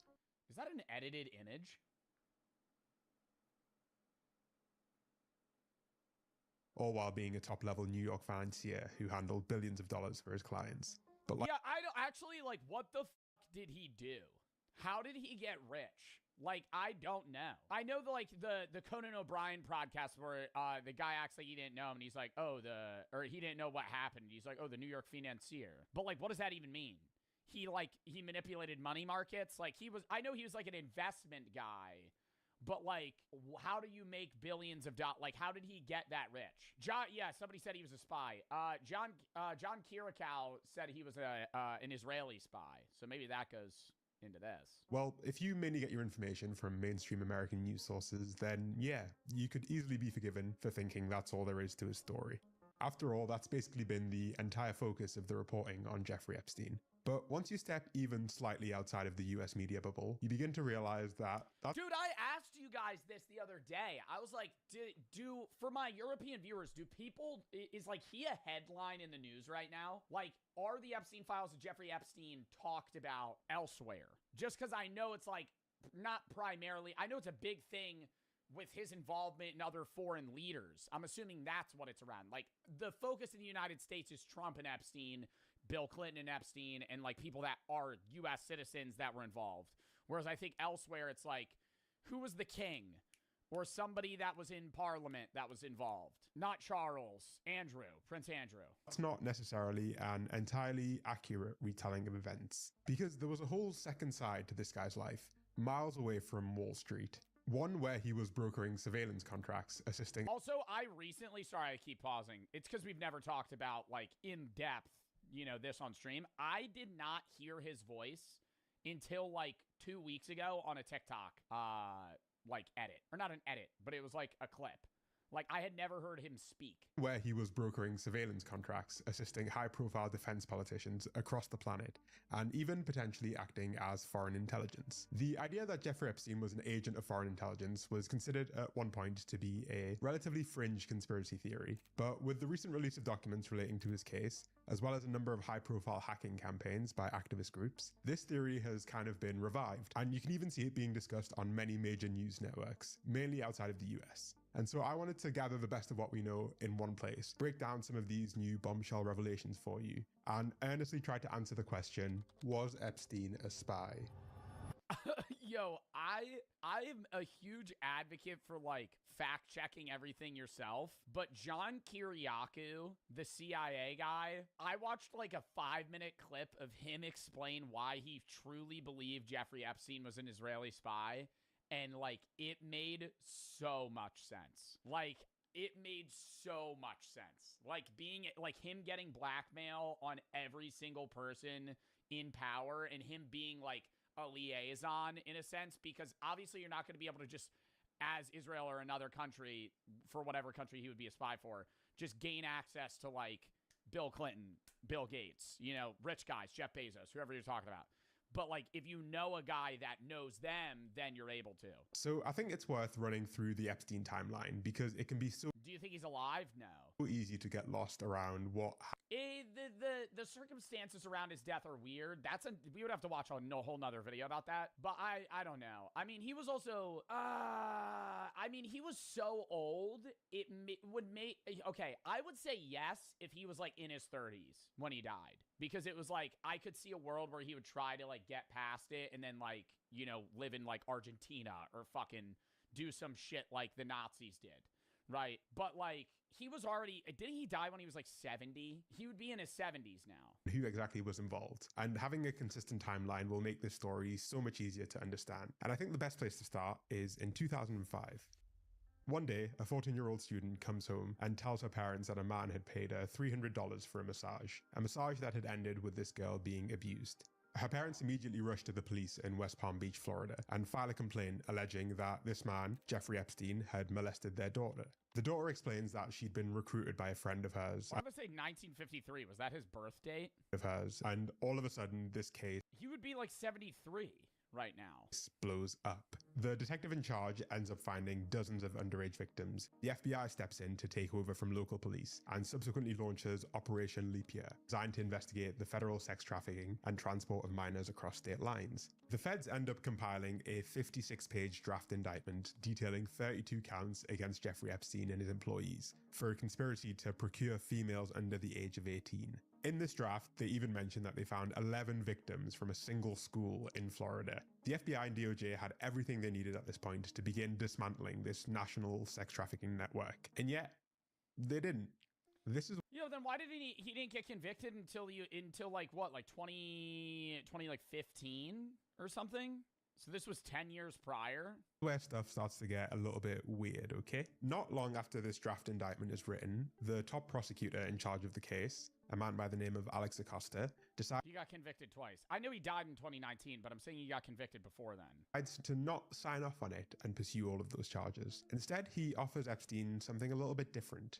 If he pleads guilty, then instead of being indicted for the 32 counts, he'll only face 2 state charges. And for those crimes, he'll spend just 18 months in jail, which was later reduced to 13 months. All of his co-conspirators would be granted immunity for life from any further federal investigation, and the federal probe against his network would, in effect, come to a dead stop. See, like, that is it's such a lighter deal. Like, it's not, like, plea deals in general are always usually better than what they're shooting for, but this is, like, life in prison reduced to, like, a year, and then eternal immunity. In effect, come to a dead stop. Epstein would also be allowed to leave prison for 12 hours a day, 6 days a week, to continue his work from his private home office. Pretty nice deal. He's not even in prison then. You gotta leave. If you gotta leave, bro, you're asleep. So he just sleeps in jail. So he has to. He get what? So he left. So he would leave, be able to do whatever he wanted for 12 hours, and then come back and then spend like the evening / the night. All things considered. And so obviously he agrees. At this point in the story, you might think that the feds would keep a pretty close eye on this dude. Maybe take a... I don't want to immediately be like, oh, he's a spy. But like, part of me also just goes, he's a billionaire. You know? Like, though, in general, like, being that fucking rich gets you out of shit. The only thing is, like, there's certain guys that, like, Sam Bankman-Fried didn't. Sam Bankman-Fried, side note, not for sex crimes, but for, like, actual, just, like, full-on fraud, white-collar crime. Isn't he in jail? Sam Bankman-Fried, for those of you that don't know, is the guy who started what crypto website? What was it called? They ran Super Bowl ads in, like, 22. FTX. Yeah, FTX, and they lost, like, everyone's money. And he pocketed, like, all of it. Passport away, or at least ask that he stay in West Palm Beach while the case concludes. But no, a couple of months before he's due to officially put in his guilty plea, Jeffrey instead decides to fly to Israel to take a tour of a newly constructed Israeli military base, according to Jeffrey Epstein's own PR representative. Very odd, out of nowhere. Why are we doing that? This is something that none of the major outlets that... Bigger fish to fry, you know, outside of being like, oh yeah, kind of dealing with this whole guilty plea. Let me go fly to Israel. Reported on the conviction even mention. And I had to piece this together from a clip of local TV in West Palm Beach and a snippet from a Page 6 article on the matter. But it definitely happened. Okay, so already things are getting pretty sus, if I'm honest, but we're yet to have anything close to a smoking gun. And if that was all the evidence we had, then I would say that it's pretty reasonable to doubt the idea that Epstein belonged to any kind of foreign intelligence. Unfortunately, there is a lot... You're making it look real sus right now? I'm not making it real sus right now. It's just like, why if he's about to serve a prison sentence, why is he flying to, like, Tel Aviv? Or something, like, why is he going to Israel? Like, what is the purpose in doing that? More to this story. And I think what's far more... To see a military base, he's not involved in the government. Noteworthy from this period is not... And why do they want to show him that? I don't... Whatever Epstein was up to in Israel, but instead what was happening in the US, back in West Palm Beach, Florida. So the obvious question at this point is like, well, why did Epstein get such a cushy deal? Especially when the feds had so much info on his network and when Florida is already known for having some of the harshest criminal penalties in the entire United States. Well, remember the guy that gave Epstein that deal in the first place? If we fast... Is that even a clip of prison? I feel like that looks just like military recruits. Forward about a decade from the Epstein case, Alex Acosta had moved up a lot in the world and was in the process of being confirmed as Donald Trump's Secretary of Labor, a role that would have him overseeing legislation that affects well over 100 million workers across the US. As part of this process, candidates usually have to go through some pretty thorough interviews, and allegedly, when asked about Epstein's famous sweetheart deal, Acosta explained his decision to let Epstein off so easily by saying, "I was told Epstein belonged to intelligence, and to leave it alone." This is a... Bro, dude, like, what is... And that's such a vague answer. Belong to intelligence. What does that mean? According to the reporting of Vicky Ward, a journalist at the Daily Beast who cited an anonymous senior White House official. Around the time of Acosta's confirmation as Labor Secretary, Epstein was still a free man, and this... And would that mean, if he belonged to intelligence, would that mean that he was a spy for the U.S.? That's very confusing, because if the U.S. government's telling them to back off... This could very well have been the end of the Epstein story. Clearly, the government wasn't interested in pursuing him any further, but journalists were thankfully working overtime to expose. He's watching the stream. The one thing, okay, see, a lot of people cite his fucking Fortnite account being active years after his death as him being alive, and I'm like, bro, like, not EA, Epic Games accounts can get hacked, or like, you know what I mean? Like, I don't want to say that you can't just go off that. You can't just be like, well, his Fortnite account had some games played during the fucking OG season. All right, right? That's not enough for you to be like, he's alive. It wasn't even his account. I'm pretty sure they said it.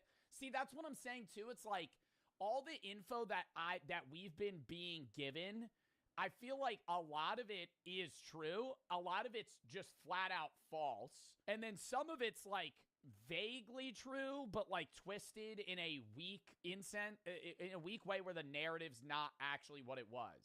Like, I don't know what's real and what's not that I've seen. And people always do say, like, oh, how convenient this is coming out during the age of AI where you could literally fake anything. Miami Herald published a viral series of high-profile exposés on Epstein in 2018. Prosecutors in New York were forced to reopen investigations into him, which led to his eventual arrest and subsequent death in custody. That arrest revived scrutiny not just on Epstein, but also on Alex Acosta, the man who'd given him that deal in the first place. And ultimately, Senator Ben Sasse of Nebraska sent a letter to the... Wow, that guy looks just like a skinnier J.D. Vance. Holy. That's like uncanny, right? That guy looks just like J.D. Vance. Nebraska sent a letter to the Justice Department, formally asking that they review why Acosta had given Epstein such a nice deal back in 2008. Now, at this point, you might be able... You're tweaking? His eyes were closer. I'm just saying, like, the hairstyle, clothing, suit color choice. When you ask the US government to investigate clones, I'm not getting into that conspiracy theory. I'm not getting into the Jim Carrey, bro, he got fucking work done, you know, like, the whole Hollywood, see, there's like a line that I draw, and that line is like Britney Spears being a clone, you know? I can lean into this Epstein being a spy, right? Because that's like not that outlandish. But like to say that like they killed Jim Carrey and then a spy, or not a spy, a clone of him replaced him to go accept an award. Like what the fuck are we doing? Like if they were able to do cloning in that sense, it would be so unrecognizably different, right? Like if there was a clone of someone, it wouldn't look that different, right? It would just look, you wouldn't even be questioning it itself. You'll be shocked, I tell you, to find out that in their report, they ruled that nothing untoward had happened and that Epstein was only given his sweetheart. Do you believe in clones though?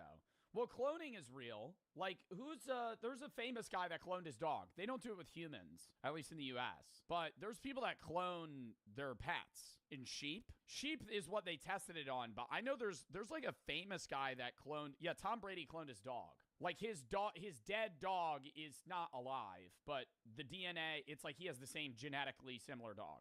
Or genetically the same. I feel like that would make me more upset. Would you want to clone your dog? No. When Daisy dies, I don't want to clone her. I feel like if I had a duplicate of my own dog, that would make me more upset. Because I'd be like, I see Daisy, but this isn't Daisy. Right? Like, that'd be fucking weird. Especially in a human sense. Like, imagine, like, say your kid dies when he's, like, 5, and you clone him. And then, you know, he grows up. You're like, okay, you're genetically the same person, but consciously, you're not. Like, you're not the same person. Yeah, the body's the same, but the individual inside the perceiver isn't. So it's like, it's not, I don't know. Like, I'm not going to judge somebody that clones their dog. Like, I'm not going to sit here and be like, oh, that's terribly immoral. Right? Because it's not like you're ruining, like, you're just taking the DNA, putting it in the egg of, you know, another carrier for the next dog. But I wouldn't want that. And it's also like, you're telling me you wouldn't want to have another experience. Like, I'm not trying to bag on Daisy.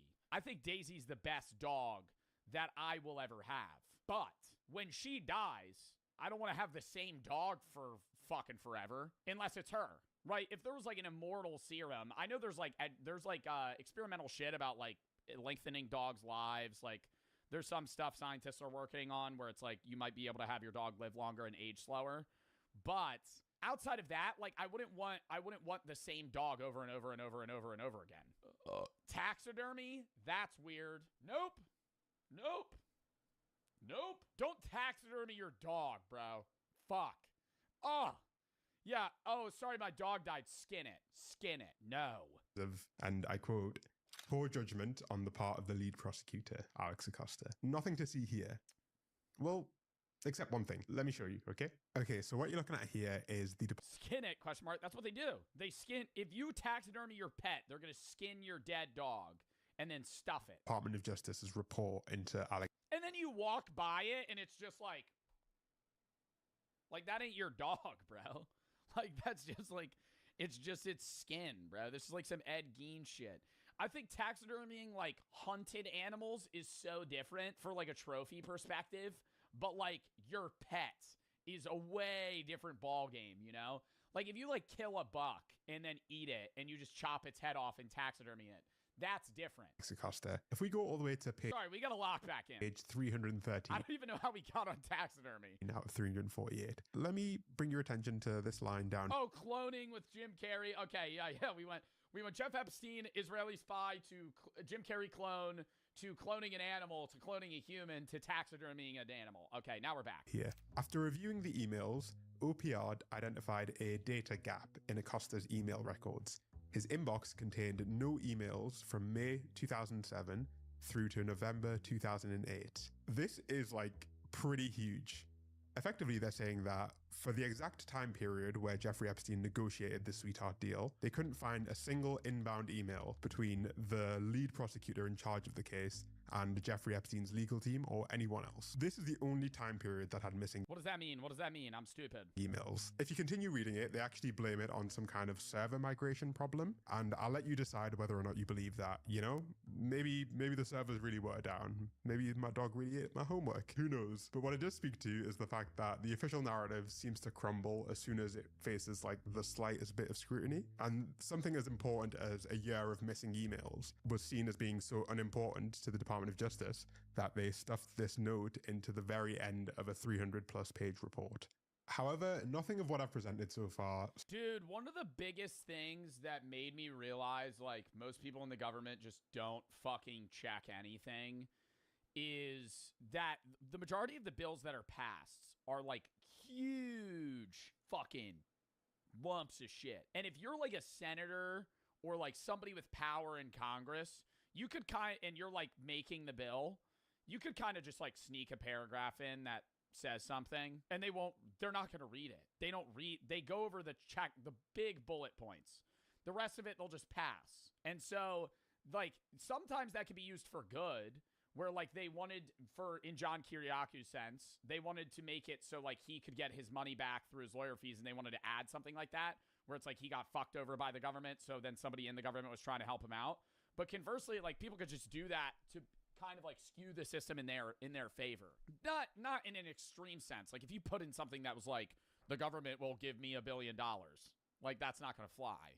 But smaller stuff that has to do with the bill's proposition still is, you know, cut and dry evidence. And for a long time, that was the reason why even I didn't necessarily entirely buy this idea that... What's going on with the rug on your face? Growing a beard for a charity stream, big dog. Wow, ooh, bit of a dickhead you are.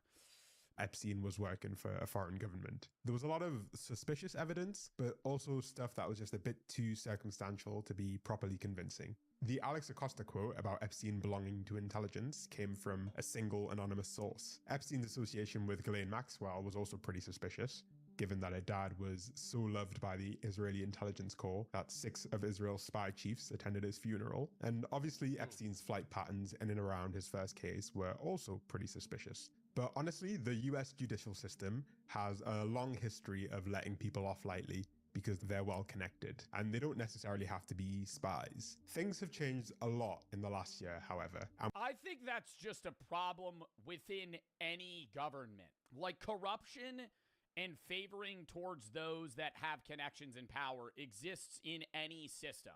Like it's a problem within the US, but it's also a problem in Russia and in China and North Korea, obviously. Japan, Nepal is just now fixing their government corruption issues. And they're obviously, you know, going through a huge regime change within their own government, if you don't know what's going on in Nepal.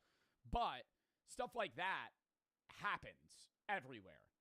Now it's extreme because it's like, this is a big deal. And this is a guy that's looped in multiple people in power from other countries. We've now received a whole load of new information on the matter, and it's fair to say that we suddenly versus like one guy that's just been given like a nepotism hand. We have a lot more insight on who Jeffrey Epstein really was.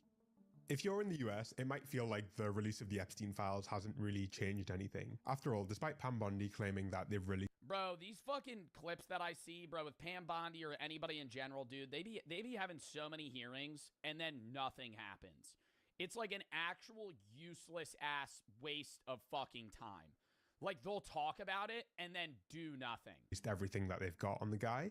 there's somehow not a single person in the US who's faced new criminal charges. This is not so true outside of the US. Norway, for example, opened a corruption probe into their former prime minister. French police have raided the offices of one of their ministers over his links, and Prince Andrew in the UK was literally arrested by the police, marking the first time in almost 400 years. Yeah, this is who I was trying to. I didn't remember his name. I remember seeing this weird fucking image of him though. Like, why did they? Where is this? First time in almost 400 years that a British royal has been arrested. The last guy who got arrested was executed, so, you know. Ooh. Despite what it might feel like. Somebody had to fucking paint that shit. Imagine being the guy that had to paint that. Execution of Charles I. You think somebody actually held his head up? God damn. So, you know.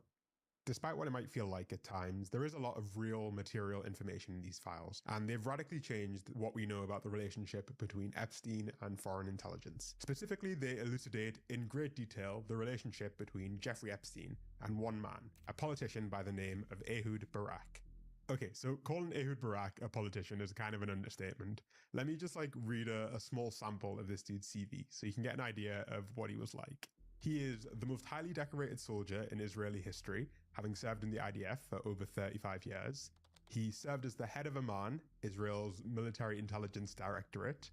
He headed up the entire IDF, and he was also prime minister and also defense minister for Israel. If there's one person on the planet who is connected to Israeli intelligence, it would be this guy. I don't even think he himself would disagree with that assessment. And it's really worth clarifying why this guy's relationship with Jeffrey Epstein is so much more important than anyone else's. After all, Epstein was obviously friends with lots of politicians, and nobody's pointing to the raids in the UK, in Norway, or in France as evidence that Epstein was spying for any of those countries. And it really comes down to the specific nature of the relationship between these two men, and how different it was to Epstein's relationships with other senior political figures. Let me show you what I mean. So from what we know, these two guys first met around 2003, before Epstein's first conviction, but they maintained contact long afterwards. Barak was such a regular feature at Epstein's New York apartment that Epstein's own staff would sometimes refer to the unit as Ehud's apartment, according to an Israeli newspaper, which is already pretty bizarre. But it gets even crazier. What you're looking at right here is an email between Ehud Barak's wife and a redacted member of staff who worked with Jeffrey Epstein. And they're openly discussing how the Israeli government is going to take over Jeffrey Epstein's apartment to install surveillance equipment. They talk about sticking... What? He does not mind holes in the walls. This is all fine. I don't think it'll be a problem to make a call to Rafi before entering. 6 sensors stick to the windows. They can neutralize the system from far. Before you need somebody to enter the apartment, the only thing to do is call Rafi from the consulate and let him know who and when is entering, and he will neutralize it for the time necessary. Sensors to the window and adding the ability to remotely access the apartment. And this unnamed staff member says that Jeffrey does not mind holes in the walls, and this is all just fine. In another separate email between Ehud Barak and Jeffrey Epstein, they discuss an upcoming meeting with some Qatari investors in London, and Jeffrey Epstein even explicitly says that you should make it clear that I don't work for Mossad. The thing that I don't understand is if he's a spy, and this is confidential information, why are they Gmailing each other? Like, wouldn't there be an encrypted service for them to use? I don't have the answer to that. That's what I'm confused about. If he is a spy, why are they talking on Gmail? Israel spy agency. These two guys were, without a doubt, It doesn't make sense. extremely close business partners and really Like, brother, like, I feel like them using, like, WhatsApp would be better. good personal friends. And when you begin to look just a little further into the deals that they actually successfully completed together, I think it becomes genuinely illogical to claim. Yeah, blackmail. I know that was like a big thing, but I'm saying, I don't know. But I'm saying if this is a Gmail conversation between Jeff Epstein and somebody that's a part of Israeli intelligence in the Israeli military, why are they talking on Gmail if they're not trying to blackmail each other? They're a part of the same group that's trying to blackmail other people. You know what I mean? Like, then that would be different. That Epstein wasn't dedicating a significant amount of his time to working for the benefit of the Israeli state. Let's talk about what these two guys got up to over in West Africa, specifically in the Ivory Coast. In I was going to say that was Ghana. Let's reference the globe. It's one country over. 2010, the Ivory Coast went through a brutal political crisis. They had a really widely disputed election, and it triggered a new civil war. The guy who ended up coming out on top, President Ouattara, took over a country that was seriously fractured along various political and ethnic lines. And this is where Barak and Epstein saw dollar signs. In June 2012, while Ehud Barak was still serving as Israel's defense minister, the Ivorian president met him for dinner in Jerusalem for a meeting about science and technology cooperation. Meanwhile, on this exact same day, halfway across the world, that president's son was having dinner with none other than Jeffrey Epstein. Over the next few months, Jeffrey and son was having dinner with none other. What? Due to meet key officials Benjamin Netanyahu and Ehud Barak. That same day, halfway across Barak, I don't know how to say his name. the world, that So do you think like Burger King's better than president's son was having dinner with none other than Jeffrey Epstein. Over the next few months, I just gotta say I really love Burger King. Jeffrey and Barak would repeatedly meet with Ivorian staff and Ivorian politicians. And Jeffrey Epstein was even good friends with this president's Burger King sucks. You didn't get the reference. son, and just 9 months later, Ehud Barak decided to step down from his role as defense minister ahead of some upcoming elections. At this point, officially, he was no longer affiliated with the Israeli government, but in reality, him and Epstein were both working extremely hard to negotiate defense contracts for the Israeli government. You can see this for yourself in their emails. Just a few months after Ehud Barak had resigned, he received a detailed proposal from a former head of Israeli intelligence. This guy wanted Israel to sell a signals intelligence package, or a SIGINT package, to the Ivory Coast. A SIGINT package is a full system of spying, basically. It's a system that can intercept landlines, cellular networks, satellite phones, tactical radio, and even specific targets like internet cafes. And throughout all of this, Epstein was the one coordinating the meetings and brokering the deals between the Ivory Coast and Israel. You can literally see this in the emails, that Epstein was clearly the fixer and was forwarding personal email addresses to Israeli officials, telling them that they should try and coordinate and be as flexible as they can to get this deal through. And surprise, just 2 months after the UN finally lifted an arms embargo on the Ivory Coast, Israel's foreign minister visited the country with more than 50 businessmen to sign an official defense and security agreement, one that was literally brokered by Jeffrey Epstein, so that this country could better. But would that mean that he's necessarily a spy? Because I don't know. Like, couldn't that also just mean that he's kind of like an adversary for Israel? Like, not necessarily on the spy level, like the CIA spies are in the US. Like, he could just be like a high-level rich adversary where they just call in favors. Spy on its citizens. And listen, maybe I'm off the mark here, but I don't think it's a stretch to say that if Epstein was willing to broker surveillance deals for Israel in the Ivory Coast, then he was probably willing to help advance Israeli interests in other countries. In fact, we don't even have to speculate on the matter, because Dropsite News, the outlet that first reported on this story, also revealed that Ehud Barak and Epstein did exactly the same thing in Mongolia. They, behind the scenes, brokered another security agreement in collaboration with the Israeli government. And over in Nigeria, Epstein and Barak oversaw the installation of a new facial recognition system, one that was developed by testing it on Palestinians crossing between Gaza and Israel. And we literally have... What? Like, what are we even talking about right now? Epstein flipped Israel's Gaza-tested biometric scanners into Nigeria ports deal for UAE. What does that even mean? Like, that is the most confusing headline. Of a new facial recognition system, one that was developed by testing it on Palestinians crossing between Gaza and Israel. And we literally have audio recordings of Epstein trying to promote Palantir to Ehud Barak as some sort of potential business opportunity and singing the praises of Peter Thiel. However, he has a company called Palantir. Palentir. So he thought that Peter would put you on the board of Palantir, so I wanted to talk to him.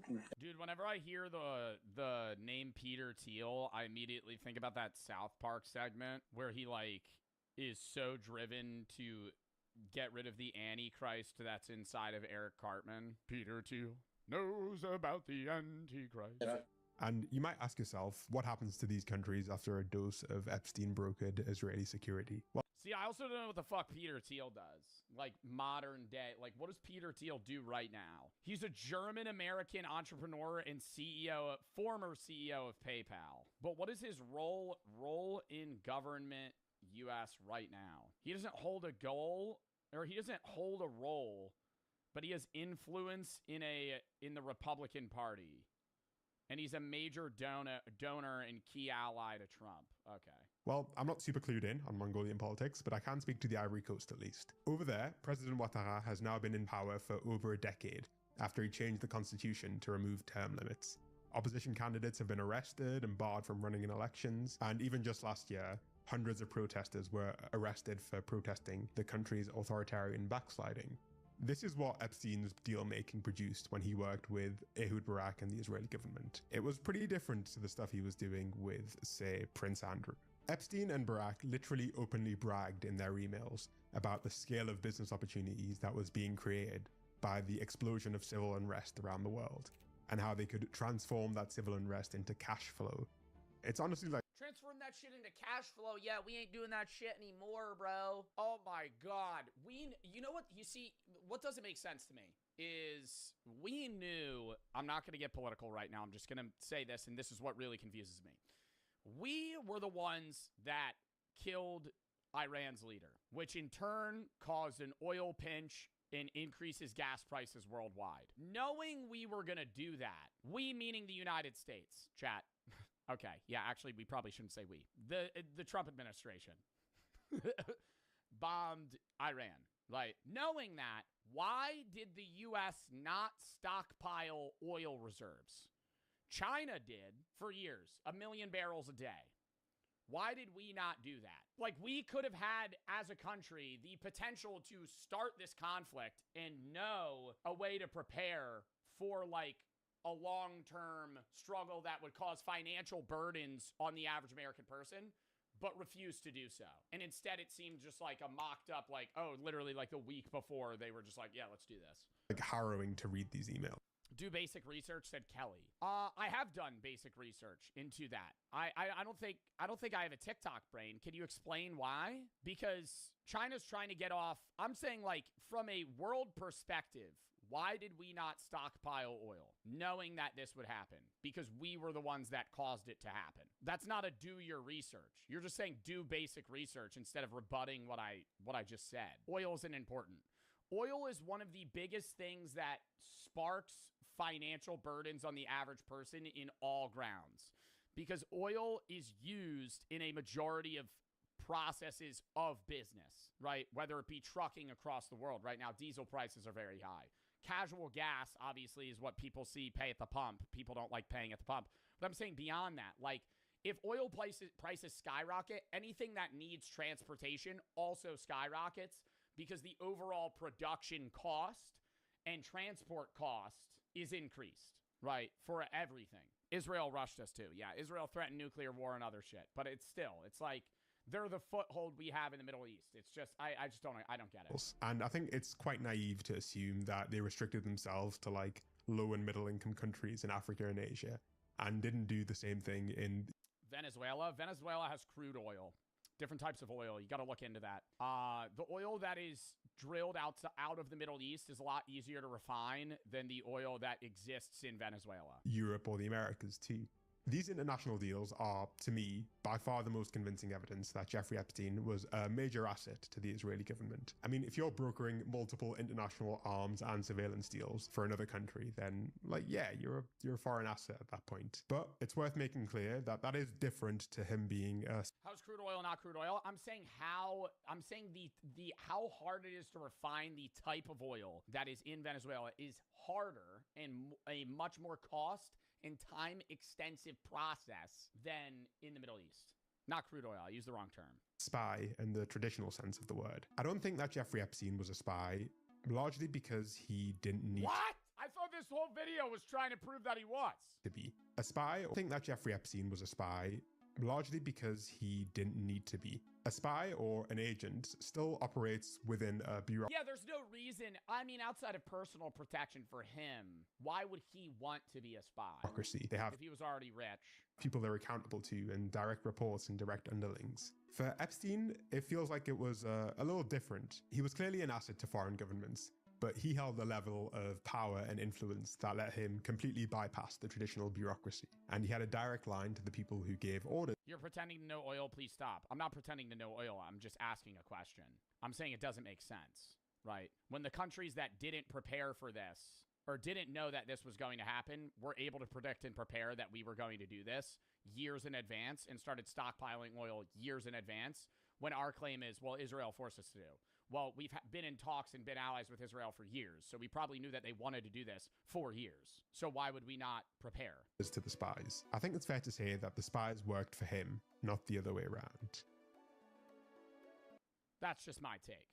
Right. Anyways, sorry. He's basically saying Jeff Epstein wasn't a spy. I will say the idea that he is a, I guess, foreign asset is more likely than an actual, like, true spy.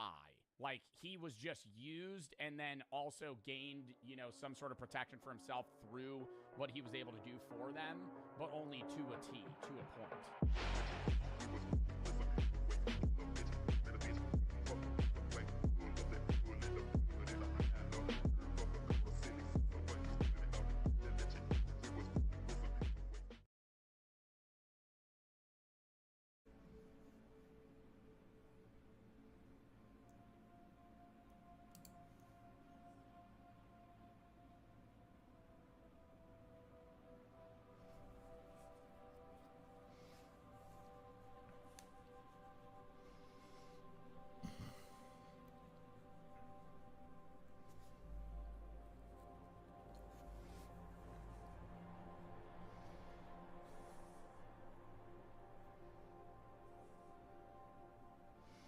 Hey.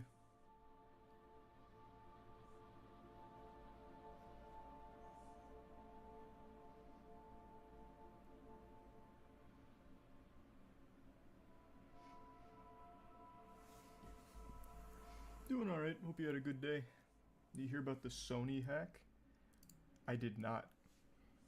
That's news to me.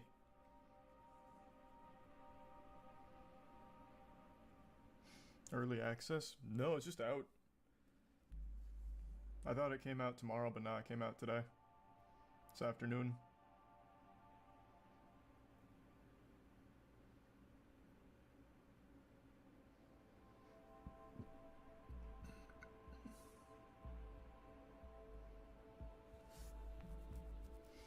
I'm expecting it to be pretty good.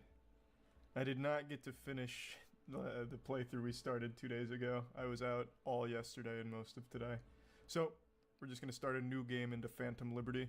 Experience it fresh.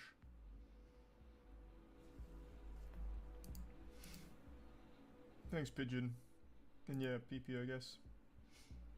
Thanks, David.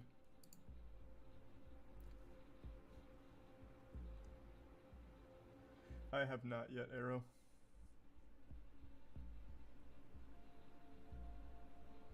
Yeah, I'm glad they fixed it too. I'm shocked they did such a good job with it. It's much better. That's no big deal, Dom.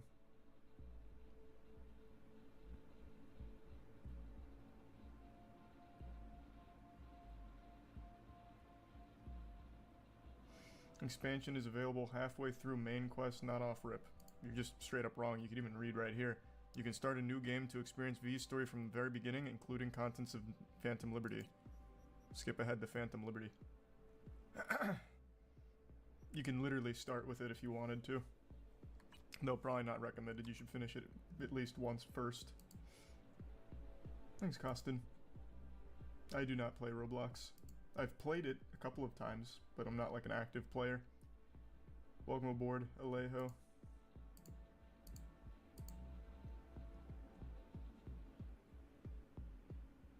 And yeah, I'm on PC.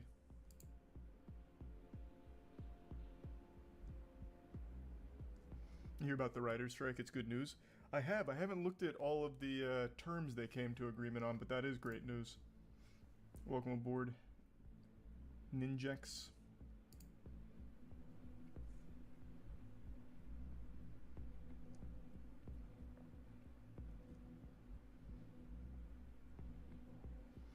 There's so many fun perks you gotta try. Yeah, we'll go for a real crazy build. See what they have. Thanks, Atlas.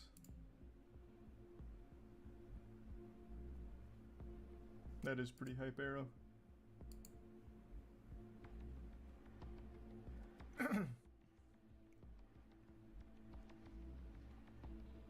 Welcome, Gabriella.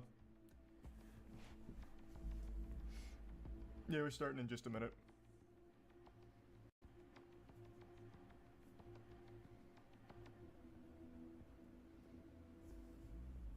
The game has come so far. It really has. Now most people are praising it, whereas before, with its awful launch, it was nothing but missed potential. Any games you're excited for, aside from this? Yeah, there's still a couple more coming out this year that I think are going to be good. Like Spider-Man 2, for example.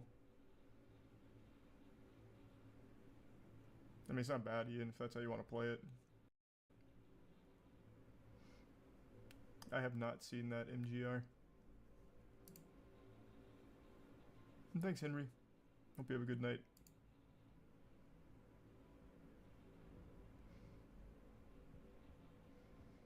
What had a worse launch, Cyberpunk or Payday 3? Well, Payday 3 was like unplayable, so probably that. Thanks, Braxton.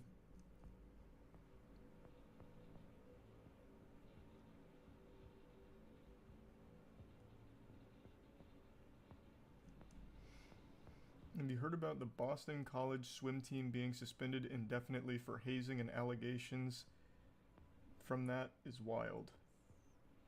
That's news to me. I didn't see anything about the Boston swim team.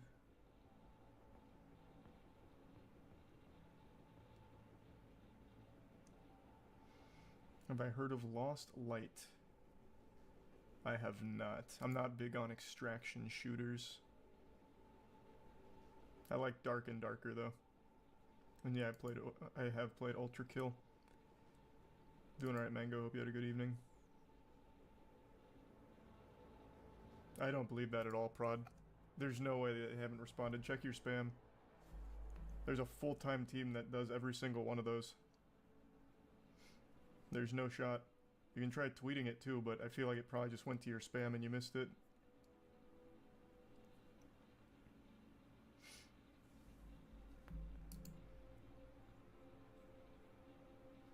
The game does have good music. That's cool, James. And I don't do that trick. Not happening.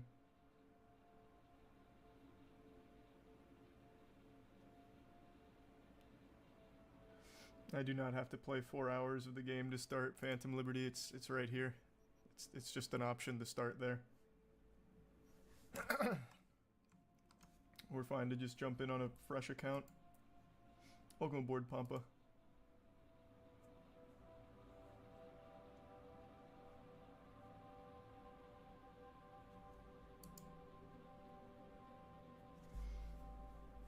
That's sweet. Thanks, Urban. Tell your friend Riley I said appreciated.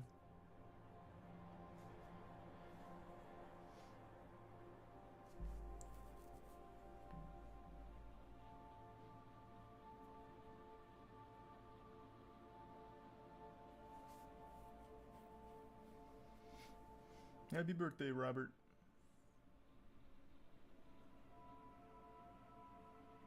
Will you be making a moist meter on Phantom Liberty? Yeah, I think I will. I usually don't for DLC, but I think for this one I'll make an exception because it is so big, apparently. I'll do that plus 2.0.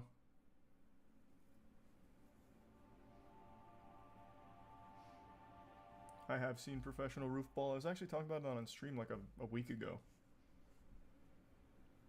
Dragon's Dogma goes hard. Glad you're liking it.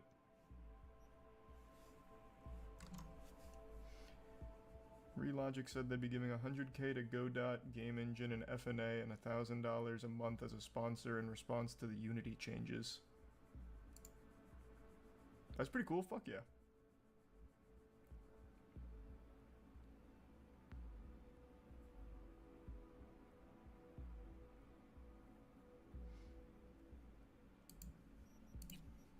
That's right.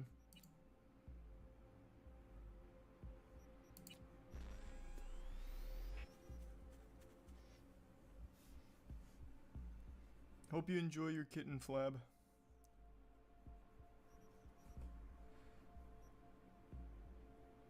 Welcome aboard, Sam.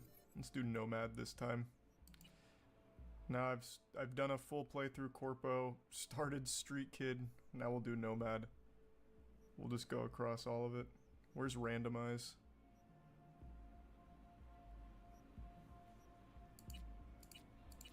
Oh, fuck. Can I go back? I like the last one. Shit. Thanks, Dalton. Until Isaiah, I said thanks.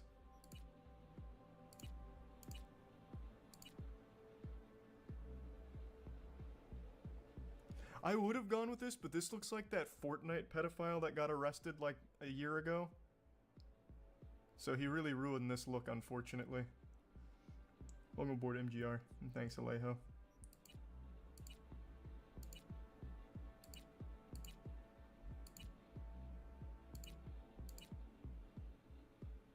This one's kind of cute.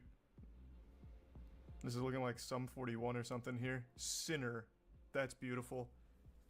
No regrets. I'm about it. Let's ride.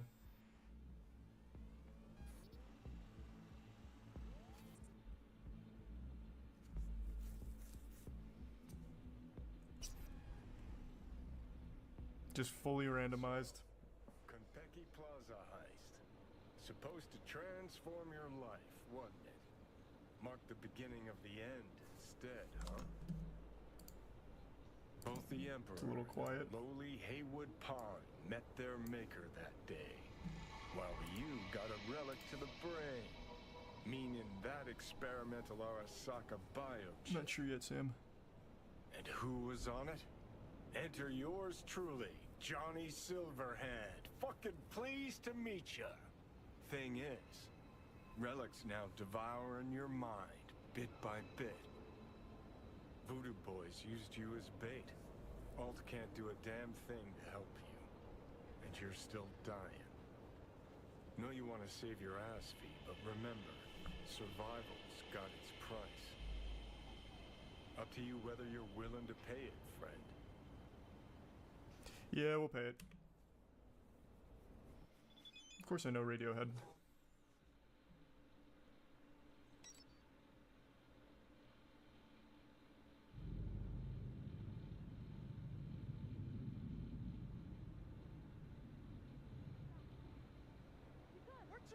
I'm sorry to hear that, Pappy. It'll get easier in time, though. Welcome aboard, Lewis. Stay strong. V? Can you hear me? Loud and clear, whoever you are. Good. Is this quiet on stream or no? My name is Sony. Just call me Songbird, though. I know who you are. Know your situation, your problem. And I can save your life. Yeah, it's definitely the biggest genre, Breezy. I'm just gonna turn it up. I tried turning it up on OBS, but it still seems quiet. Answer, please. And no, I haven't seen that. Relax. I'll turn it up in-game before I crank it up anymore there. Go like 90.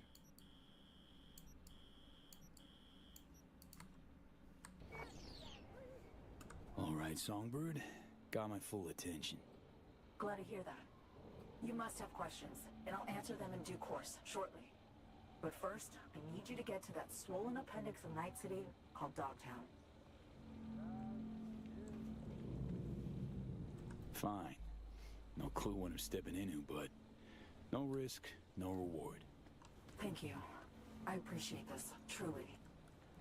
Dogtown's main gate. Be there as soon as you can. I'll make contact again then. Huh. This is one elaborate haze. Or a fucking lifeline. I don't know what you mean by that, Luke. The DLC? Or Cyberpunk?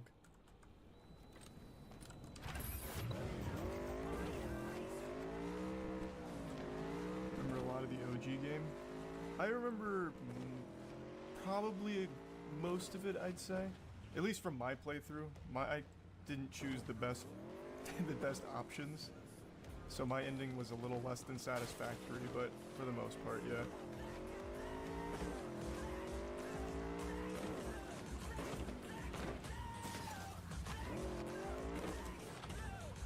Let me see what this gave me, because it randomized all my shit. So let's see what kind of build it's got me working with.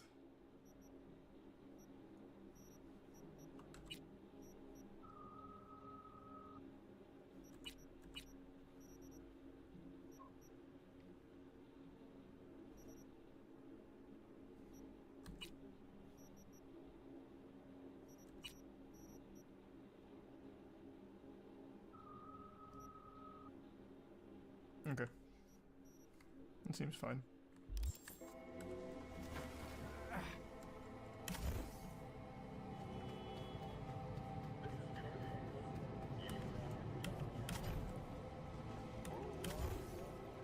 Oh.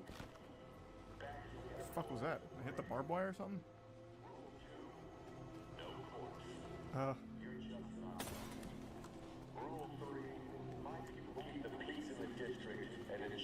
Hey guys, hold on. Let me come around.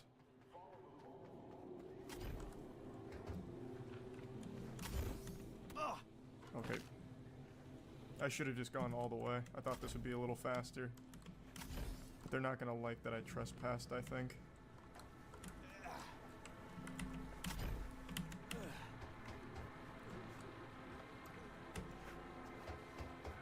Pardon me?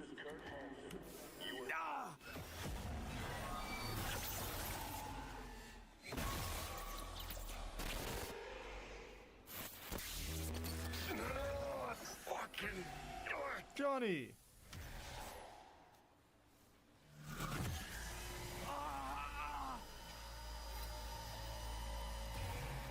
What the? It's like someone shoved my head in a place. B, you're gonna be okay. Breathe deep. Count to 10. Recite a mantra. Whatever brings calm. Helps you stabilize. Not sure, Denzel. I have to really think about it. Hit. Broke down.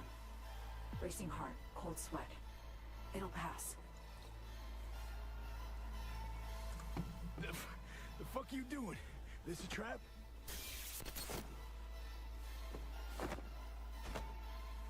Exact opposite. It's a helping hand. I know about the bomb ticking in your head. If I could disarm it now, Thanks, I Jacko. would in a heartbeat. You'll feel better any second now. V, something stinks here. Think she's fucking with the relic. How in the... All true, Johnny. But don't you fret. They're both safe. Nah, fuck Both off. of us on the biochip protocol at once can trigger shocks for V, like you just saw now. Gotta cut you off. What for your safety, for V's safety. No. Why? Had to mute him for now. I have not seen that response Here's you through all fine. this. Just can't talk back. Starting to put two and two together. You gotta be a net runner. Damn good one at that. Guilt is charged. Opt on the Relic's cognitive protocol to dial in. I see and hear what you do. Just now, I'm on board Space Force One, sitting right across from Rosalind Myers, President of the new United States of America. Ah, President, eh? President? Fuck. No. You're not joking. Dead serious, yes. The plane's been hacked. Trajectory set for Night City. They'll bring us down to Dogtown soon. Our comms are down, most likely jammed. The Relic was my only option. Right now, you're our one contact on the ground. I have not beaten either of those, David. How do I help and how much time we got? Too little to avoid landing in Dogtown. Likely enough to minimize losses, save some folks. That's where you come in, V. The President's life, her safety, that's your top priority. She'll survive the landing. Dogtown, not so sure. You'll need to get her out of the plane before anyone else does. Yeah, I'll take a big fee. This is the President, right? Songbird. We should talk biz. Just got a taste of my abilities, I believe. There's more. I can cure you. Once and for all. Yeah, but that's not money. Can't know how much I'd really love to believe you, but... I know, V. You've hit a dead end. Nowhere to turn.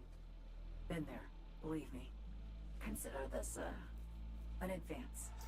Your relic's crowded with clusters of corrupted data. I'm done with that. Making room for stuff that'll actually be handy. Such as... Some pre-militech combat stuff. It's just lying around, I gathering appreciate dust. that, Teller. Thanks for the long time of watching.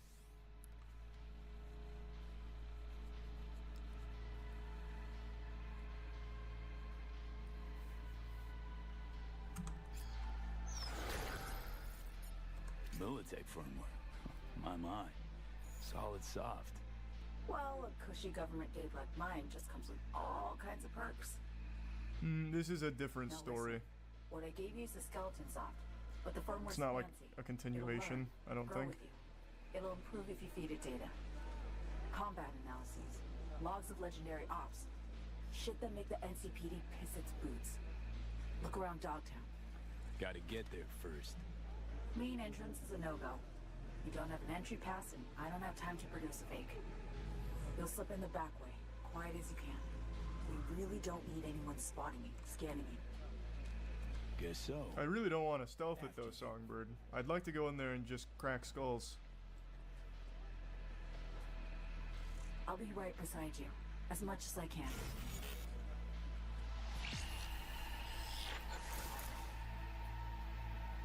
Garage. There, past the fence. See it? Smugglers used to use it. Now it's your turn. Try to sneak in. Maybe distract the guards. I don't know, something. I'll kill this one guy with stealth, and that'll be the only kill of the entire playthrough that's stealthy. He's moving awfully fast, though. Thank you.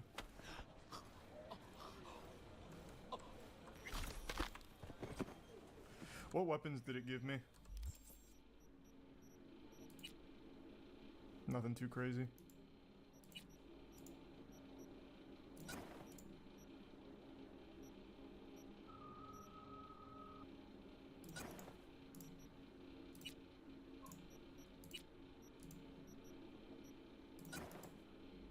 Ooh, what the fuck?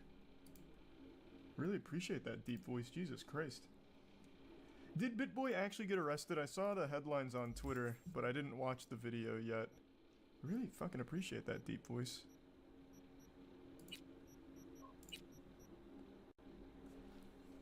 Well, here we go, the Mantis Blades.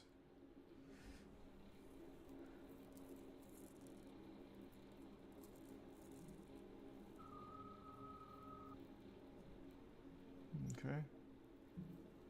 Definitely don't care about emergency cloaking for that.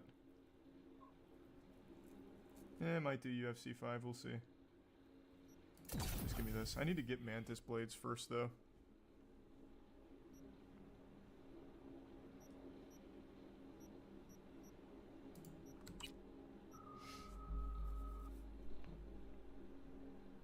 I don't remember Xeno. That was a long time ago. Yeah, someone in chat said Sony got hacked. I don't know anything about it. I don't know who's responsible.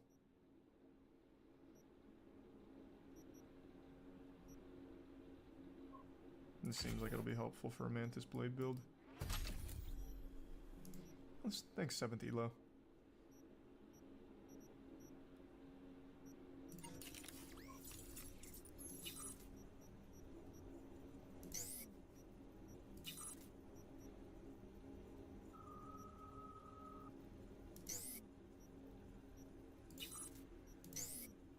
Seems like it gave me some pretty decent shit.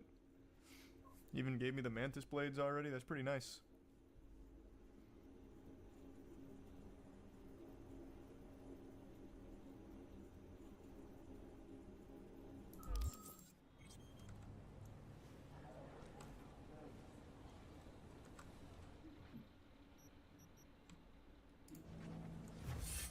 Welcome aboard, Conman.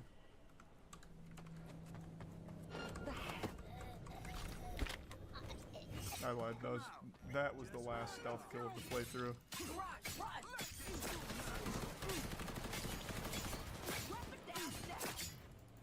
Okay, that guy's kind of tanky.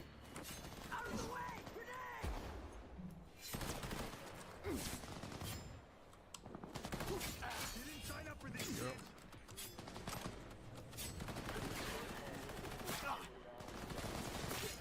Oh, it like locks onto them. I tried to jump straight up.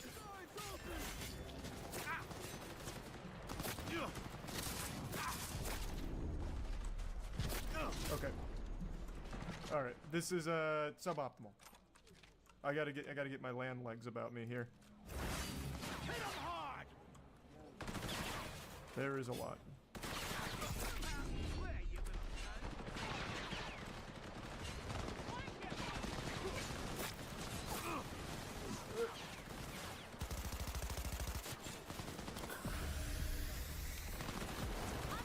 What in tarnation? Oh, I don't have a grenade. Holy shit, okay. It seems to highly encourage stealth here.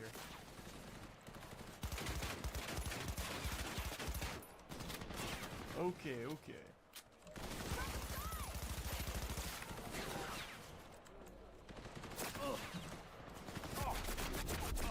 Yikes.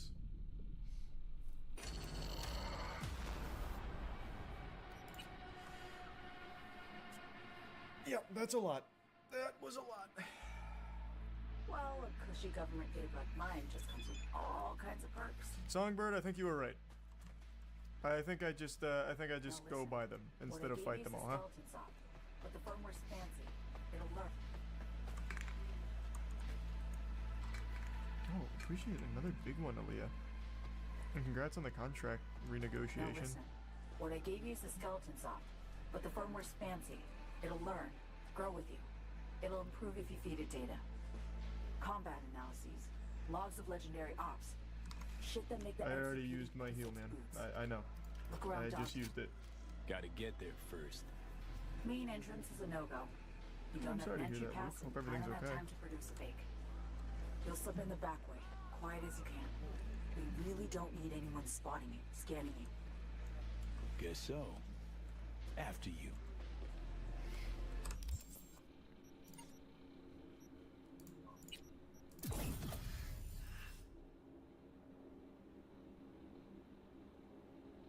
Yeah, I still think that's my best bet.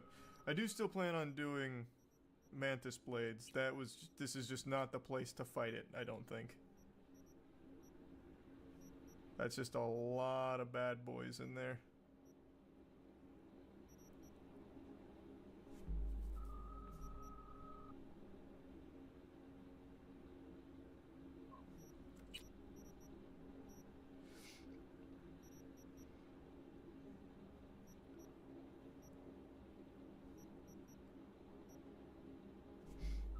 Thanks, Death Leader.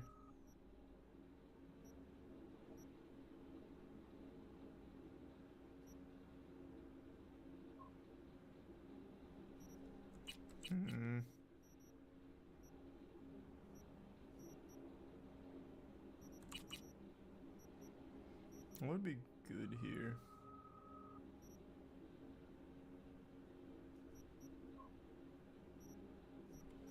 Also, I do want grenades instead of whatever the fuck. Yeah, instead of camo. Give me... Just give me the frag grenade, I think. And then... Oh my god, what the fuck is going on, Deep Voice? Holy shit, man. Thank you for another huge drop. I still want the dash, I think.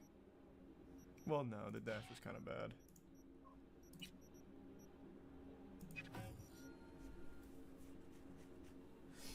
Thanks to the member, Fart God. Mantis Blades will be fine. I just need to build around it better. And thank you so much again, Deep Voice. I don't know what you want me to cover with Jack's Films and Sniper Wolf. He's doing a pretty good job of covering everything on his own, man.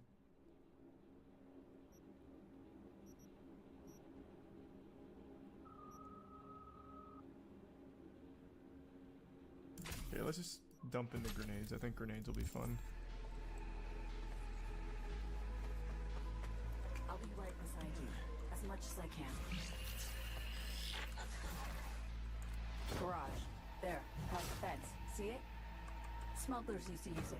Now it's your turn. Try to sneak in. Maybe distract the guards. I don't know, something. Yep. I think you're right, Songbird. I learned my lesson. I'll kill this guy and sneak past the rest.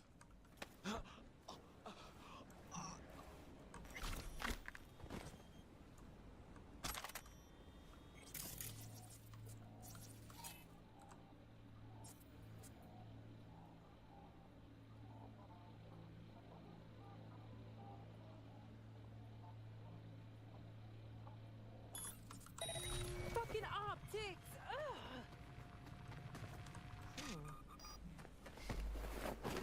How many pigeons could I hold at once? Not many. Appreciate that, John. Now in you go. Look for a net access point. Jack in that, and I'll be able to help you. You should be one level lower. Eyes peeled. Look for a way down. Now, look for a maintenance room. Bet anything you'll find a power source inside.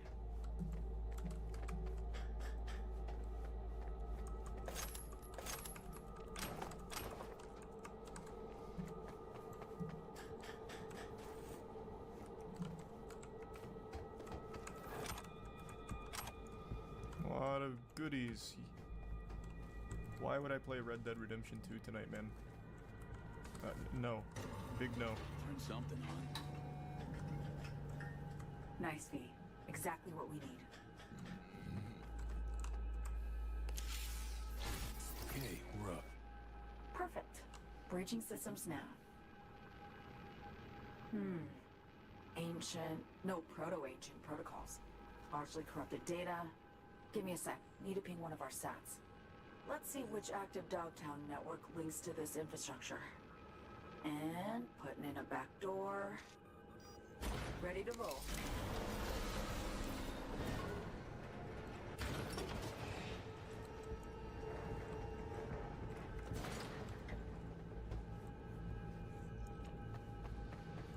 Hop on the platform. I'll guide I'm you. here. Calm down, calm down. Hang on. Okay. Relic hack first. Then you I did slap not, the Dan. muzzle on Johnny. Then you bring some pile of scrap metal back to life. Serious trickery all. Who taught you? B, I'm an NUS intelligence analyst. Trained under the best peeps in the biz. And they took me on because around age 13, I got the local Ripper to sell me a beat-up-old deck. Barely left the net since. I got noticed. The rest is history. Got a feeling story's incomplete. Likely longer. More twisted. Might be.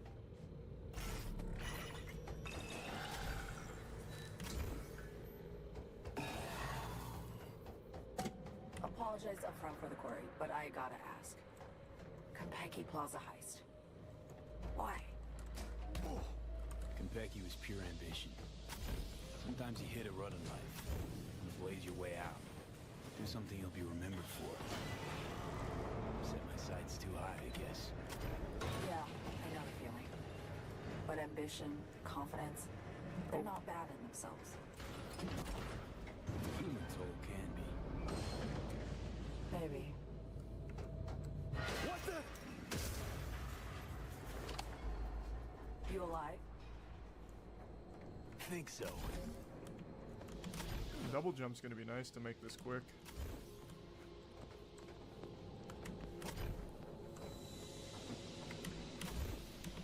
Oh god. That was lucky.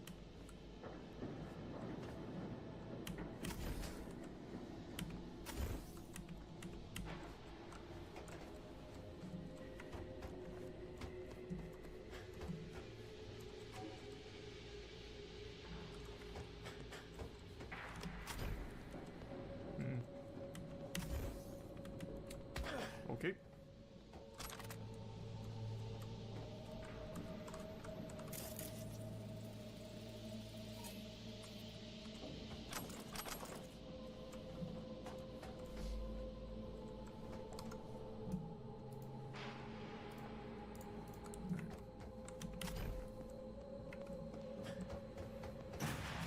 Fuck me.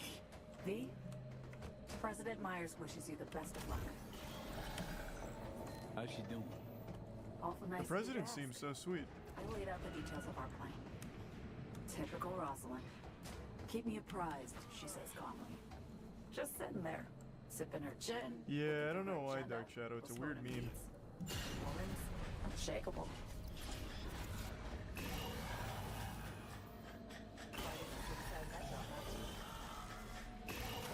When I was starting out, I looked for okay. places like this. Set up a power bypass, jack in, essentially steal my way onto the net. Grab the riskiest gigs I could buy. I'm too learning weak, as huh? I went. The hard way, usually. But sometimes, Thanks, the member a few Evan. times, I really pulled off coups. Anything I'd find on BBS gossip feeds? Biotechnica in 6304. Fermentation facility in Oregon. Off the grid hack. Sound familiar? Nope. Ah, yes, actually. No shit, that was you? Only the best reach that high. Talking Spider Murphy, Bart Moss, Songbird. Nah. Nick's not setting off buzzers. If I'd wanted fame, I'd have gone rocker too.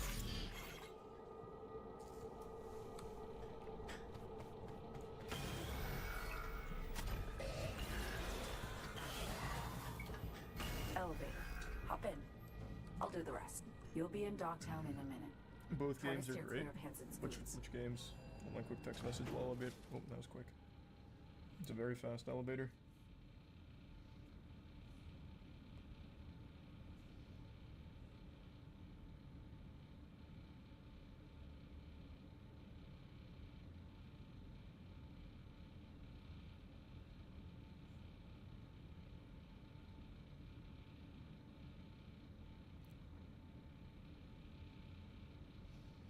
Okay.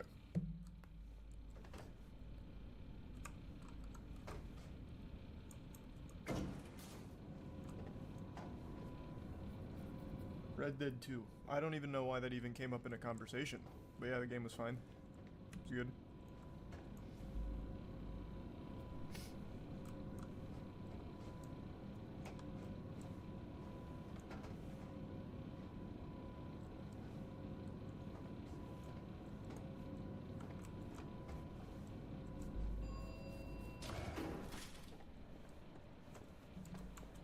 Hey, there we go. Strong enough to open this one. Let's go.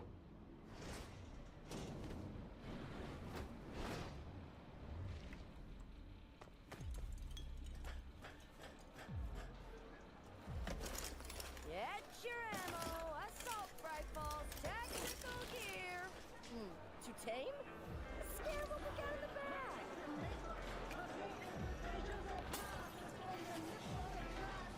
This is Kurt Hansen.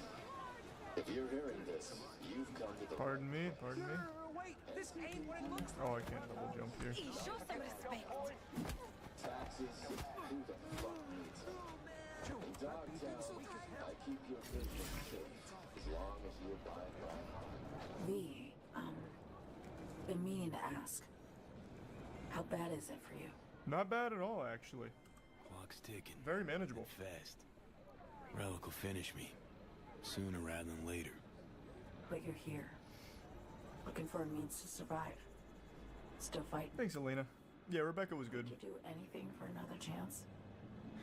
I don't know who my favorite would be, though. Rebecca was good, though. We're in this together.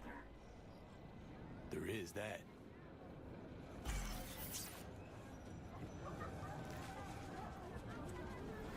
Hey, you! I will be staying at the stadium after all. Take this. Oh. Fuck, dog. Think Hansen's personal protection.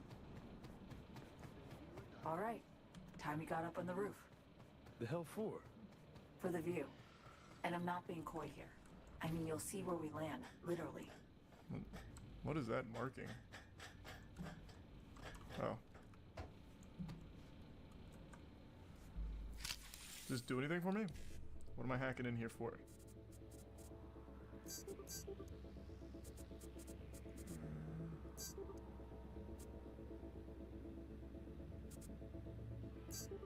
Oh, shit. I needed to go 7A first. Oh, God. Oh, boy. Oh, boy. Okay. Worthless anyway, I'm sure.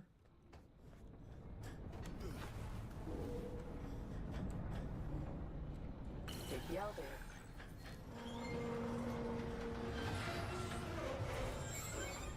Shit! Little circuit. I've lost access. What now? Try and restart the generator.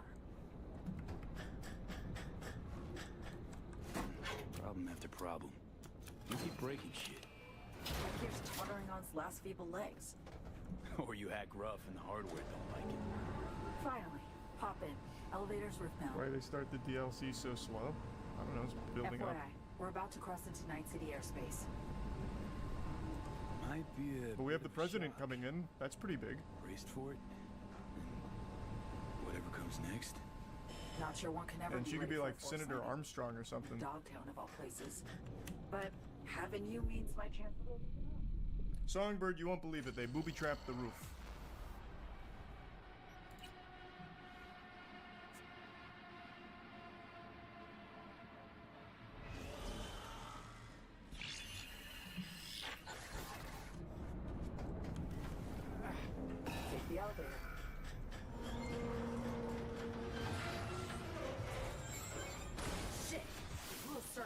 I've lost access. What now? Try and reset I'm the on it. generator. Speedrun strats. Problem after problem. You keep breaking shit. I hear fluttering on his last feeble legs. Or you act rough and the hardware don't like it. Finally, hop in. Elevator's roof-bound. FYI, we're about to cross into Night City airspace. Might be a bit of a shock. Braced for it, and whatever comes next. Not sure one can ever be ready for a forced landing. Dogtown of all places. But having you means my chances are looking up. Alright. Now we're cruising. Never make the same mistake twice.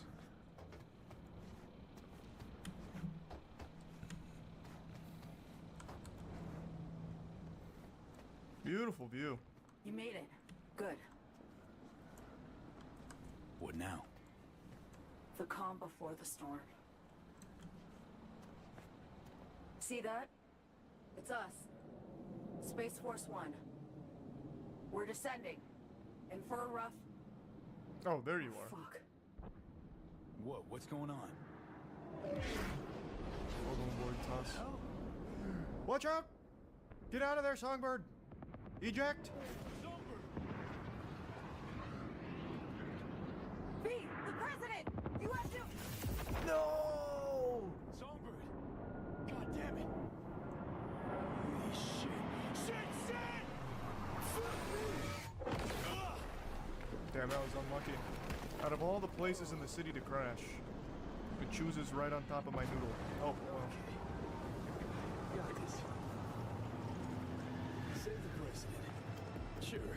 No fucking problem. I hope it's like, fuck, what is it called? Metal Slug or Metal Arm? The one we have to save the president from the ninjas that took him. That'd be super cool. Pretty sure it's Metal Slug. Wonderful.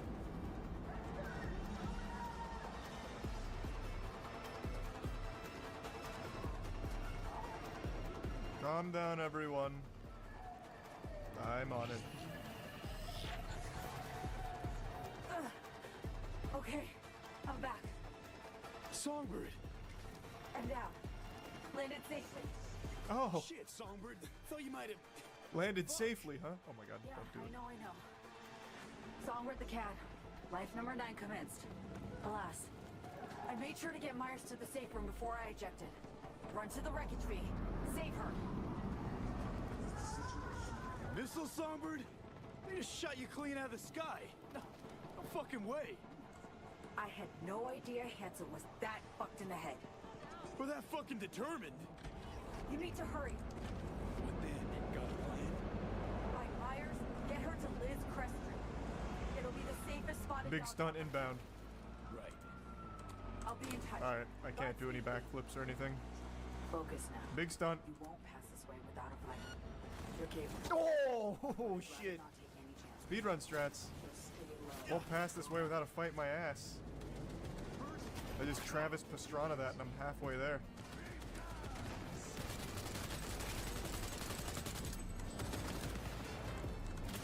Hold on. Get my mantis blades out. What are you doing? Okay, too far. Okay, can I not lunge to that? I thought I could. What is happening? Ouch! What am I stuck on? Scaffold. Scale it. Go.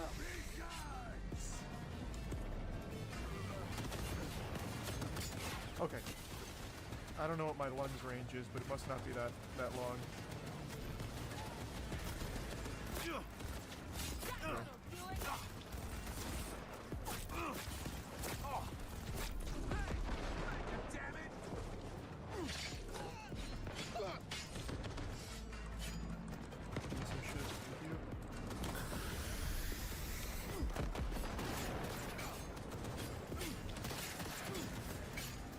I really thought my mantis blades would be doing more damage than this.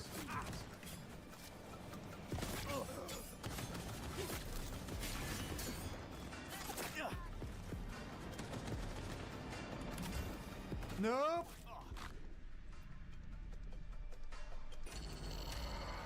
Created a little too much momentum on that jump. Mono wire's better. Well, I just did new game on this. They gave me Mantis Blades, but it's what I wanted to play anyway. You won't pass To be this way honest. without a fight. You're capable, I know, but I'd rather not take any chances. So Run stay that low. back. Go around.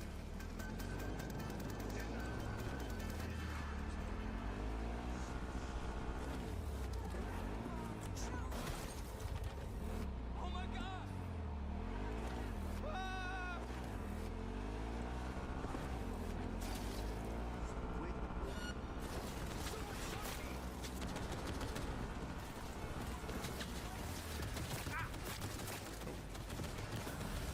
Not what I meant to press. That's alright.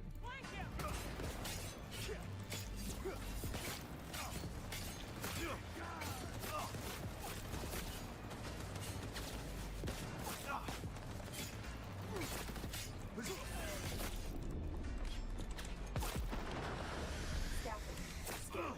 Go.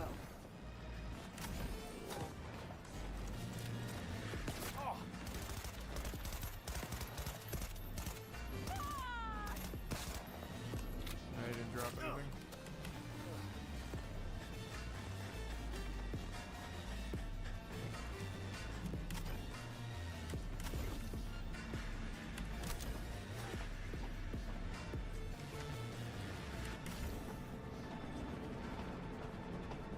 You should do more power attacks. I remember them being OP. Yeah, the power attack's the lunge, right? Or does the Mantis Blade have another power attack? Because that's what I was using. Shit. Hansen's people. I think it's just the lunge, right? Seems they've been given a job to finish. How many are people there? There were 11 on board, counting myself and Rosalind. How many still alive? No idea. Must be some way I could... Wait, I got it. The crane arm. Hop on. I think I can put it up. Not a second to spare now. Across the room, right straight ahead. Oh.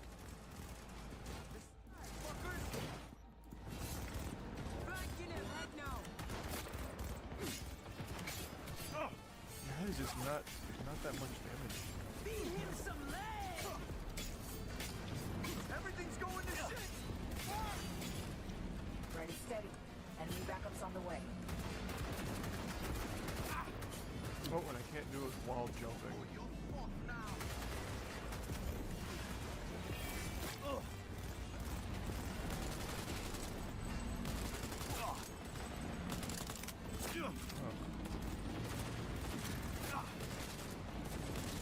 Don't stop! All guns on deck! Oh, you're an enemy. I thought that was a buddy. Also, I just realized my sight's not on here. Because I got myself killed earlier.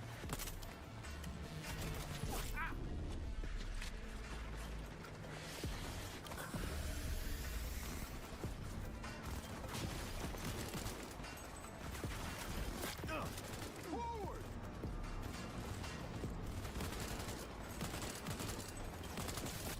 No.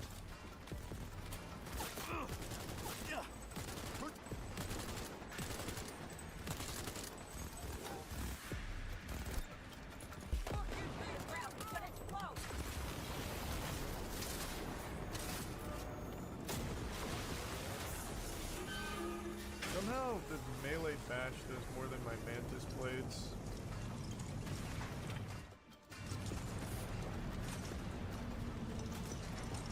Oh, I do want to go down here. For the rest, contributions without any weapons, they're not bogus.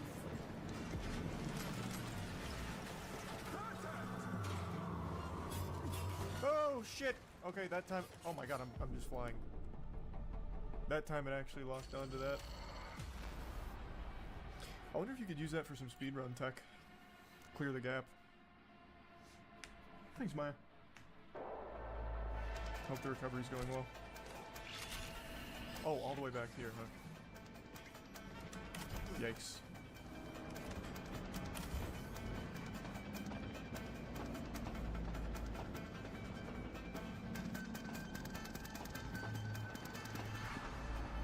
No, it'd probably be very circumstantial to have the enemies that spread out so that we could actually do the lunge long jump. Hands of the people are there. Seems they've been given a job to finish. How many are people there? There were 11 on board, counting myself and Rosalind.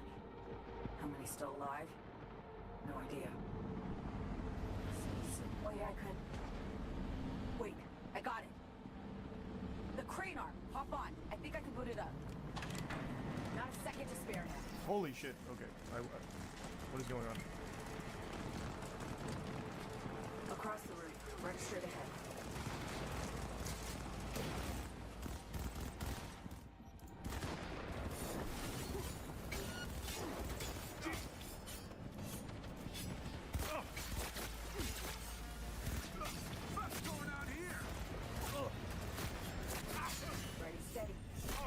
Okay, so that's how that works. Oh my god, please stop falling.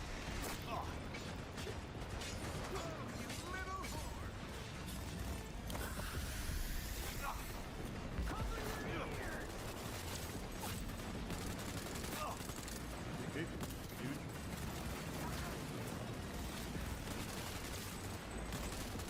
I think I'll give up on Mantis Blades for now.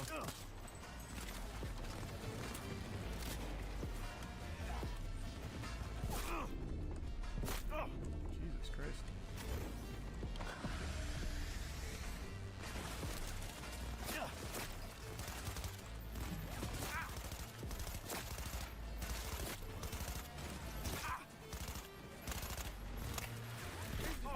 Real bad.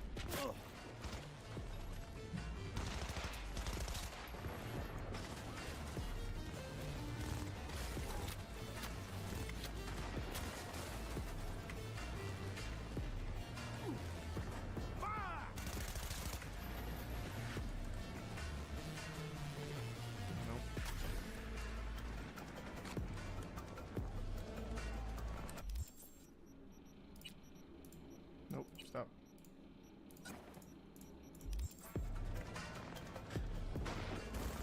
Hey, hit the ground. It's gonna explode. Oh, that's my robot.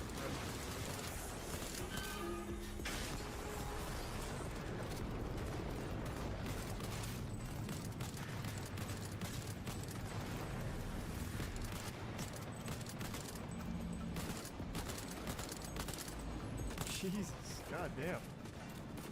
That guy's awfully strong.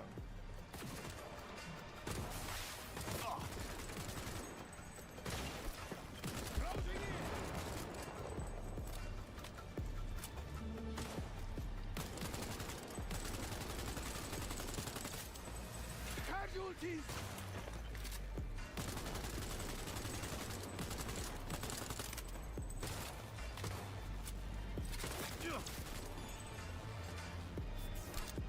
Pete, what are you waiting for?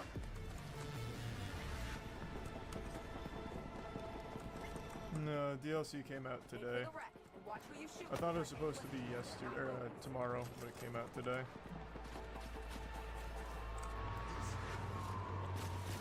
Oh, these aren't even.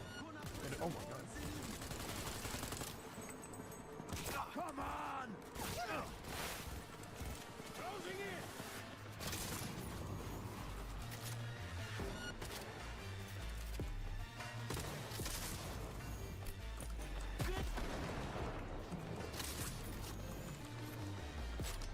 Maybe just shotguns. This one feels nice.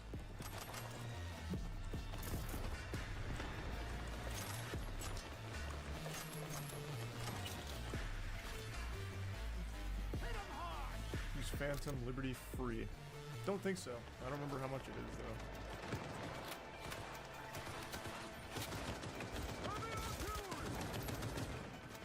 Oh, they both turned around. Going to assassinate. Excellent instinct.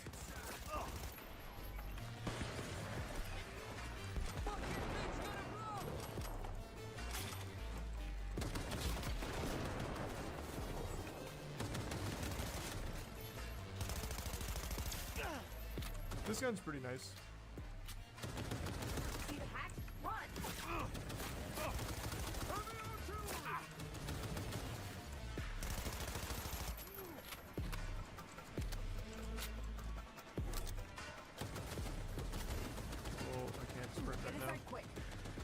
tank's insulated. It won't explode. See anything? Whole lot of wrecked aircraft. Anyone alive? Nobody jumping out to greet me. Shit! Are we too late? Pretty quiet in here. Like, tomb quiet. That's true, then. We need to be sure. Need confirmation she's dead. Keep moving back. You'll see a safe room. There's no way the president's dead this early. She's gonna give me some final words of encouragement or something. Or just beat my ass. Oh, sorry. I'm just taking my hands off the keyboard. She's actually just beating me to death. Not one move! Who are you? You have 5 seconds! Relax. Songbird sent me. And you are? Name's V. Apologies. I had to be sure it was really you. Right. Let's Delta.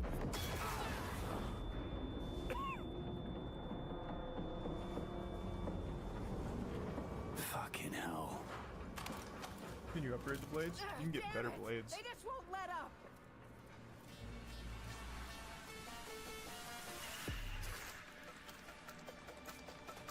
Keep your eyes! We need them gone! Every last one! Ooh. Oh god. Unlucky. Try it up a little more. Oh my god. Okay. There, that one. Nope. That's so big.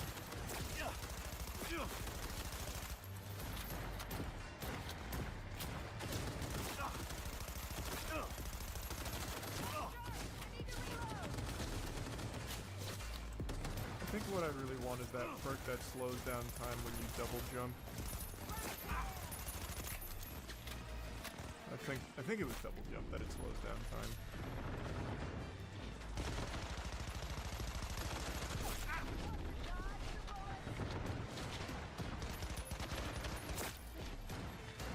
Who else is hitting me besides that robot?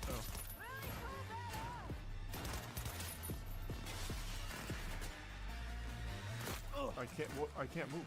That's fun.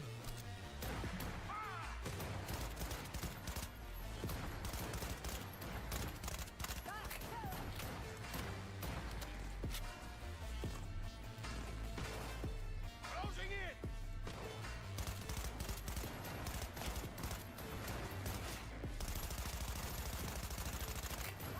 What a strategy. What are you shooting at, Madam President? You got him. Oh, there's somebody down here. Hold on, I'm out of ammo.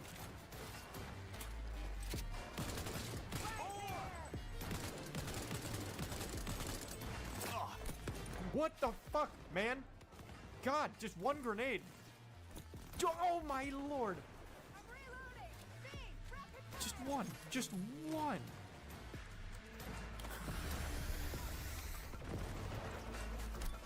There was nothing I could possibly hit there.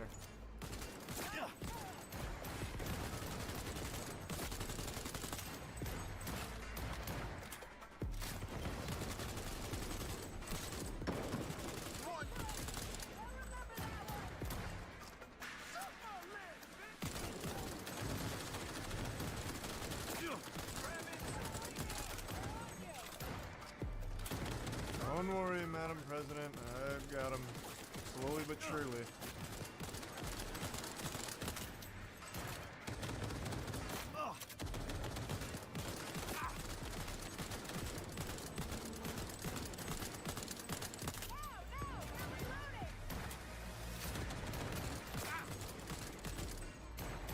We're chipping away at him. Not the best assault rifle, but god damn it, it'll work.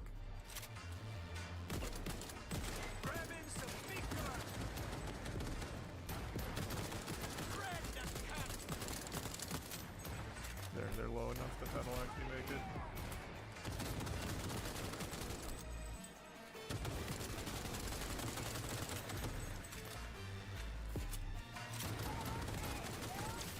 Cover me! Rapid fire! Keep them busy! Is there more? Songbird. You there? Okay. Let's get things that'll be good for Mantis Blades, because I still believe in it. This doesn't count, right, for Mantis Blades? This is just for, like, katanas and shit. This one is for Mantis Blades, though.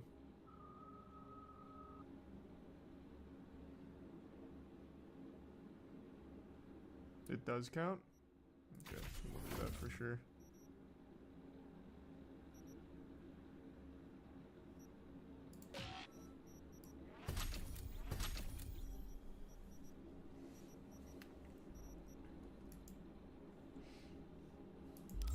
V, how's the cinch?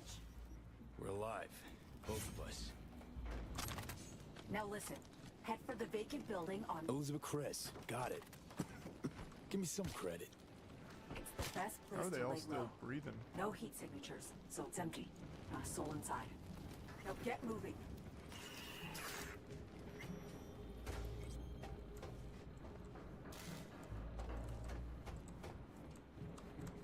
Got Songbird on comms. She's fine. Found us a safe house nearby, too. Songbird. I suppose I forgot she always lands on her feet. Damn, she's A fast. crazy luck, both of you. Maybe you brought it with you.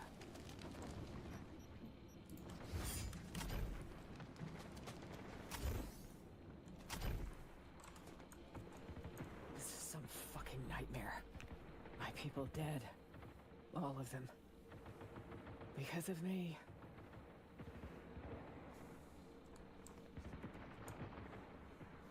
Whoa, whoa. Kurt Hansen killed them. Not you.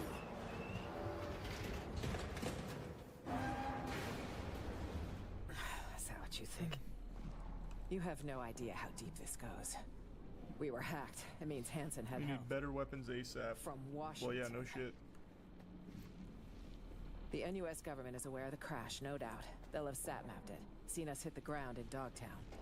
Unless the plot goes deeper. Hansen's spreading his agitprop lies as we speak. I'm sure of it. Our people will have an even harder time crossing the border.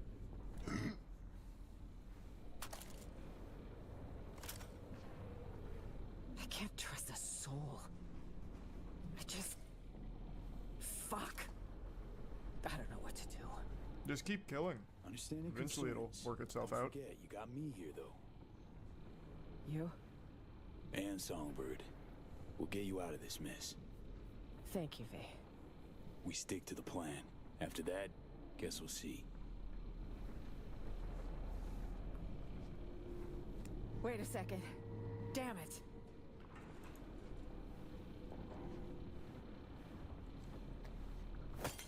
If Hansen's got someone inside in Washington, that means I'm traceable. Wherever, whenever.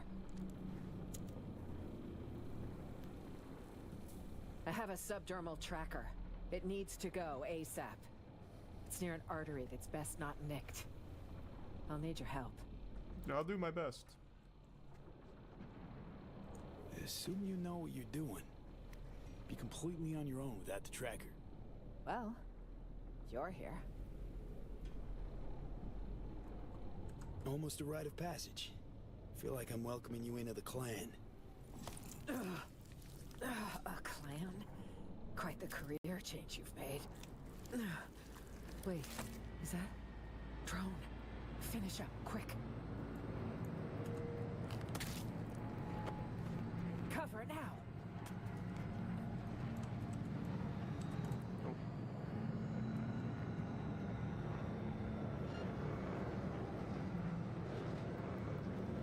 That was close.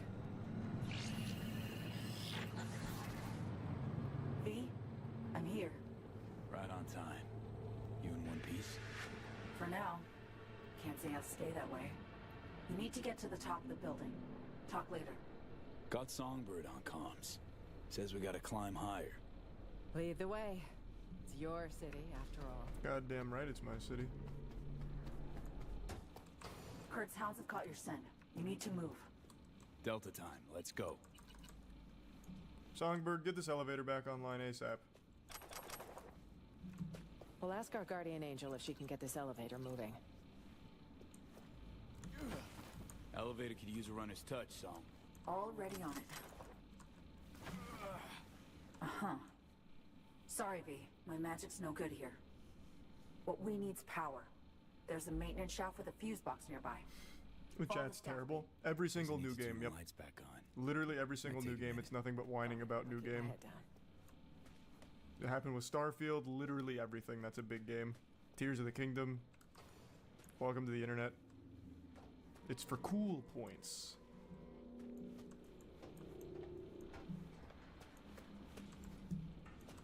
Fuck are you doing, Madam President?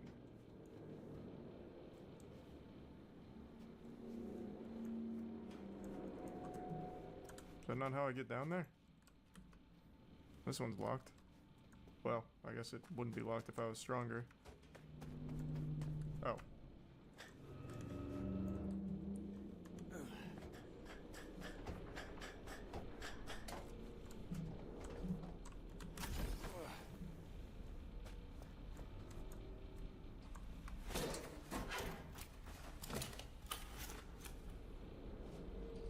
It's running.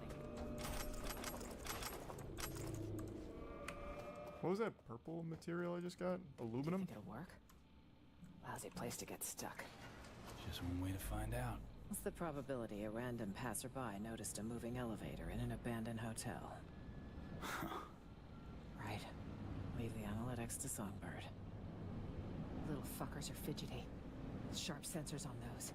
If they've sensed us already, the place will be swarming in no time. Great reason to move on and keep moving. My thoughts exactly. And mine. Just stay calm and keep quiet.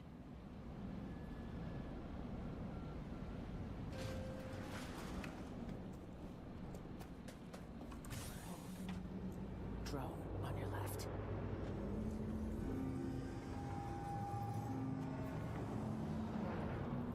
Remote controlled. I touch it, I give away your position. Something best avoided. Restaurant. Subnet access point in there. If you jack in, I can inject some fake hostile ratings. No way it saw me. You scoundrel. Madam President, I've made a mistake. Thrill of the risk, huh? Why? It's stupid. It's not just your life on the line, V. Can you shut the fuck up, Songbird? It was an accident. Happens. Head of the game, keep them busy. Oh, that's broken.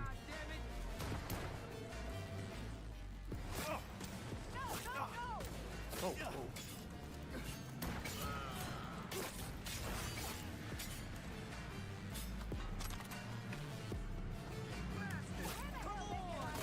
Why am I not sprinting? Oh shit. How is he not dead? He's still alive. Jesus, these mantis blades do no damage. Fuck me. Holy shit.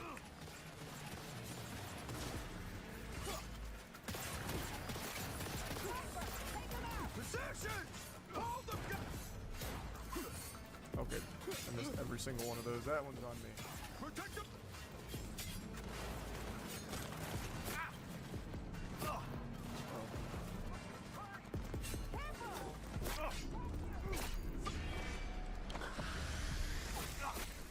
What? What? Oh. That's probably gonna be the end of that. Just healing in his face, praying for the best.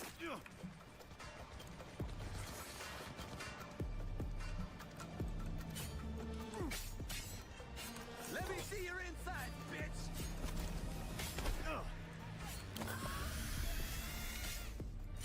Who's that that's just running in there? Pretty sure that's just a normal civilian. Have a plan we need to stick to. Elizabeth Crest Street. That's where you need to go.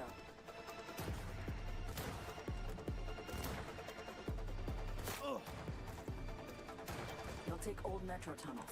Find the nearest station beneath an abandoned expo hall. Copy that. Brief Myers, can you? We should all be on the same page. Songbird's leading us to a metro tunnel. Need to pass through an expo hall. Yeah, San Deviston would be nice with this.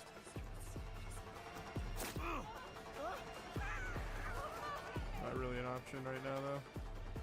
They're still shooting me from all the way up there, too. That drone is very committed. Can't say I don't respect it. It is still shooting me.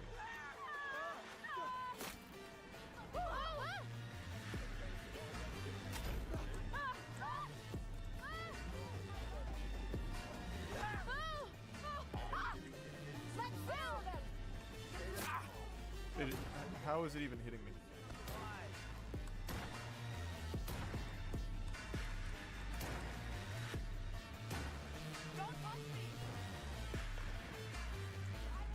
What are you doing, V? You can't just leave her behind.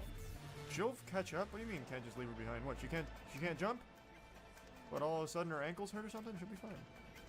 Madam President, come on.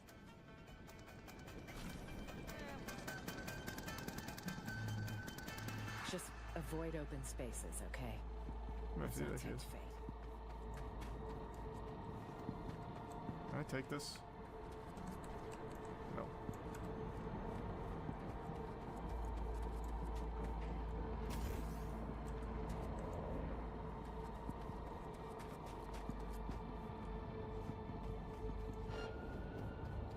This is a fucking maze. Those bastards on our ass aren't helping. A fucking maze? What do you... Outpost. Madam go President, we're on the open road. What? I don't know why she's stealthing. Can you hurry up, please? I have to say, I was skeptical of moving on foot. Yet so far, great work, V.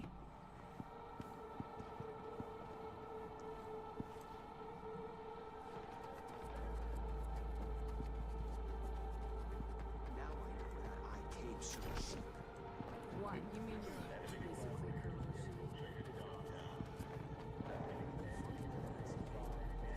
bad part of town doesn't even begin to describe it.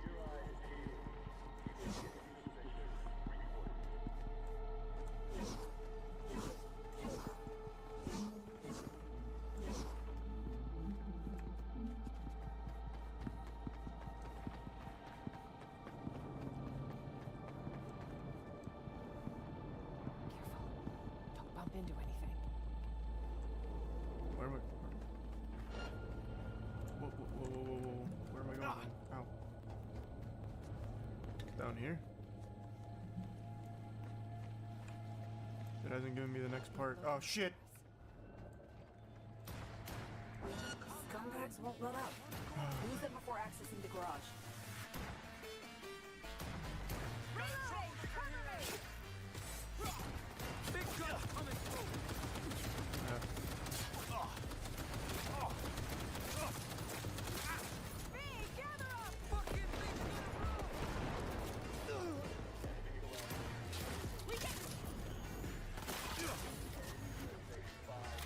Nope, unlucky reload.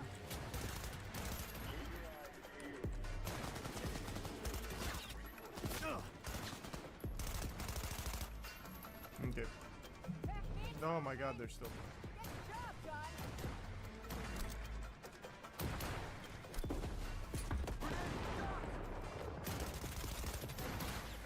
Is this just gonna be infinitely coming at me now? Yeah, because it's 3 stars. They're just gonna keep coming. God damn it.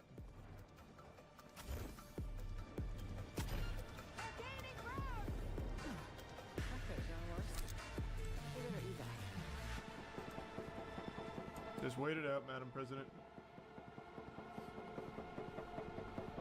I don't know what you mean, Aaliyah.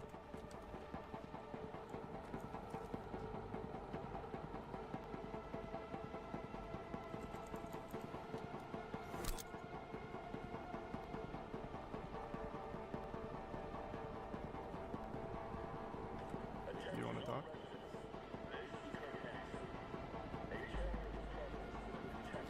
Any game soundtrack in particular that makes you feel nostalgic? Anything on Super Mario 64. Actually, any song on that game.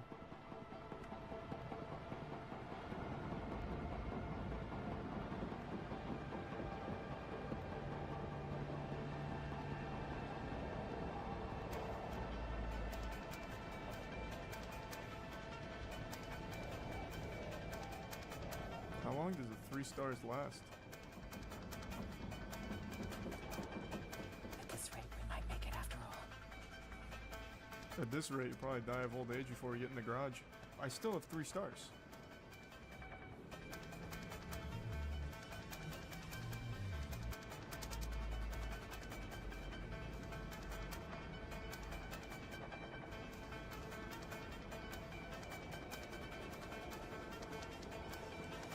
No, it's just part of the mission. They don't go away. Well, how the fuck am I supposed to sneak into this garage then? Because now they're all just swarming it. There's absolutely no way I make that.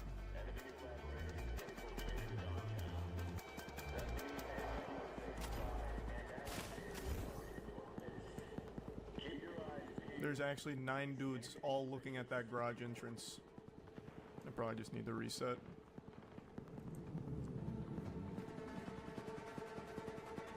Come out, damn it!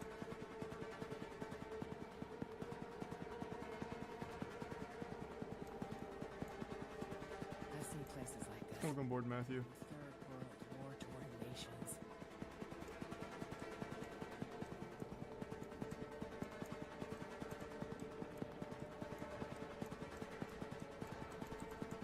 This dirty little bastard is still down there just camping it. They're looking for us. Didn't this just come out? Yeah, it came out today. Like 4 hours ago.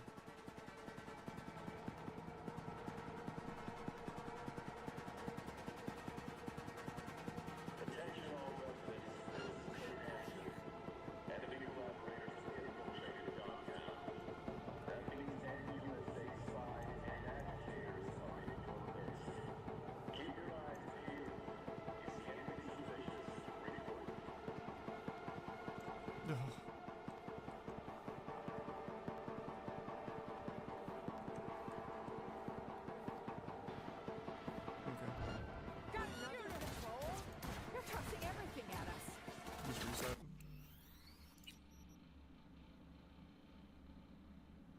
Is this my most recent one?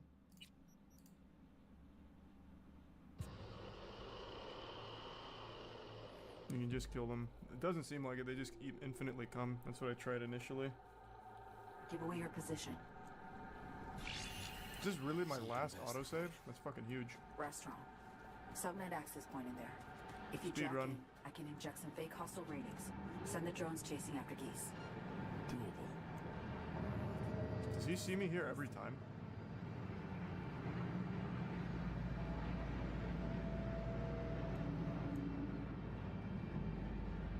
Oh, no, we're good.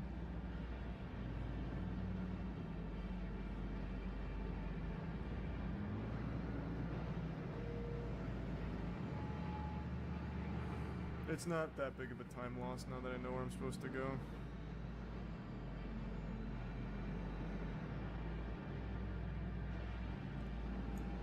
Nope.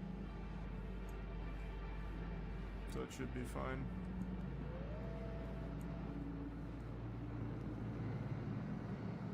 Especially if I don't alert them.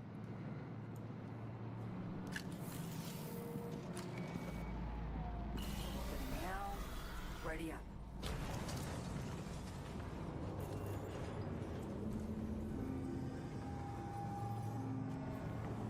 Not much hustle in the race. Lazy fuckers expect the drone to do all the work. Now's your chance to slip out. Tiptoes recommended.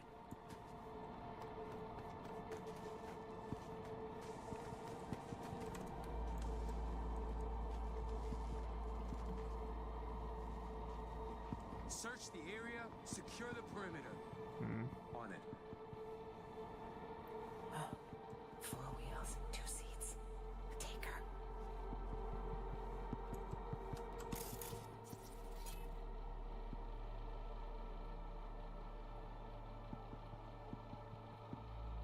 Which one of these? One of these spreads, right? No. I don't have the one that spreads. Well, I really don't like doing stealth, but I don't have a Takedown in this ton case? of choices here. Just a quiet one. My shit's too weak to actually fight everything. Oh fuck, I'm so unlucky. I tried so hard to get back in time. Are you ready?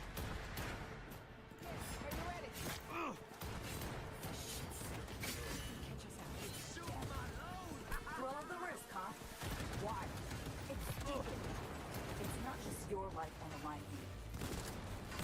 them take the car. Got something nice and big for you.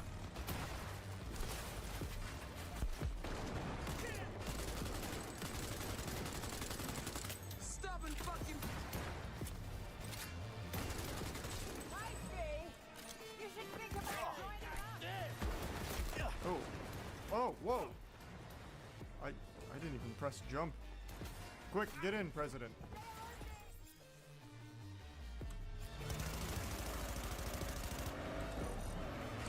Alert.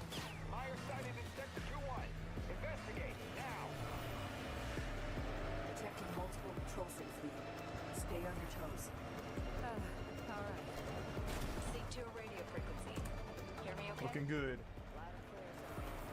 Would you care to tell me what the fuck is going on? We have a plan we need to stick to. Elizabeth Crest Street. That's where you need to go. The streets are too hot. We just started the DLC, Like literally. so it's still at the very beginning. Metro tunnels. Find the nearest station and then exit the hall. Got it. Wow, that drift is crazy. Lights won't run out. Use them before accessing the garage. Use some bare tires or something. God damn. Outpost. Let's go around. Yo, updates anyone? Hello? Wake up, motherfuckers!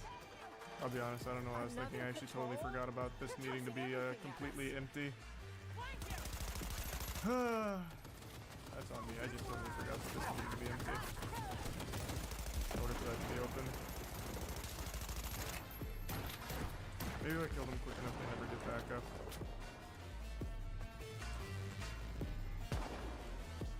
Wow. They won't get me.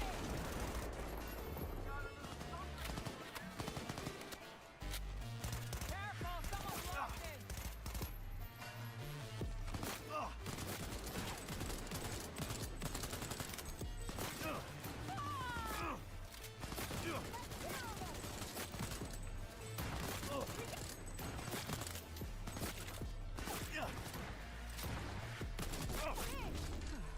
That could have gone worse. We better evac. I see. I could have just killed them all the last time I was here then. It wasn't infinite. Looks clear. Finally. Nice change. That's huge. Well, at least this time I had the car.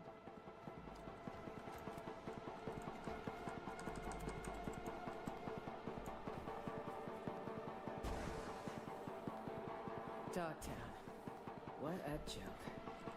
Did you all nuke this place? You all? First time I'm here.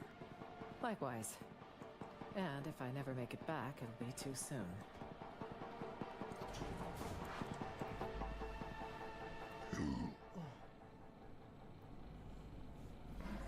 I wonder if any of these weapons they dropped are any better.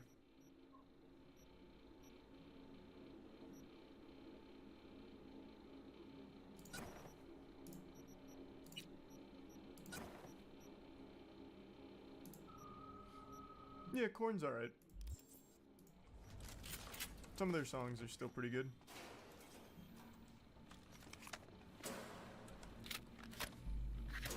Huh. Looks like a kind of museum. Museum of wishful thinking. Where the rich bought and sold so many unfulfilled dreams. Building seems to be in good shape. For Dogtown, at least. Strange, isn't it? Maybe Hansen found some rich fools to fund his whims. No need to delay.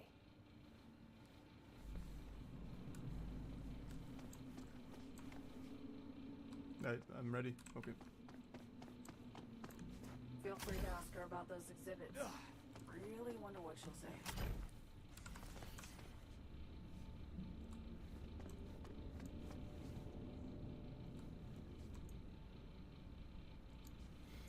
I was gonna do Mantis Blades, but pretty weak right now. I definitely need to get some better equipment for that. Damn. There's no way around this? Songbird, got a sitch. Can you jimmy the door? On it. Ugh, the lock jammed. Gotta brute force it, V. Time to roll up your sleeves. No need. 3, 2, 1. Excellent work. Very strong. Head for the elevator, just across the room. Huh. One of Hansen's warehouses, it seems. Okay, here goes. V, do you hear that? Shit. Bastard's caught up to us again. Songbird. Hey, bad news this time. You probably got spotted outside. Either way, get ready.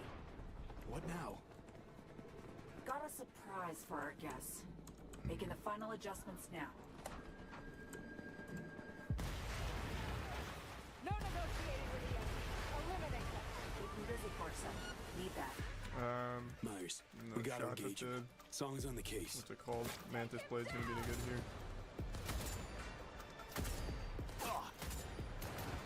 Hold your position. Nope, immediately out of ammo for that.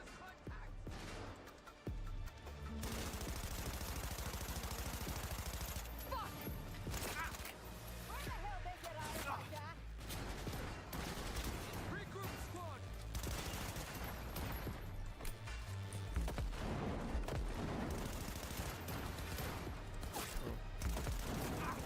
Starting to heat up in here, Songbird. Working on it.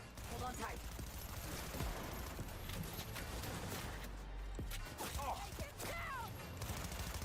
Almost there. Still no left over it. Keep up the good work, President. Blow you to pieces.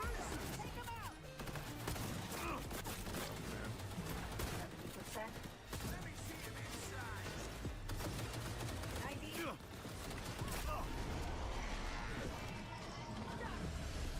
Jesus, that's a lot. God almighty. Fuck, it's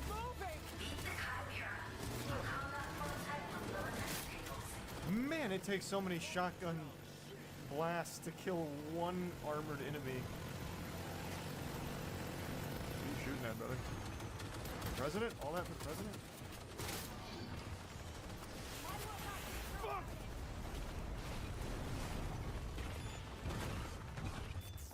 Hey. Thanks, Songbird.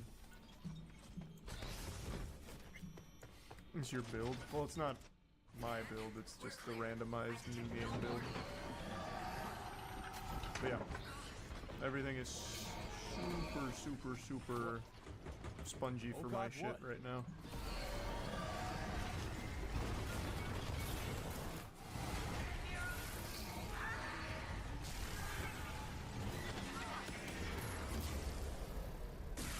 Songbird, what's with you?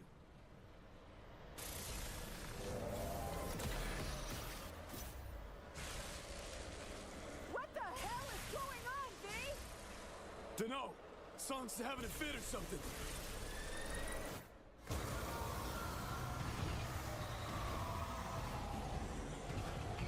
Well, don't have a whole lot of good options of dealing with that.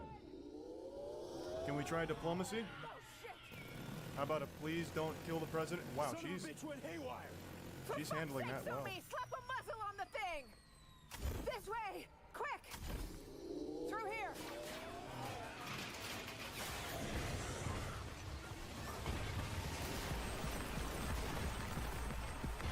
On your feet. Run. I'm coming.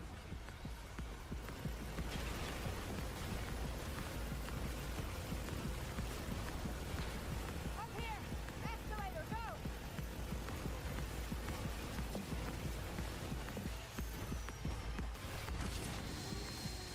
Ah, shit. Through here, V. Up there. Elevator.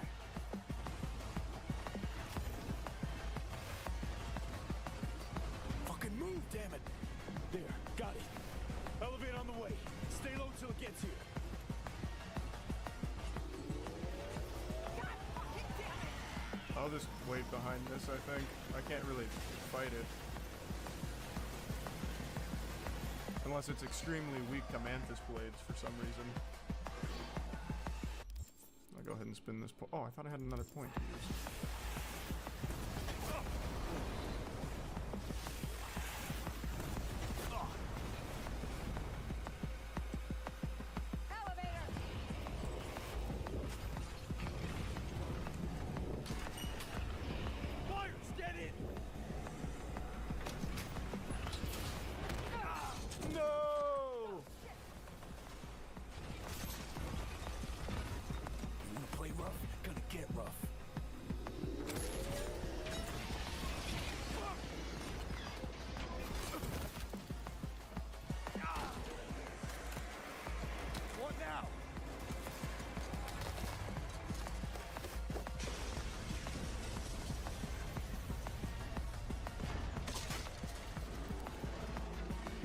Good work, V. Oh shit, not good.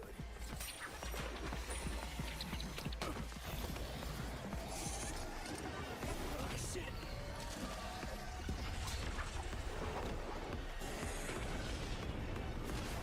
Jesus Christ. Madam President, you won't believe what happened. V!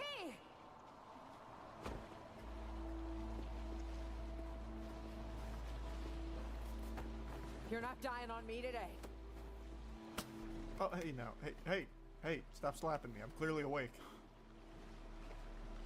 Nope. Guess not. Right. Good. We take it out? The fall did. About time we caught a break. Can't stay here. Are you mobile?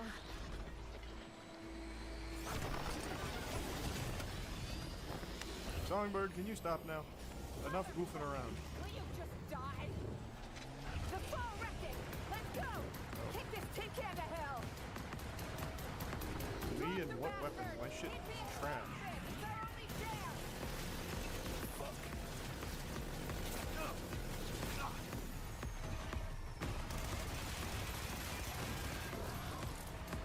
Watch the laser! Damn it, V! Spot the gaps in the armor! Oh!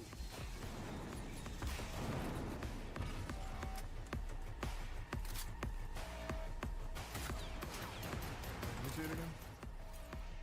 Can I?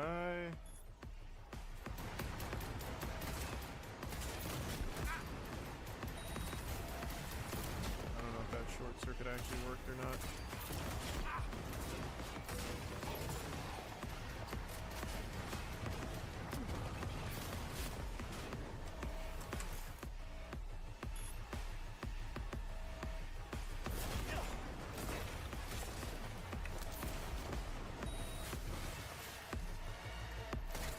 You wanna play rough? I'll show you rough! Hey, watch out! Doesn't quite get your members working.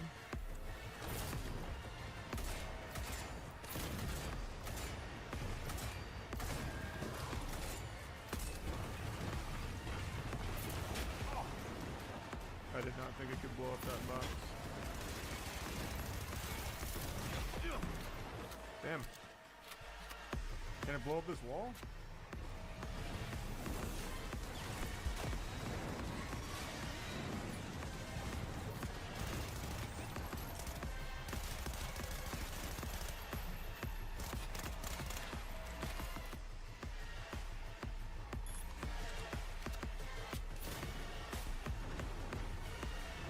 Damn, not strong enough. I'ma fucking destroy you.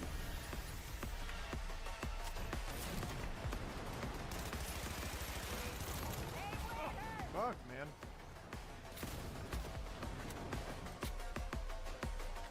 Turret! Yeah! That's there we go. right! We got it!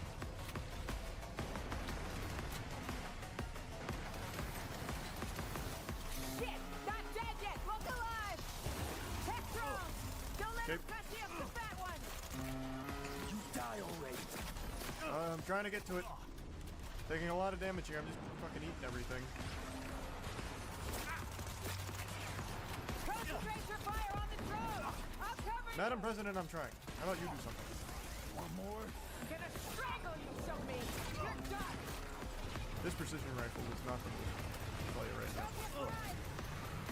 Too slow, barely more damage than my assault rifle.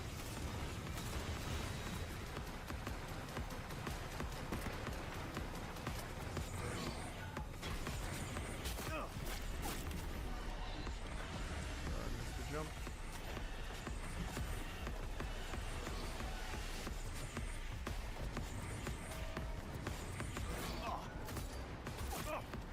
Okay, can't destroy these walls.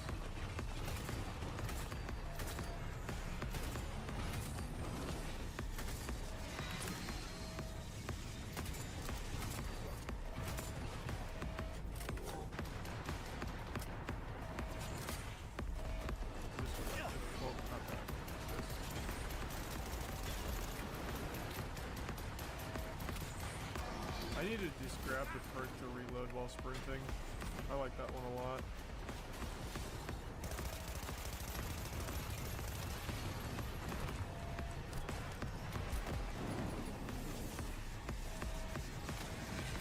Thought that was gonna be the high one.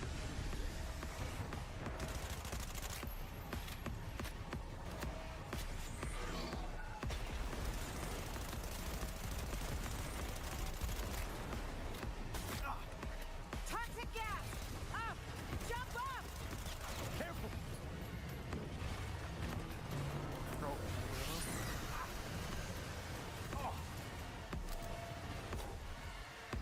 Hang in there! Watch the laser! Take cover!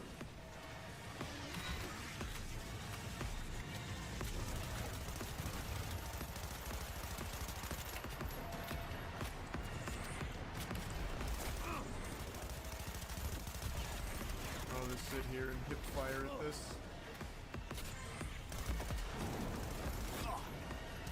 And just keep eating. Oh my god.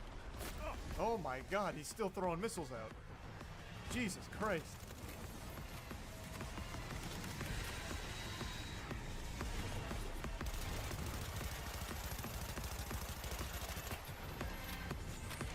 I'm just gonna switch. I'm gonna stop being stubborn, just get rid of this.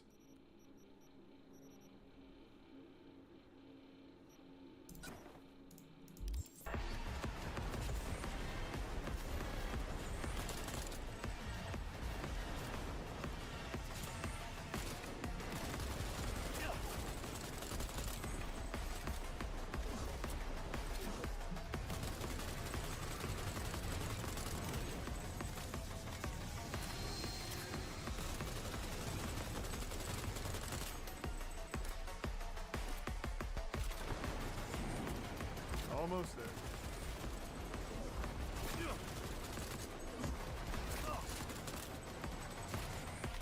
%.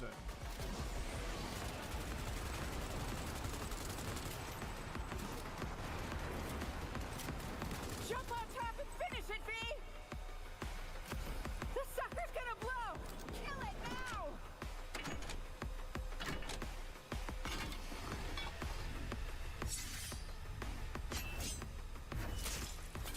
V, catch! Give it a taste! Rust and piss, shitbot. What a line. Nicely done. Thanks, Kingfish. Good fucking riddance. You're welcome aboard, Kingfish. Safeguarding the nation. My ass. Yeah. Close call, that.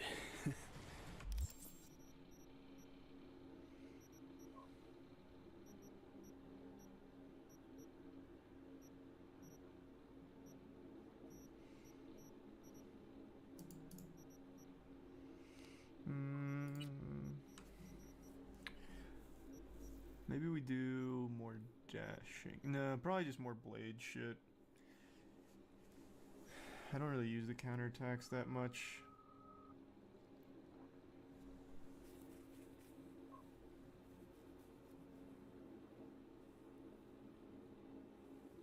The top of Arasaka Tower has a secret katana that's busted. Okay, I'll look for it. I guess maybe just get bullet deflect. Yeah, I think I'm gonna need that.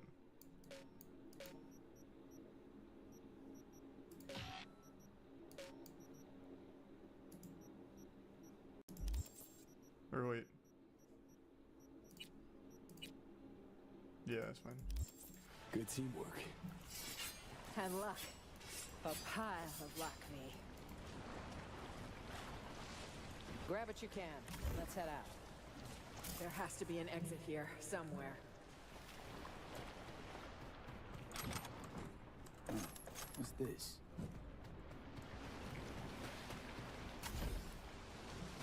Where's its core?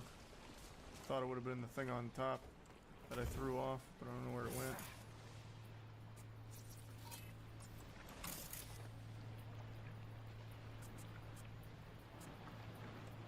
That's where I'm supposed to go.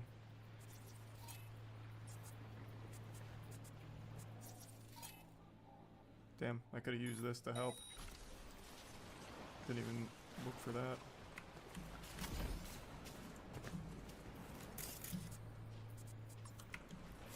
Where'd it go?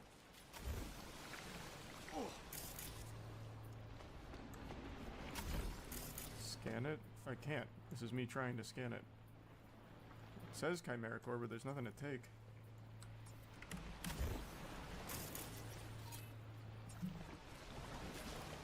It's by her.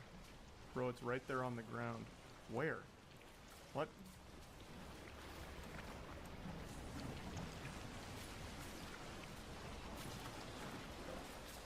Press Z.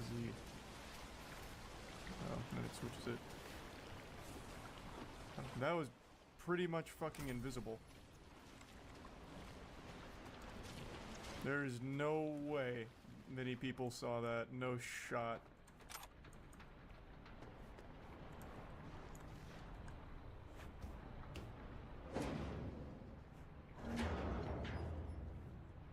Good stuff. I just hope this won't be a dead end. Songbird said to keep to the tunnels all the way to Elizabeth Crest Street. Any chatter from her? Zero. Come on! Fuck. Got a hatch here. Could we jump, maybe?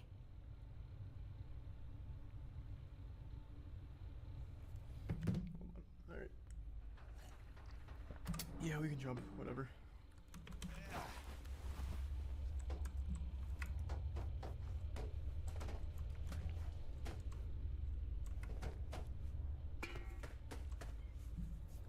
Hold up, V. Let's pause. Think for a sec. What's eating you? I don't like this. Can you try calling So-Mi again? Okay, gonna give it a shot. Beat a Songbird. Starting to worry us, girl. Song, are you there? No answer. I'm definitely not playing the Sonic Frontiers Guess you update. got me and only me. Hope it's good though. Great to see you again, Johnny. Curb the enthusiasm, kid. Never know.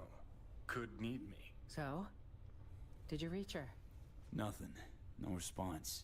Shit. What happened back there? With So-Mi? Something was off for sure. Could say she got hit with a demon. Maybe tripped a defense protocol on the Chimera's ice. Could say? Mm-hmm. If Songbird was a cookie cutter runner. Both know she's not, though. Damn fucking straight. But who knows? Whole thing was a clusterfuck. You know, no net run comes without a burn risk. No. Impossible. So-Mi's had occasional off moments lately. Temporary slumps. But I'm sure she's headed where we're headed. Same destination she gave us. It's the reasonable thing to do. Right. Reasonable. Girl's gonna have a hell of a hangover. If she wakes up.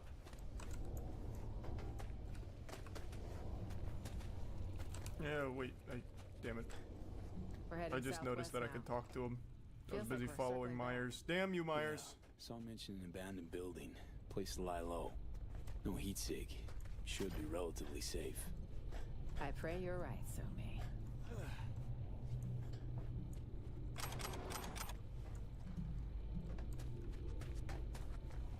use a little help. Of course.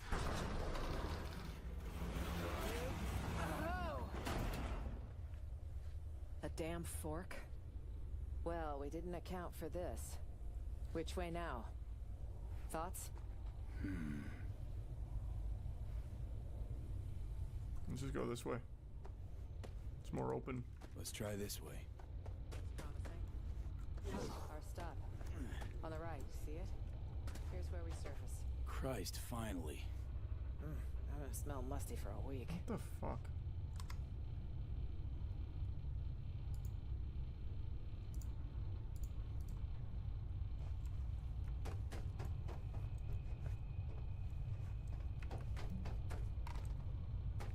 Where are you at, Myers?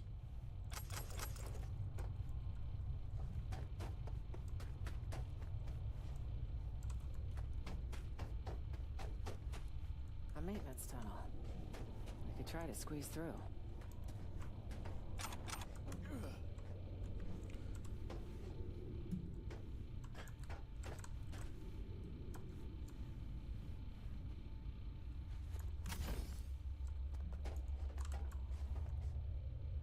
It looks like we could drop down there. How do I move this?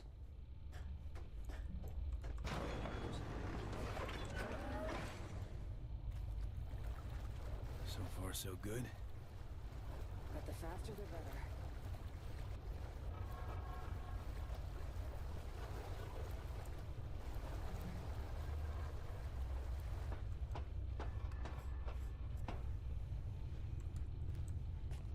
Elizabeth Crest Street.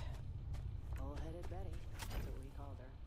Re-elected 9 Is that still there? I banned that guy. Oh, there it goes. She must Now have it's had her gone. ass welded to that seat. I guess it took a while. Funny how she has her own street in Night City of all places. That jealousy I'm detecting? Please. Jealous of what?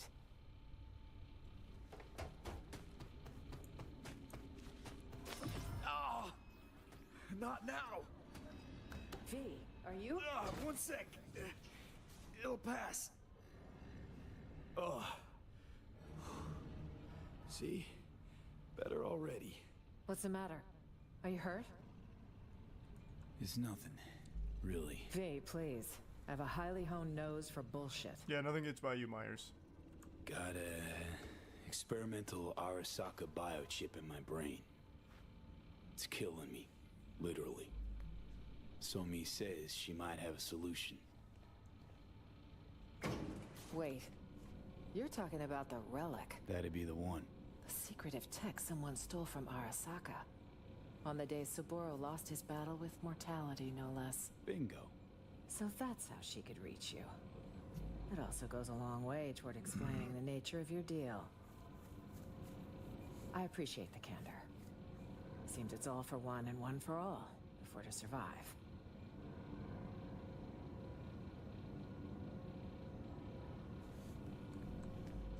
Johnny? No. Just you? Fine. Any thoughts so far? It's pretty good so far. I'm not Expecting super more deep trouble? into it. Tonight, I expect nothing but. It's best to be prepared for any contingency. Okay, this is us, 8th.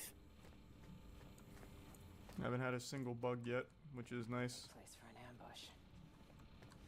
Hopefully no one else thinks so.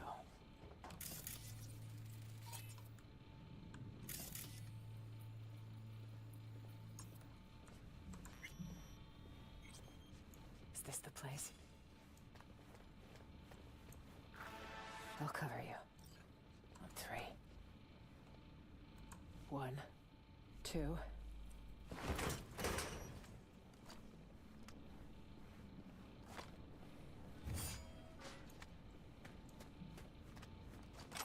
Pitch fucking black. Where are you, Somi? Huh. Guess we got here first. Seems so. Damn. Microwave offline. Though I assume you'd rather not sit in the dark. Power would be useful. You could also get the radio up and running.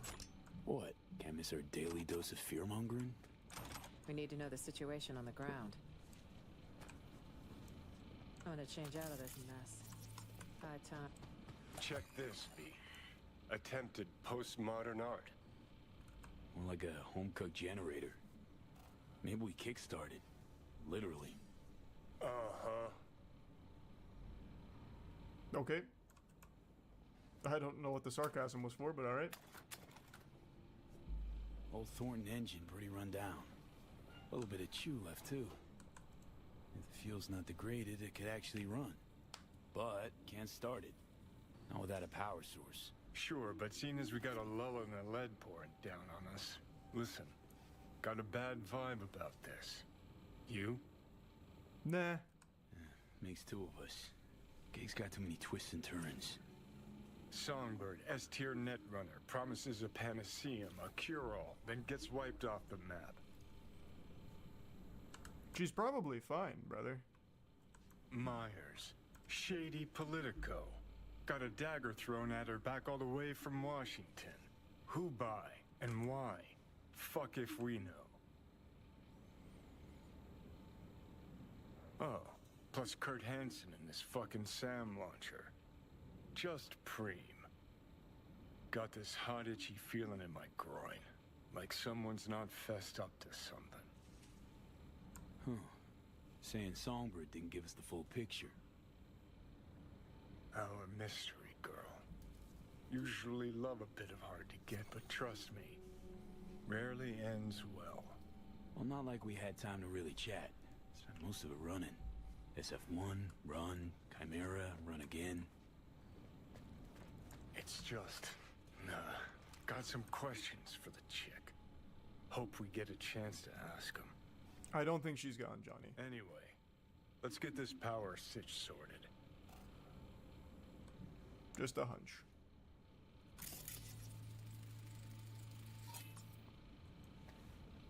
Nope, that wasn't it.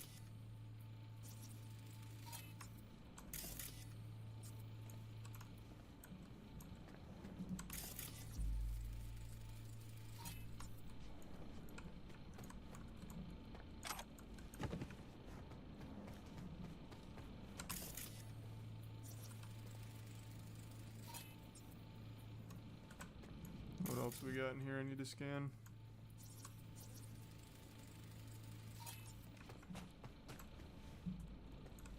Should do the trick by my eye. Is it worth the 30? Oh, is it 30? Is that how much it is?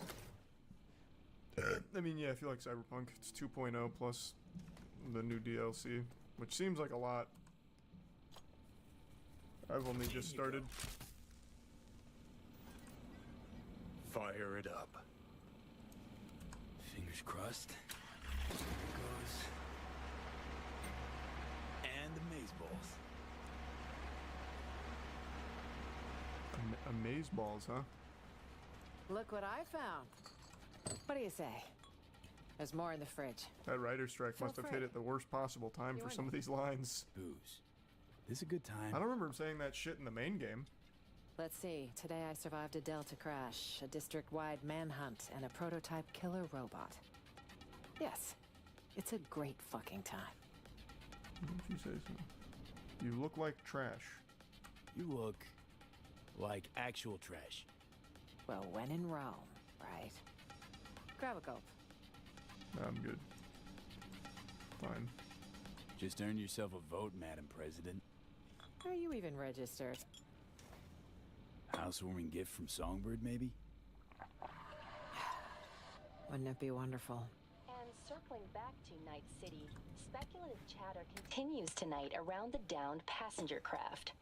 NUS representatives claim President Rosalind Myers was aboard Fake when news. catastrophe struck. Another goddamn lie. City officials have yet to release any statement. However, one all too familiar figure did decide to speak out. Kurt Hansen, the self-proclaimed leader of Dogtown, called a press conference earlier today to offer his take on the situation. I'm being framed. Isn't it obvious? The NUSA's been out for my blood for years. Now, I'm not without flaws. But another thing I'm not is suicidal. An attempt on the life of the head of the NUSA. What transpired in Dogtown is no trivial matter. I urge you all to consider the true motives behind this spectacle. The NUSA will take any excuse it can get to send forces into Dogtown. And will they stop there? I think Kurt's onto something. No. Oh, Jesus. You, good people of Night City, are next in the fucking line. That's super wholesome, Austin. Mark Goddamn. my Thanks for the big drop. words. Troglodyte's clever. Thank you, Austin. Maybe too clever for his own good. Pull to the shit. Nobody's buying that. Oh, they're buying it all right. Reporters even talking to him is the first sign. Night City's public enemy #1, given a full press spread. What a fucking joke. Some mysterious party's out to trigger war. An attempt on my life's a damn good casus belli. Gotta let Washington know you're alive, ASAP.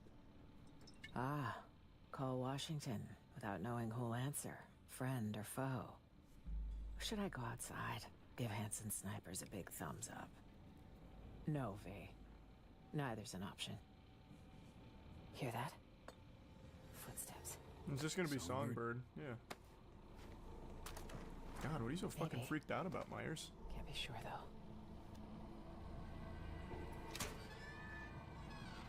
It's our lucky day, Shumba. Damn it. Penthouse with a view of the city. And lights that work. No, this doesn't feel right. None never does with you, does it? Fucking killjoy. You want an angle on Hanson's airdrops? You got it. V, we need to eliminate them. Come on, man. Let's have a look around. Wanna try talking I'll be first? there. I hope you know what you're doing. I really don't want to try talking. I don't know why I said yes to that. Now. What the fuck? I won't say it again. Yo, chill. Just looking for a place to hold up for the night. This one's taken, clearly. Told you. Back the hell up! Well, I'm trying to talk to you. Okay, okay, too close. Sorry. I was trying to whisper in your ear.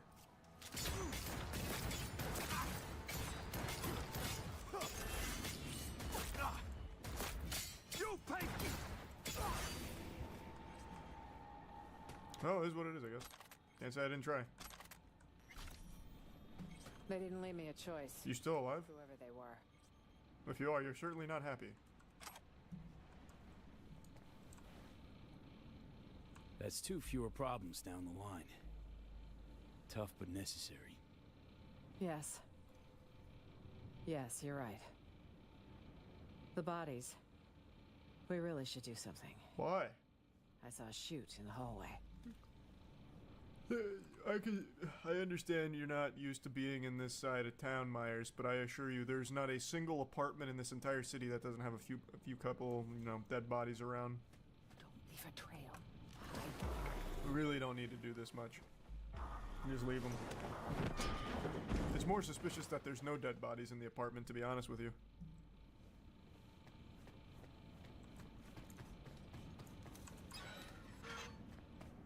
Another problem solved. Don't know about you, but I've about had it with today. Tomorrow will come quickly. I need to rest. Here? What if more like them show up? That chute's not going anywhere. You serious? Come on. I think I've had my fill of surprise. Still nothing from Selmy. Radio silence. She's never gone dark this long. Troubling, to say the least. So, what if Songbird don't show? We need to wait. It's all we can do for now. If she doesn't show, well...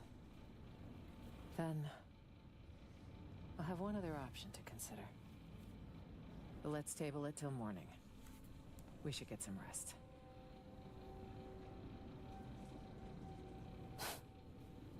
Surreal. All of it. I know, it's beautiful. What's that? I'd have been home by now. Reading the evening brief, glass of water and 2 sleeping pills waiting on the night table. Doesn't sound like you miss it much. See you in the morning, V. Spin up the W's in the chat. Night, Madam President. We are about to hit 16.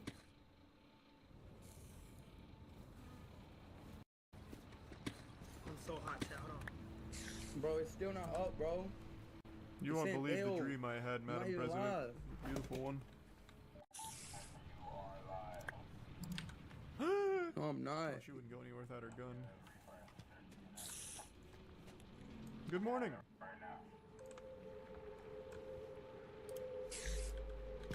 She's not here. Shit. Means she's not coming. Chat, if we live, say that number 3. You seen the swarms Wait, Hanson what has happened out to hunting? 24? Might have nabbed her. Yo, what's 24? Possibility. What? One that concerns me. Yeah, I most. saw a text. Oh, wait. Hold on. I need What? to find her. I don't You even don't leave your my people YouTube. behind enemy lines. Could I still buy that fairy tale bullshit? Whatever Oh, the happened, Twitch bot at we have to 24 help her. hours? Gotta talk back. See my YouTube pop out. Yo, YouTube, what's going on, chat? Everybody spam 3 in the Not chat. a plan. A man. Oh, we The live. kind We are need. live. Yup. They spamming 3. They spamming 3. Solomon Reed's the name. Okay. I 7 know years him. ago, he headed up our intelligence Who, efforts me? in Night City. He and Who, me? Somi were I a didn't know we team. had something. The conflict over, he went into hibernation. So he's out there somewhere. Reed's a man of principle. He can't be swayed, can't be bribed. If there's anyone we can trust now, it's him. Reed guy sounds like an ace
up your sleeve. Could have played him already. Activating a city. He and Somi were a team. Come on, Conflict 70 more over, he subs. went into hibernation. So he's out there somewhere. From Reed's a man of 60.6. If you principle. have not subscribed yet, He can't be swayed, subscribe. can't be bribed. If there's anyone we can trust now, it's him. Reed guy sounds like an ace up your sleeve. Could have played him already. No diamond out. Activating a sleeper agent is no simple matter. Are you telling me, Chat, this isn't the You'll need most a dog perfect diamond setup? What now? Don't tell him I called it that. It's a signal only Reed will hear. It'll be tricky. Huh. There was a secret comms channel accessed only from a Capitan Caliente nearby. The FIA used it before the war. Chicken butt! The access code was 0931.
Good morning. What the fuck? Alright. Wait, what? Donated $100 through Super Chat? No way. No way. Who's that? Side one with the 100 through Super Chat? You lying ass piece of shit. You a lying ass nigga. You was a lying ass nigga, bro. You foul for that. Fucking bitch. I'll be right back. I gotta get some breakfast, and then we're gonna continue the stream.